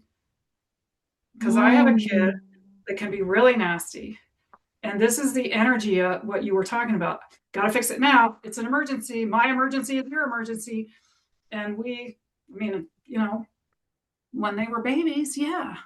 And the trouble with being a parent is you have this immense, long journey of separation that unless you and I drop dead right now, it just goes on for a really long time and we blow it and they blow it. Like, okay, I helicoptered too much here and not enough here. And, I gave you too much freedom. Now, nobody knows how to do it. My beautiful 23-year-old, he said, you know what, Mom, we're all doing it for the first time. We're all aw. doing everything for the first time. This wise child, I mean, I never have heard that. I've done so much self-help No. programs, but I've never heard anybody say that. You know what? Every single one of us Mhm, is doing this for the very first time. So how can we hold it against each other? You're doing for this for mhm. the first time. You have never been a 68-year-old mother of a 43-year-old. You didn't know when she was 4 that you should be doing something then to take care of this 68-year-old lady now. You didn't Yeah, know. right. And so now's the time. And we got to teach this woman how to be independent, how to take care of herself. And she wants that. She doesn't know how to do it. She wants it because, again, both of us could get hit by a car tomorrow and our kids got to figure it out. And That's we right. want to die knowing that they have a pretty good chance of figuring it out. We Mhm. want that gift for them more than we give a fuck about what happens with their refrigerator repairman. Big deal. Is your life gonna end if you miss the appointment? No. No, Yeah. no. So we have to help you be able to navigate those kinds of things because she's got her little pattern and your body is telling you, here it comes. And you have to have a Mhm. better answer for that to cut it off right at the pass. I'm busy. It sounds like you're looking for support for something. What is it? Tell me right now. I don't want to get Oh, down the see, trail I don't farther where communicate that. I can see that I don't communicate that. yeah, Yes. no, yeah, yeah. And Yeah. I've done the same thing. It's like I'm the mom, I'm trying to help them figure it out, and all of a sudden I'm the answer. That's not what I was trying to do. Like, right? Yeah, and if you fix it for them, they don't have to go any farther. Well, let's see. You need some support getting your refrigerator fixed, right? Is that it? Is that the problem? Yes. Oh, okay. So, let's brainstorm some ways to do that. Who do you know that you could call if it's got to be on Monday at 2 or whatever it is, and you're not going to be able to be there? Yeah. Because I can't do it. I'm happy Yeah. to help you come up with another idea, but I can't do it. I'm busy. And if they give you shit about, now I'm swearing, you can tell I get excited. Well, you're not willing to help me. You don't love me. You're a lousy mother. You just hang up on them. I'm not going to listen to this. I'll call you back when I'm calmed down. That's a great example to set for somebody. I'm not going to talk to you now because I'm going to say something I'll regret. I'm going to call you back when I've calmed down, because you want her to have that skill set. Yeah. You want her to be able to say that to somebody. I'm about to say something I'm going to regret. So I'm just going to hang up and I'll call you later. I'll call you when I feel better. And then you got to do that part, which is kind of hard sometimes, but I'd love to talk to you more. And I mean, that's not what we're supposed to be doing here right now, but I guess Dylan hasn't showed up. Go ahead, But Dylan's the energy you're talking about is this emergency energy, and it's the energy of addiction, which I have no idea if that's in your world or not, but it's in a lot of our worlds. And that's how addiction feeds. It's like, we got to fix it now, got to fix it now. And the family gets sucked in, the people that love them get sucked in. It's an emergency. No, actually, it's not. It's not an emergency. So your refrigerator doesn't get fixed till Wednesday. Is the world going to end? Yep. Sounds like you need to come back and reschedule. Yeah. And I really like the thought. I truly, I never had the thought of not responding right away. Isn't that weird? But well, I mean, that's kind of the mom and the scenario that was being played out. And yeah, because immediately when you said that, what I thought about was like, if I didn't respond for even a couple of hours, doesn't have to be a whole day, then the thing would be like, oh, well, I can't get a hold of her now, so maybe I have to go to plan B, to where she would even maybe think of something else or whatever. But yeah, then I just don't have to be engaged, right then. And so that's very helpful. That's a great idea. And just to have that availability in my pocket to say, oh, yeah, I don't really have to respond right now. Yeah, I'm busy right now. I mean, I bet you are most of the time. You're not like sitting around with your phone. When is she going to text me? Like, this is how you live your life. And part of what I was talking about earlier, I mean, this happened to me just this week. I had somebody who was really angry and really upset, not at me, but at something, and wanted to commiserate, and I didn't want to get pulled into it. And it was really hard for me, even with all the skills that I have, to figure out how to say something back that wouldn't inflame it or suck me in farther, and would just say, oh, it sounds like you're kind of worried about not being able to get your refrigerator fixed and what that's going to mean for you when it comes to having fresh food. Is that right? Like, that's what I'm teaching here. It's pretty simple with a refrigerator. It can be really complex with a big pile of stuff. And trying to get in there can be, I have to sit and think about it for a long time sometimes before I can answer a text like that, because I don't want to get pulled in, and I want to meet the human being where the human being is, even though they're spewing so much stuff, that I also just want to kind of go like, because that part of me just doesn't want to be around it. But all of us, like I say all the time, we're all starving to be seen and heard. We just are. And when you've had a taste of what it can be like to be seen and heard, you're not going to settle for anything less. You'll know it when you're not getting it. You're not getting it from your daughter, and she might not feel like she's not getting it from you either. And that you're the person that's here now. So read the thing and reach out to me if you want to talk more, because we can help you help her. And then the way it works in my mind anyway is you find somebody that can help you so that you feel heard, and then you will have the energy and the bandwidth to be able to help her feel heard. It's got to start with you feeling, less stressed and less freaked out, because it makes you so sad. Yeah. You're scared to leave the planet and have her be helpless. Like, shit. I'm as old as you are, honey. I see We're getting there, Yeah. right? We're getting there, and there's work to do. Yeah. And, there's so much that we wanted to give them that we don't see evidence of them having received yet.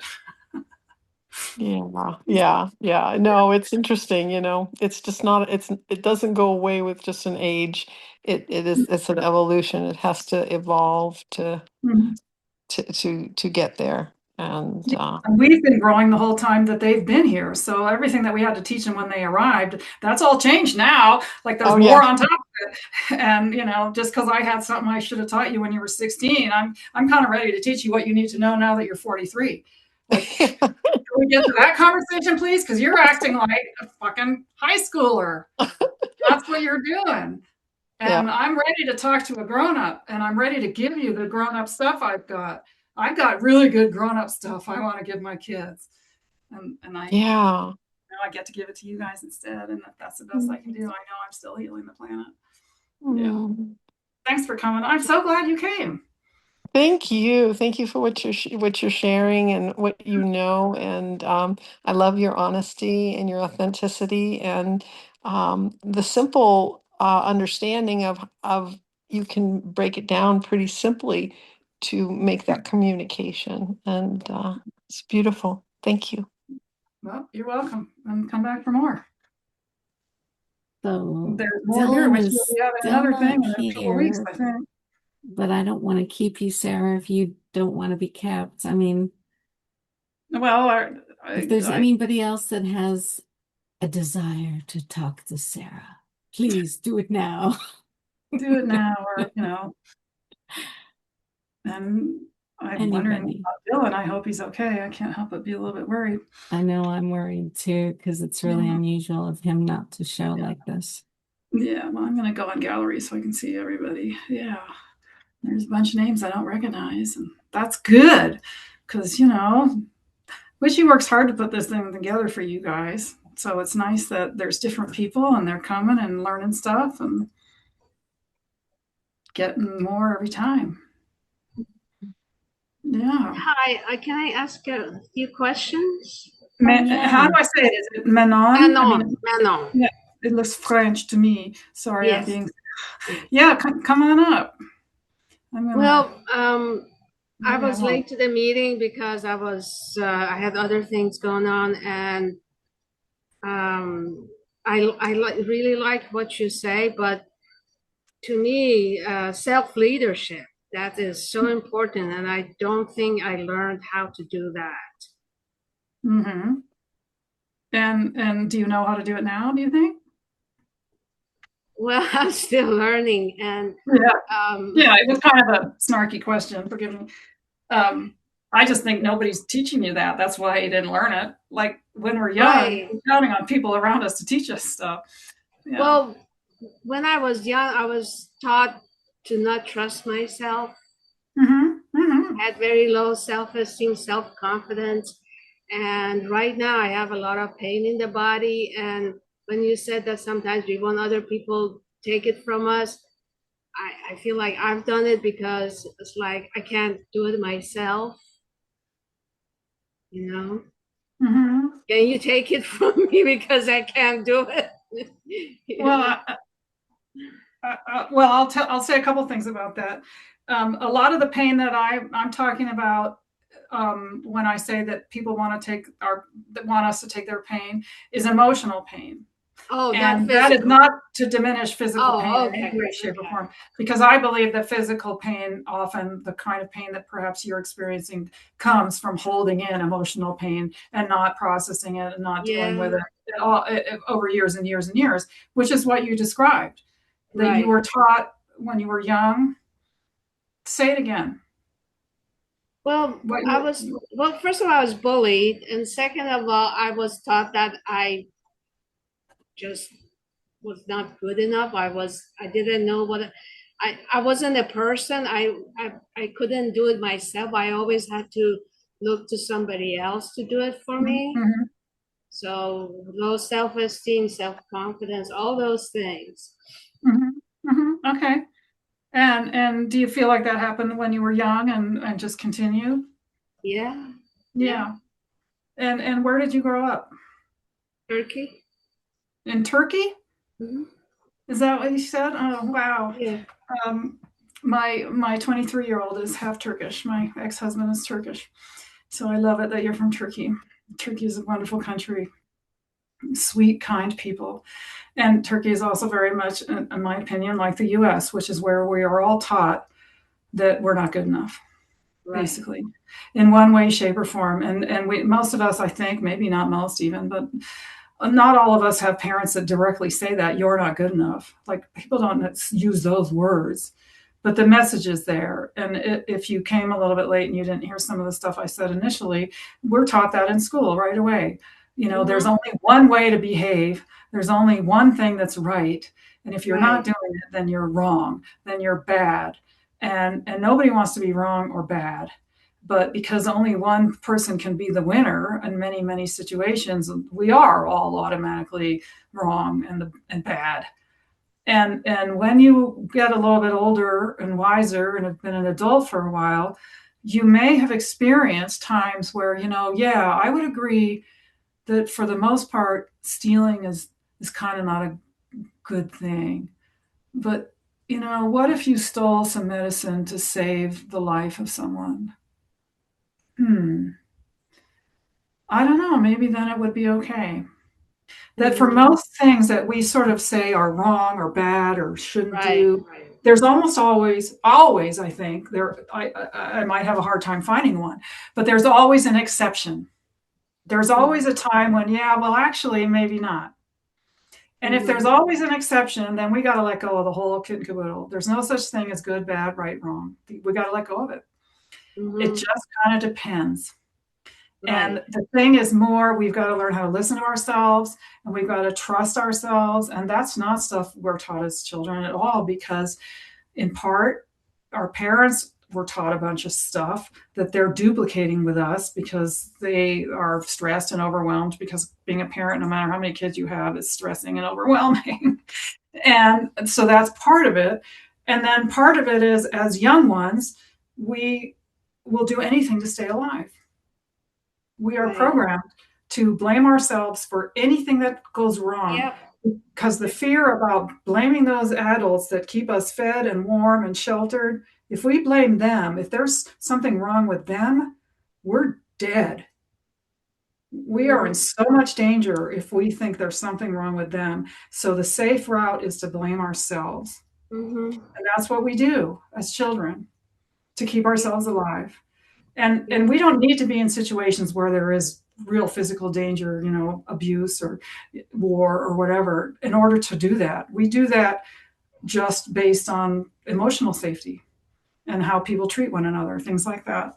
So that's what I'm guessing is part of what, you came out of childhood feeling like, I'm not a person, I'm not good enough, Mm-hmm. I need help and someone has to do it for me, because the adults around you kind of gave off vibes that gave you that conclusion.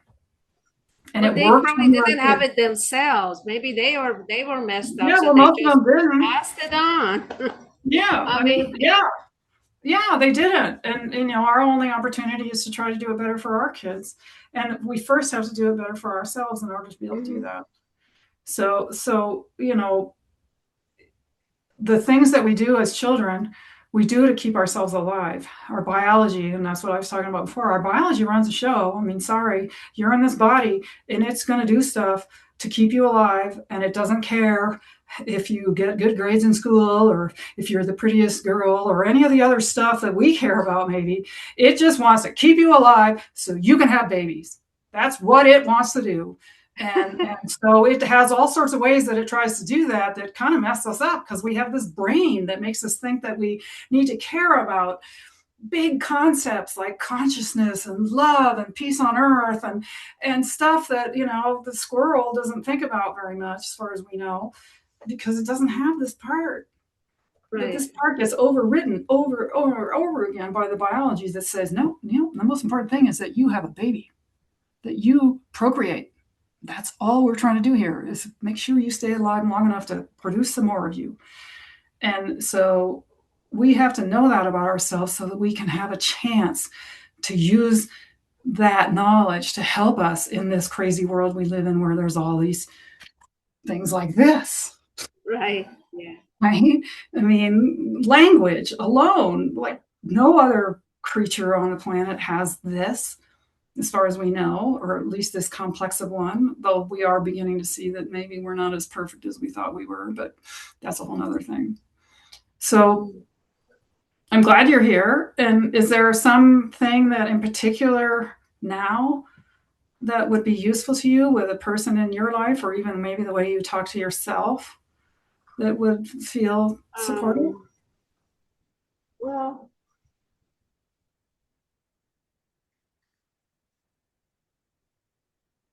I guess, I am grateful. I have a wonderful husband. I got married late, no kids, but we have a lot of communication issues because I think we were both, but I don't want to claim it, but we were both wounded as children. Mm-hmm. And who Mm-hmm. is not? Who is not? Exactly. Right. So I guess I'm on my path trying to clean up the things that maybe my parents, grandparents couldn't do. That I'm doing it, which is Mm-hmm. wonderful. But also, Yep. I lived through a lot of difficulties. Well, when you say that you and your husband sometimes have challenges, I think that's what you said, and Yes. part of it you think it's because you were wounded as children, and you're here talking about the fact that you were wounded as a child, and does he talk about it? A little bit. A Yeah. little bit. Does he talk with Yeah. you? Because I'm so open, I express myself. He feels comfortable because he was very much shut down. Like most guys, he doesn't want to talk about emotions. He doesn't Well, want he to doesn't know talk how about. to and be safe. Right. But I And guess so, maybe I've done it enough that he wants to talk about it. But mhm. still, sometimes we butt heads, or another way of saying it, how can I say it? Like we get triggered a lot. Yeah. And raise the voice, or we maybe we are both perfectionists. We argue about little things. All that stuff is maybe that's just part of normal marriage. Well, I think it's common. And because you're here and we're talking about it, I'm guessing that you feel some sadness that you would like it to go a little bit better and have a stronger connection, and maybe even that you would like for him to feel safer about talking about this kind of stuff. Is that right? Right. Yeah, yeah. And I'm here to tell you that you can make that happen. Mm-hmm. And we're probably not going to do it all tonight, especially because he's not here. And that would certainly be helpful for one or two pieces of it. But for you to recognize that part of this is something you would like to shift, that you maybe think that you would be closer, you would have more connection if you could talk more freely. Right. Yeah, yeah. And so number one, I hope you'll download the PDF that's in the Right. chat for you. And you can certainly reach out to me. I mean, you'll be on my email list at that point, so you can send me an Okay. email if I have a question. Please don't, I mean, if somebody sends me 500 questions and there's one every day, that'll be a challenge for me. But a question once in a while out of the blue is not going to Okay. bother me. That's And great. yeah, and this skill set that I teach can do wonders in communication. And so I encourage you to take a look at it. And Mm-hmm. all of the things that you're talking about, whatever culture somebody grew up in, there's very few on this planet where children are cherished and felt safe and don't have fears instilled in them. Most of the cultures do this right, wrong, good, bad, fill us with judgment. Yeah. And so most of us have work to do if we want to feel a little bit better about all that and know that we actually are good enough, because you are good enough because you're here. And that's all that needs to happen, Mm-hmm. is to be here to make you good enough. Yeah. And I think on some level, you know that. I know that, and I'm getting there, but what I used to, I excuse me, I studied NLP, and I do a lot of spiritual things. And I said, okay, consciously I know this, but there's a subconscious or part of me that doesn't believe it. So it keeps creating situations that, you know. Yeah. Well, I love what you said. Consciously, you know it. Consciously, we all know a lot of things. And I've said this about 6 times tonight. I'll say it again. You still live in a biological body. And so your biology is still going to do things, even though your conscious mind knows better, sort of, or something else. And so it really helps to have tools, not just awareness, but tools that you can use in those kinds of situations, and including the tool of cleaning it up afterwards, because you're still going to be triggered probably your whole life. I don't care if you're a monk on top of the Himalayan mountains and you've been there for 100 years. I think that if a mountain lion jumps on you from behind, you weren't expecting it, you're probably going to get startled, but maybe not. I don't know. I mean, I don't think that's going to be who I become. And so, it's one thing to have an awareness, but it's another to have tools. And NLP does give lots of tools, especially if you've done, like a certification. It gives you tools to help other people, but not so much maybe your own self sometimes. And communication and language is, of course, also a big part of NLP, but the communication structures that I've learned that can really help slow the whole thing down, take it one sentence at a time, acknowledge that the feelings that are underneath the statement are what matter here, not the statement. It's the feelings and the needs underneath it that's causing that statement to come out of someone's mouth that might be really automatic, a real pattern that they learned from their parents or whatever. And let's get to what's going on underneath. And when we do that with people, when you do that with your husband, and when he learns how to do it with you, it's going to be bliss, because all you're doing is giving each other gifts all the time. It's a gift when we know that we've been heard. It's a huge, wonderful, juicy gift. And we can give that to each other. Right. And I that's do mostly that. what we want to do. We want to help each other. We just don't know how. Right. Yeah. Okay. So I'm Thank you very much. Yeah. Thanks for coming. And I've got a dog that has to have dinner, so I might decide I'm going to go and we're going to listen to music for 16 minutes. Sure, Sarah. Thank you so much for staying as long as you did. Say again? I said thank you so much for staying as long as you did. I greatly appreciate it. Thank you. The night is not over though. I still have tarot to do for those who wanted me to do tarot for them. I should probably just burst into the tarot, and then because I always play music afterwards anyway, so I'm thinking, yeah, that's what I should probably do. So if there's anybody who wants me to do tarot readings for them, just unmute yourself and okay, Manon. Can you unmute yourself? Maria, I'd happily do it for you too. Sure, great. Sure. Who's the third person that said that? Oh, that's me. It's you. Okay. Yeah. I hear you. All right.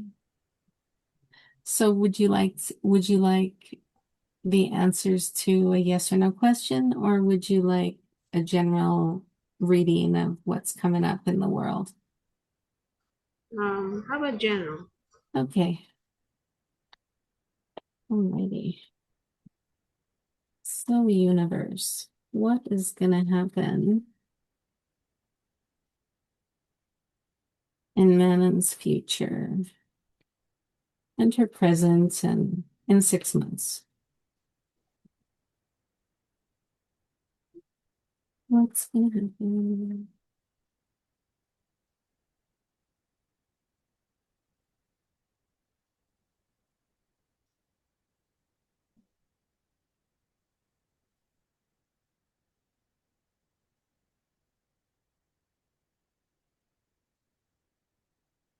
Um,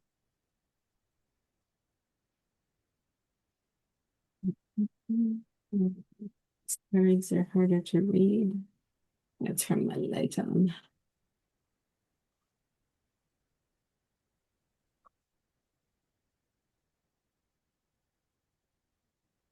All right. Mhm.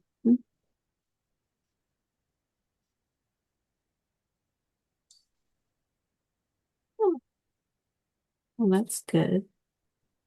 All right. All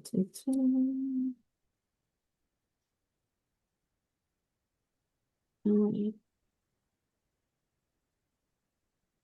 Okay. Okay. So what we have is some beneficial changes happening. You're going to have clear thinking. I'm sure what Sarah said will help. You're going to clarify some matters and you're going to end clutter in your life. Now, in the present, you have a realistic attitude, which is good. It is the time to act right now. The mind is going to win over the heart. And again, clarity of thought and easy to make decisions, which is good. You got to watch out for some gossip. You got to be careful not to be reckless. Obviously, it mentions your bad health. There might be some misunderstandings, and there might be some unpredictability. Now, in your immediate future, we have a frustration because your wishes aren't being satisfied. Um, you might have some unrealistic dreams. And you might have some financial loss. So make sure you keep an eye out for that. But at the same time, you have hope, you have opportunities, you can rekindle your love with your husband. You're going to get good news, which is good. And you could restore an old relationship. In 6 months, you're going to have restored faith, which is good. You're going to be out of poverty.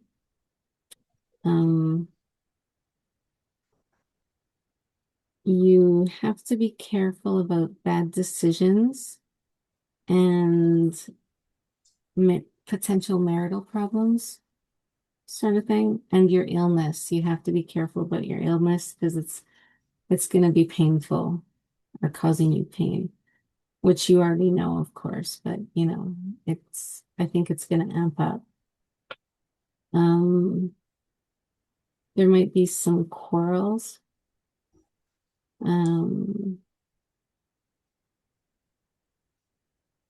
Yeah, but you got to have faith because there is good things that are coming. There's restored faith and stuff like that. So it's not there's a few negatives, but it's not all negative. It's kind of a mixture, such as life. Does any of that resonate with you? Yeah, thank you. Thank you very much. Yeah. I mean, there's always fear. I mean, I'm already hurting, but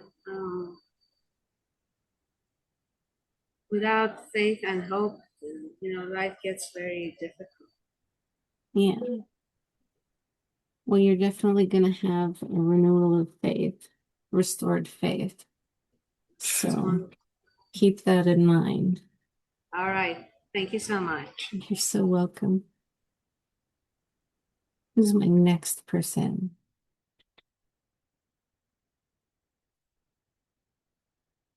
Could it be me? Maria. Yes, of course it can be you. Let me just.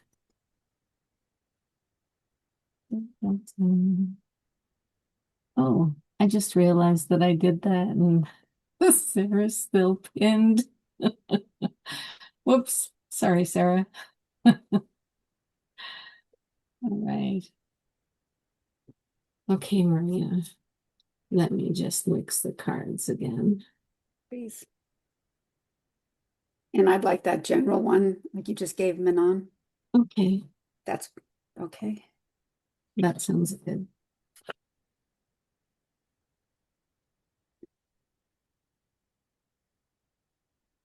All right. So, universe, what is in what is coming for Maria? What's going to happen with Maria's life? You don't have a specific question, do you? Well, no, not specific, other than now with the passing of my dad and the freedom I now have, I feel like I have so many options and choices, and I'm just trying to get some clarity on what I really want and Mm-hmm. what is in my best and highest interest to pursue. And Okay. is that too vague? No, that's not, Okay. that's fine. Because I'm thinking about relocating, I'm thinking about my relationship, I'm thinking about my career. It's just like, oh wow, now I have choices. You do, which are good. Choices are a good thing. Mm,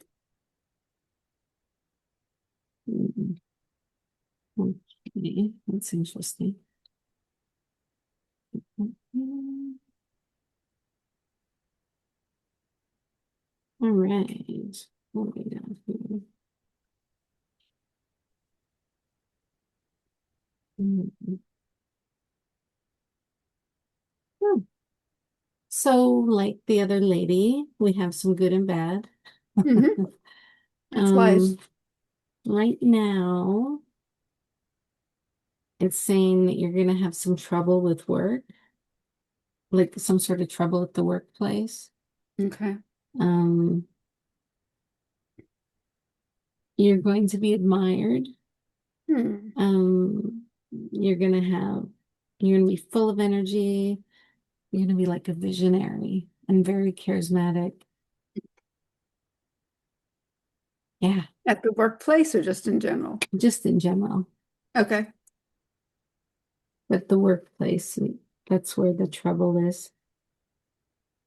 Okay. Hmm. And your immediate future, you have you have to be careful about um any sort of materialism sort of Okay. thing. Sure. Um, and there might be some dishonesty from the King of Pentacles. Um, he might be a bit rigid, um, and he might be a workaholic. But on the upside, there's new ideas, new experiences that are inspirational, innovative things that are going to be happening. Uh, you're going to have trust. You're going to have creativity, and there's going to be a rise in sexuality. Mm. That's always good. Yeah, Mhm. Can I interrupt for a second? The King of sure. Pentacles, who would that be, my husband, or is that a boss? Who does that refer to? Or is that me? King of Pentacles um, would be, that would probably be it can be male or female. I Mm. would say it's like traditionally zodiac wise, it's an earth sign because it's pentacles. Um, I can't remember what your sign is though. I'm a Taurus. You're a Taurus. It could be you then. King of Pentacles, Taurus. So, Yeah. so I'm rigid. Okay. There you go. And yeah, so, and then the last 6 months, like it coming in 6 months, we have, there's going to be peace, blessing, harmony, harvest, prosperity, productivity, wealth, which is always nice, Yes, it is. happy and secure home, stable life, solid business partnership, and pursuit of creativity, which I knew you would absolutely love. Um, let's see. Take care, Manon. There's gonna be there's some sort of warning about deception happening in 6 months. Some sort of deception is going to be told to you. You will have, with all that wealth and everything, you're also going to, like, before you reach all that wealth and everything, you're going to have some financial tension. Sure. And you're going to run out of resources, and there's going to be frustration and everything else and stuff. But you have to keep in mind that all that harvest and harmony and prosperity, it's all coming Mm-hmm. in 6 months. Yeah. Fantastic. So did any of that resonate with you? Yes. So the studio I work for is merging with another studio, and none of us are happy with it. Yeah, And so that could be the trouble at work. right. Could also just be like we have such a slowdown in my industry that I might not have enough work or any work. Well, you're in So Los Angeles, aren't you? yeah. Yeah. So and I feel like the struggle with the finances and having to use the resources I have, like, we've already been going through that portion of the program. Right. But if I do get laid off or, slow down, then I would have to use my savings, until I Do you could find something else? exactly, which, then I'd have more time. The double-edged sword there is my immediate income would, end, but my time would free up, and then I could put more effort into the workshops and the other endeavors that I dream of doing. So, Well, it seems like things are going to be pretty peaceful between you and your husband. And that'll, like the solid business partnership you're going to have with somebody, that's going to be interesting. And, yeah, we're thinking all of the prosperity and stuff. yeah, That's going to be good in 6 months, but there's a little bit you have to go through right now. yeah, yeah, that makes sense. We're thinking of relocating from this property to another, and so that'll be Yeah. another reading, and maybe unless there's something in there that speaks to relocation. Well, the Five of Pentacles, yeah, is just about kind of like, oh, these cards. The Five of Pentacles is about, uh, financial loss and struggle and all that sort of stuff, but it's also about moving, Okay, I didn't sort know of that. thing. Okay. Because from the five, you move on to the Six of Swords or, well, if it was the swords, but anyway, I'll scratch that. Okay. Yeah, No, this was wonderful. That's helpful. Thanks, I'm Witchy. I glad I could appreciate it. help. Yeah. That's why these are free. Okay. And Jody? Jody wants to be next. I'm gonna have to mix the cards up for her. Hello. Hi, Jody. Hi. So what kind of reading would you like tonight? Uh, Anything about a new job? A new job? Yeah. Okay. Do you have specific questions you'd like to ask about the job or?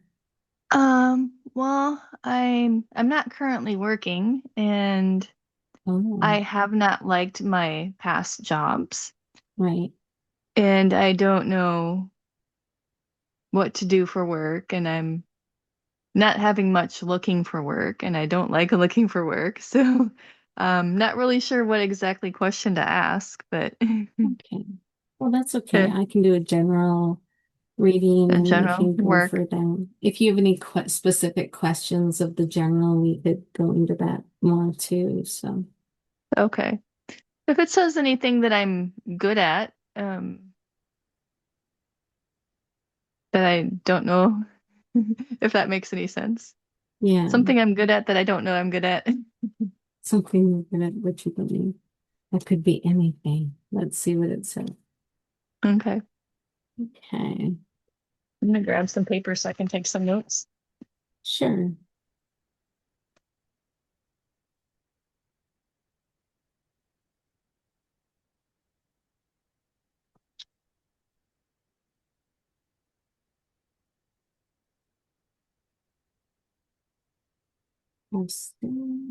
Oh, that's really good.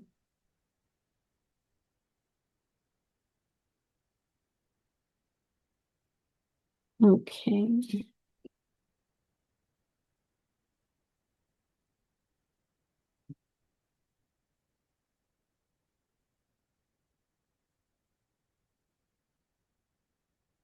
Are you back, Jody? Yep. Okay. So right now in your life, you have clear thinking. You're gonna end the clutter and you're gonna clarify the matter, but there's gonna be some beneficial changes, which is good. Um, there's a page of swords that has a strong will, a sharp intelligence, deep insight, persuasive communication, and constructive comments. They might have a bit of a defensive character, but and you may have a plan that's delayed a little, sort of thing. In the immediate future, you're going to leave. It's the Eight of Swords, Eight of Swords, Eight of Cups. You're gonna leave something. It's gonna be a turning point. It could be a potential breakup, which would be bad. I'm hoping that's not it for you. Definitely a change of job and a relocation, possibly. Like you might have to move. And the Wheel of Fortune card says it will get worse before improving, like before getting better, sort of thing. You might have some disappointment. This is all immediate future, so you know, you just got to be careful of not taking a wrong turn, that sort of thing. But in 6 months, things are really looking good because you're going to have the Page of Pentacles, which is good news. They're open-minded, realistic goals, responsibilities, frugality, determination, um, maybe a slight bit of materialism. The other card here is the Justice card, which is equilibrium, harmony, fairness, accountability, integrity, conscientiousness, and a careful selection. It's going to be the right decision. Whatever decision you make in 6 months is going to be the right one. You're going to have really good communication. It's going to be a good message. You're going to have to act fastly, and you will get results quickly. And there will be an acceleration, and it'll be a journey, but it'll be productive. Does any of that resonate with you? Mm, Um, not not the moving part. Okay. Well, you don't have to. I mean, it's up to you. That's the thing. It's all up to you. None of it is set in stone. So, Okay. Um, yeah, I'm a little unsure what some of the things are, I guess. well, it sounds okay. My Okay. feeling is that you are going to get a job in 6 months. Like, Oh, that and long. Okay. but it's going to be something you really like because you're going to have good communication about it. It's going to be justice, like it's going to be justified. It'll make you happier. It's good news. Um, the immediate future is like your turning point, like leaving the past behind, sort of thing. Okay. Um, and then like right now you have clear thinking and everything. I think you do have clear thinking right now, wouldn't you say? Oh, really? Are I you guess not I feeling doubt. very clear? Yeah, I have a lot of doubts just because um when people ask me what I want for to do for work, I don't know. And I guess I have doubts about that, what to do for work. And so I kind of feel like maybe it's not real clear thinking. Well, yeah, but you got to do what feels good to you because that's what's going to make you happy, right? So you kind of got to follow your heart on that. Okay, which Like is challenging. Yeah. like things that you like to do, things that maybe most people would consider hobbies or something like that, but you can actually make them into a career if you are obsessed enough about them, you know, that sort of thing. Hmm. Just Okay. think, just think of what you have at your disposal, and then that's the path to go, I would say. That's the feeling I'm getting. Okay. And it's gonna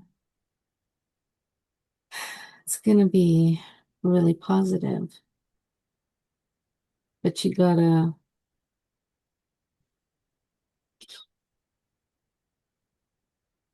just not listen to the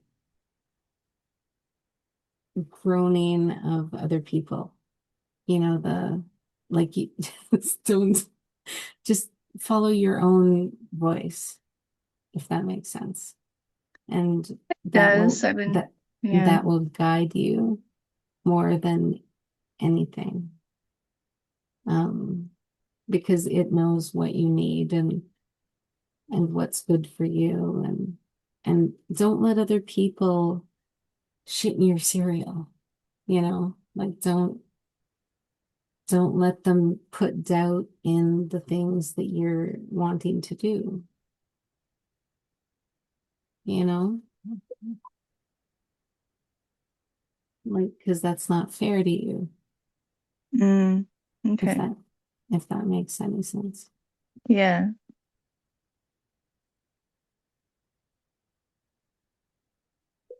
Do you have any other questions? So I guess just curious, what would you consider clear thinking? Clear thinking is like when you're more listening to your own inner voice and you can look ahead and see a path, but it doesn't have to be completely like if you focus on it, you can see how it can succeed, sort of thing. Okay. Like especially if it's something that you enjoy, or get pleasure out of, it would allow you to think think ahead in regards to that stuff. Because you Okay. know what to do. I feel confused of what to do, but okay. Well, it'll come. This is the present, right? hmm So it could happen after you leave tonight. You could be taking a shower and, oh my God, there's the clarity. That's what I needed. You Oh, know, okay. like it'll come to you, sort of thing. Okay. Yeah, that's what the cards are saying. That Okay. it's not too far away. It's gonna come to you. And then you'll know Okay. what to do. That's good. Um, but definitely be aware of leaving the past behind. That you might have to do that. Past jobs, Yeah, past relationship. yeah, that too. Okay.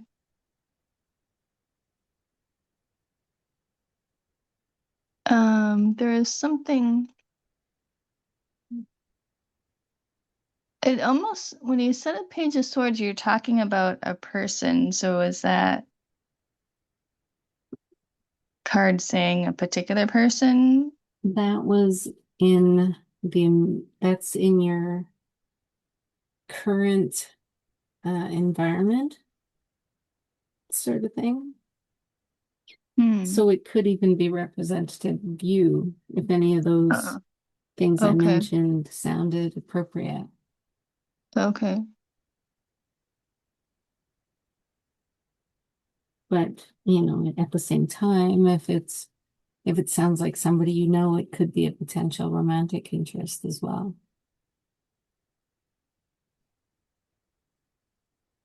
I was wondering if it was a um, former boyfriend who isn't exactly out of the picture quite yet. Mm. Well, there's another guy. Oh, wait, no. Yeah, there's another page of pentacles. Well, there's a page of pentacles that shows up in 6 months. And pages are usually younger people. Like they're not older people, sort of Oh, thing. okay. So,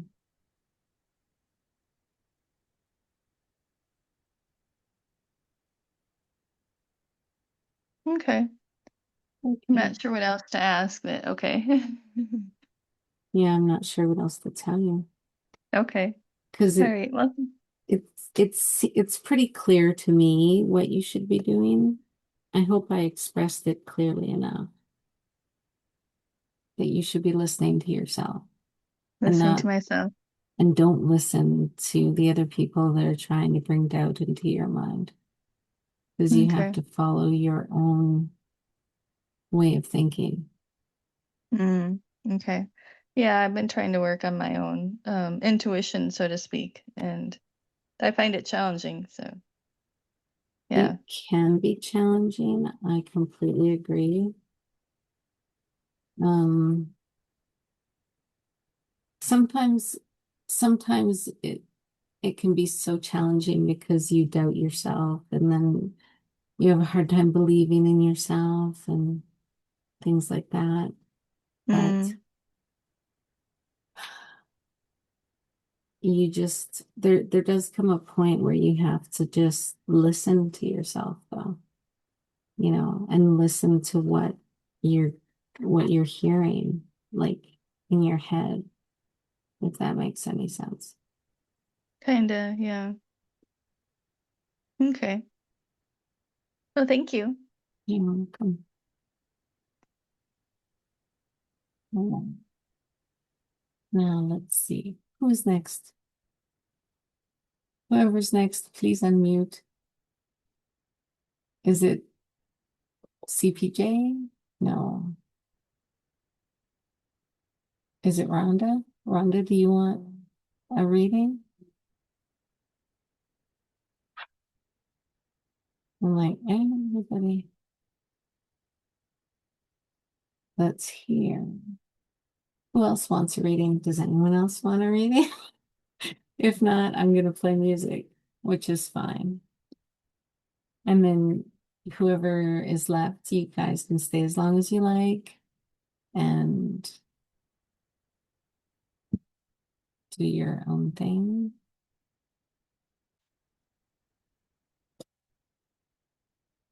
I don't know why Jody appears to be spotlighted.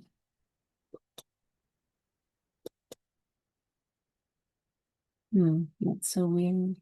Sometimes my Zoom does that. It spotlights people. Isn't that weird?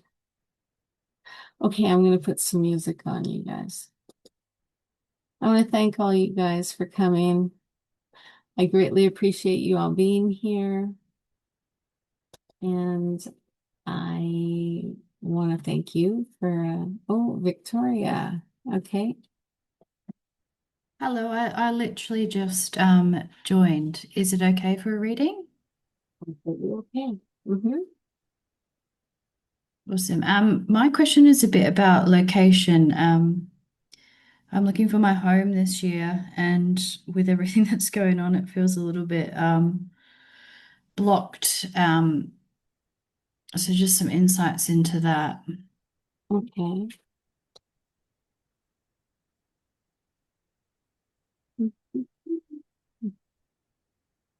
Insights into your new home.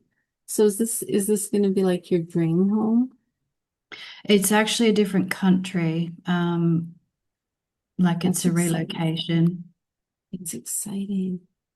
Mhm. Have you discovered it yet? Are you still looking?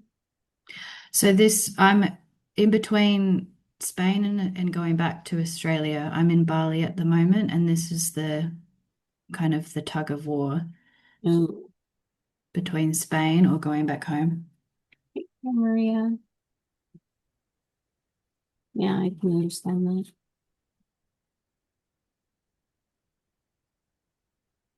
Okay, let's see. So you're trying to decide whether you should go back to Australia Or move to Spain. or move to Spain. Okay, let's ask. Universe, what are you doing? Oh, yeah, I love you. It's my cat Riot. Okay, should she go back to,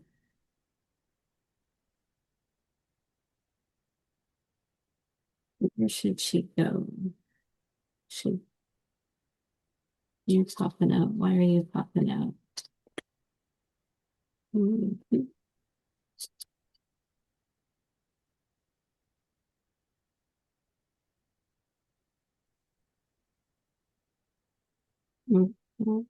That's interesting.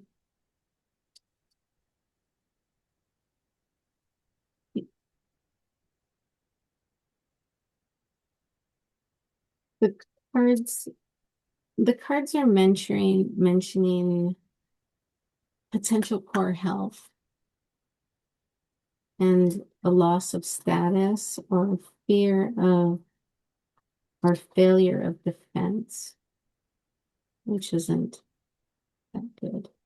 But you have to be careful because there might be danger on where you're going, sort of thing. Um,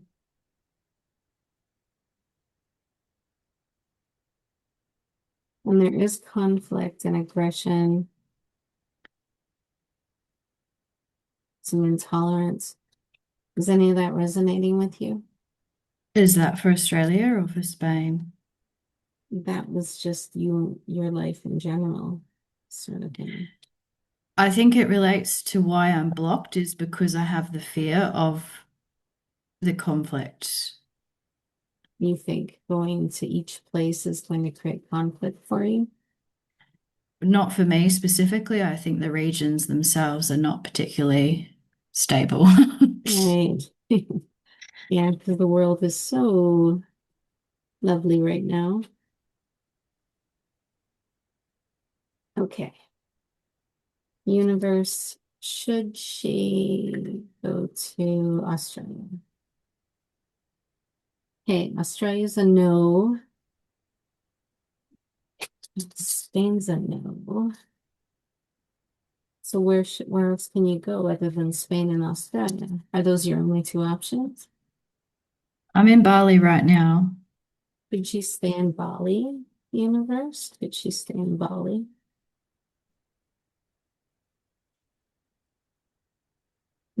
No, you can't stay in Bali. I don't know why I'm getting all the no cards right now.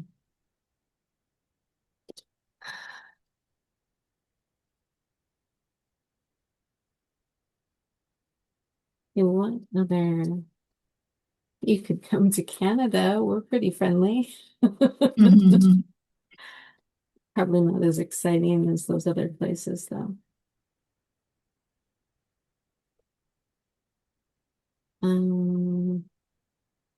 Yeah, the cards like that. They're like, yeah, come to Canada. You'll have 10 of Pentacles and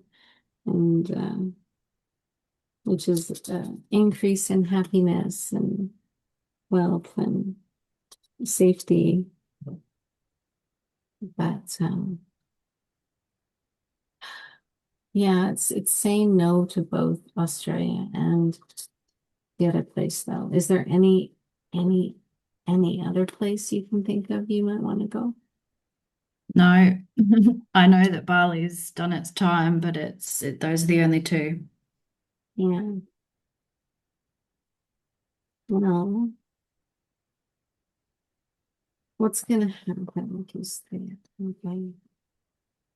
I'm trying to think of what I can ask the cards that'll help you.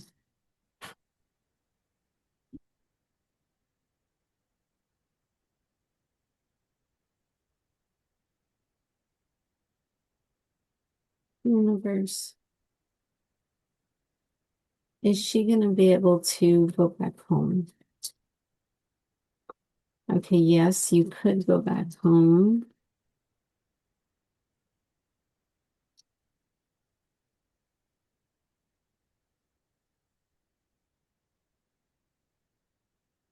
Why did you say no earlier then?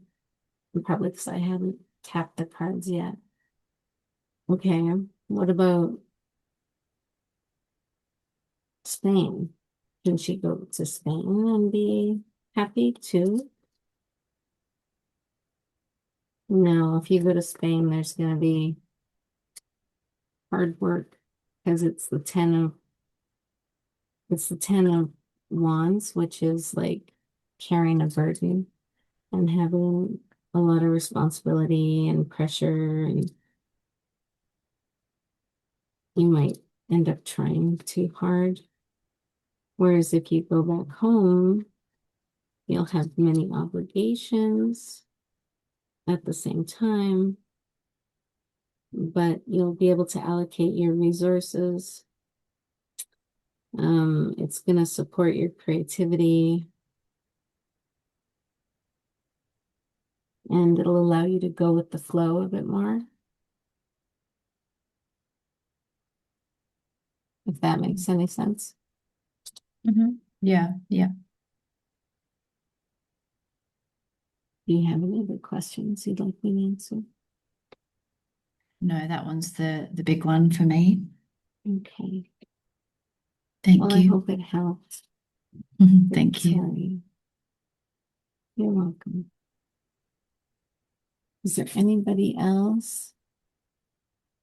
Anybody? Let's see, what time is it? No, it's like 8:27. And I'm gonna end in 3 minutes. So if there's nobody else that puts up their hand, I'm just going to say, I love you guys. I think you're awesome. And thank you for coming to the summit. And I hope you all enjoyed yourselves. And I'm sorry Dylan didn't show up. I'm sure there's something not quite right with him. I hope he's going to be okay. You should also mention your offer, which I What put offer? I put it on the thing, but you can talk about it. Oh, yes, my offer is thank you for doing that You're welcome. too. See, I always It's forget to all do it. about you. Come on, I you forget forget to about do you. it. I forget to do I it know for it's all about myself. us, but it's all about you, and it needs to be. So Yeah. you're awesome. Thank you. Talk about your thing now. Okay.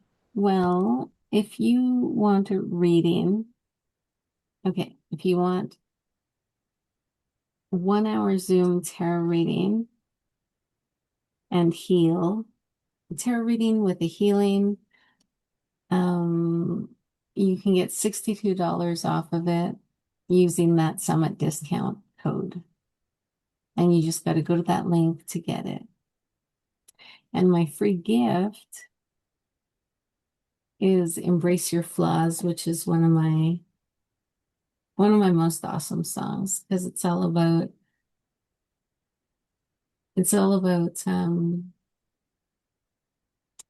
embracing yourself as you are, and regardless of your flaws and everything, and just loving yourself like others love you, supposedly. So that's that. Now I'm going to tell you guys that I think you're awesome. And I'm going to put on some music because I want to really bad. Let's see, where did my music go? Oh, there it is. What am I going to end with? I'm going to end with this song. This song is like a hopeful song. It's called But What If? And I actually used my own voice in this track because I can do that in Suno now, which is nice.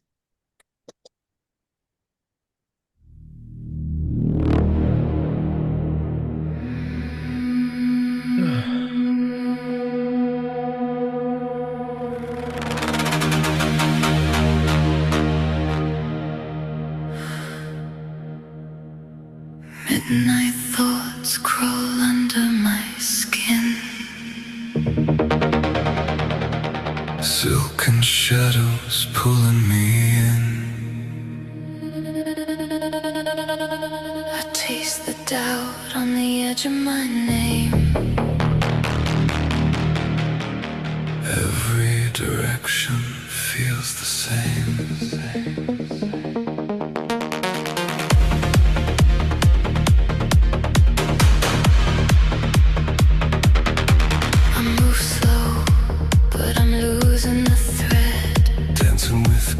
Inside my head, every step echoes hollow and far, like I'm chasing a falling star.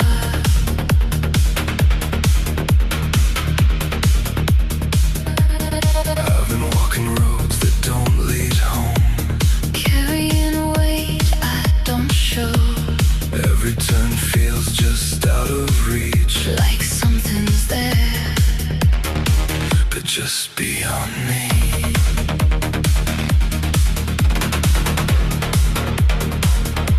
I keep my fire buried in stone, a quiet king without a throne. But something calls through the dark unknown, a voice that feels like my own.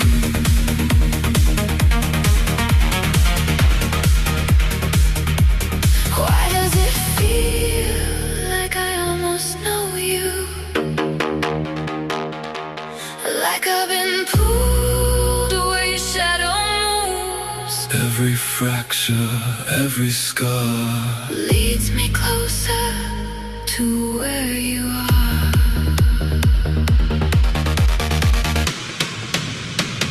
I don't know what I'm doing. I don't know where to go. Every path fades to nothing.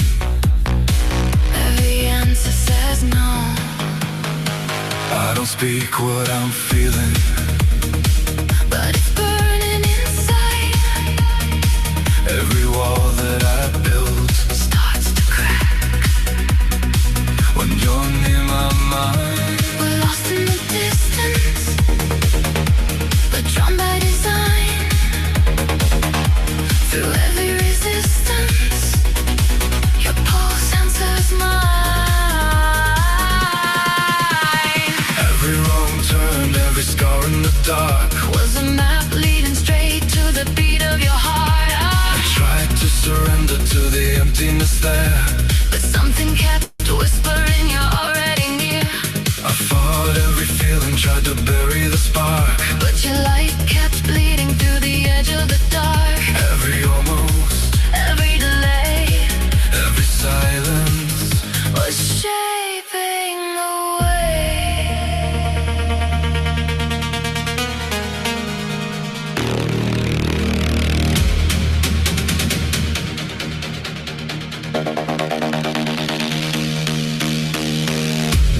What if the fall was never the end? What if it breaks just to let me in? What if the ache was calling your name?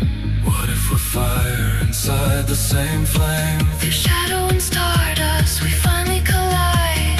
No more running, no more disguise. Every fracture turns into light when your soul touches mine.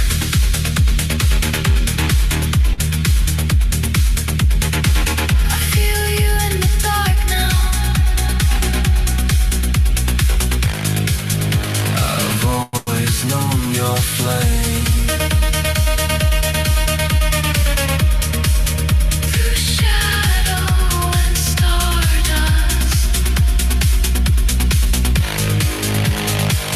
we found our way. Through shadow, through stardust,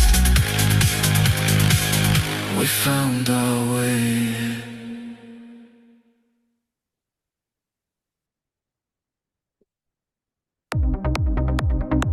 Is on after Sarah Rodarte at 4 p.m. PST. So if you want to see him, make sure you're there.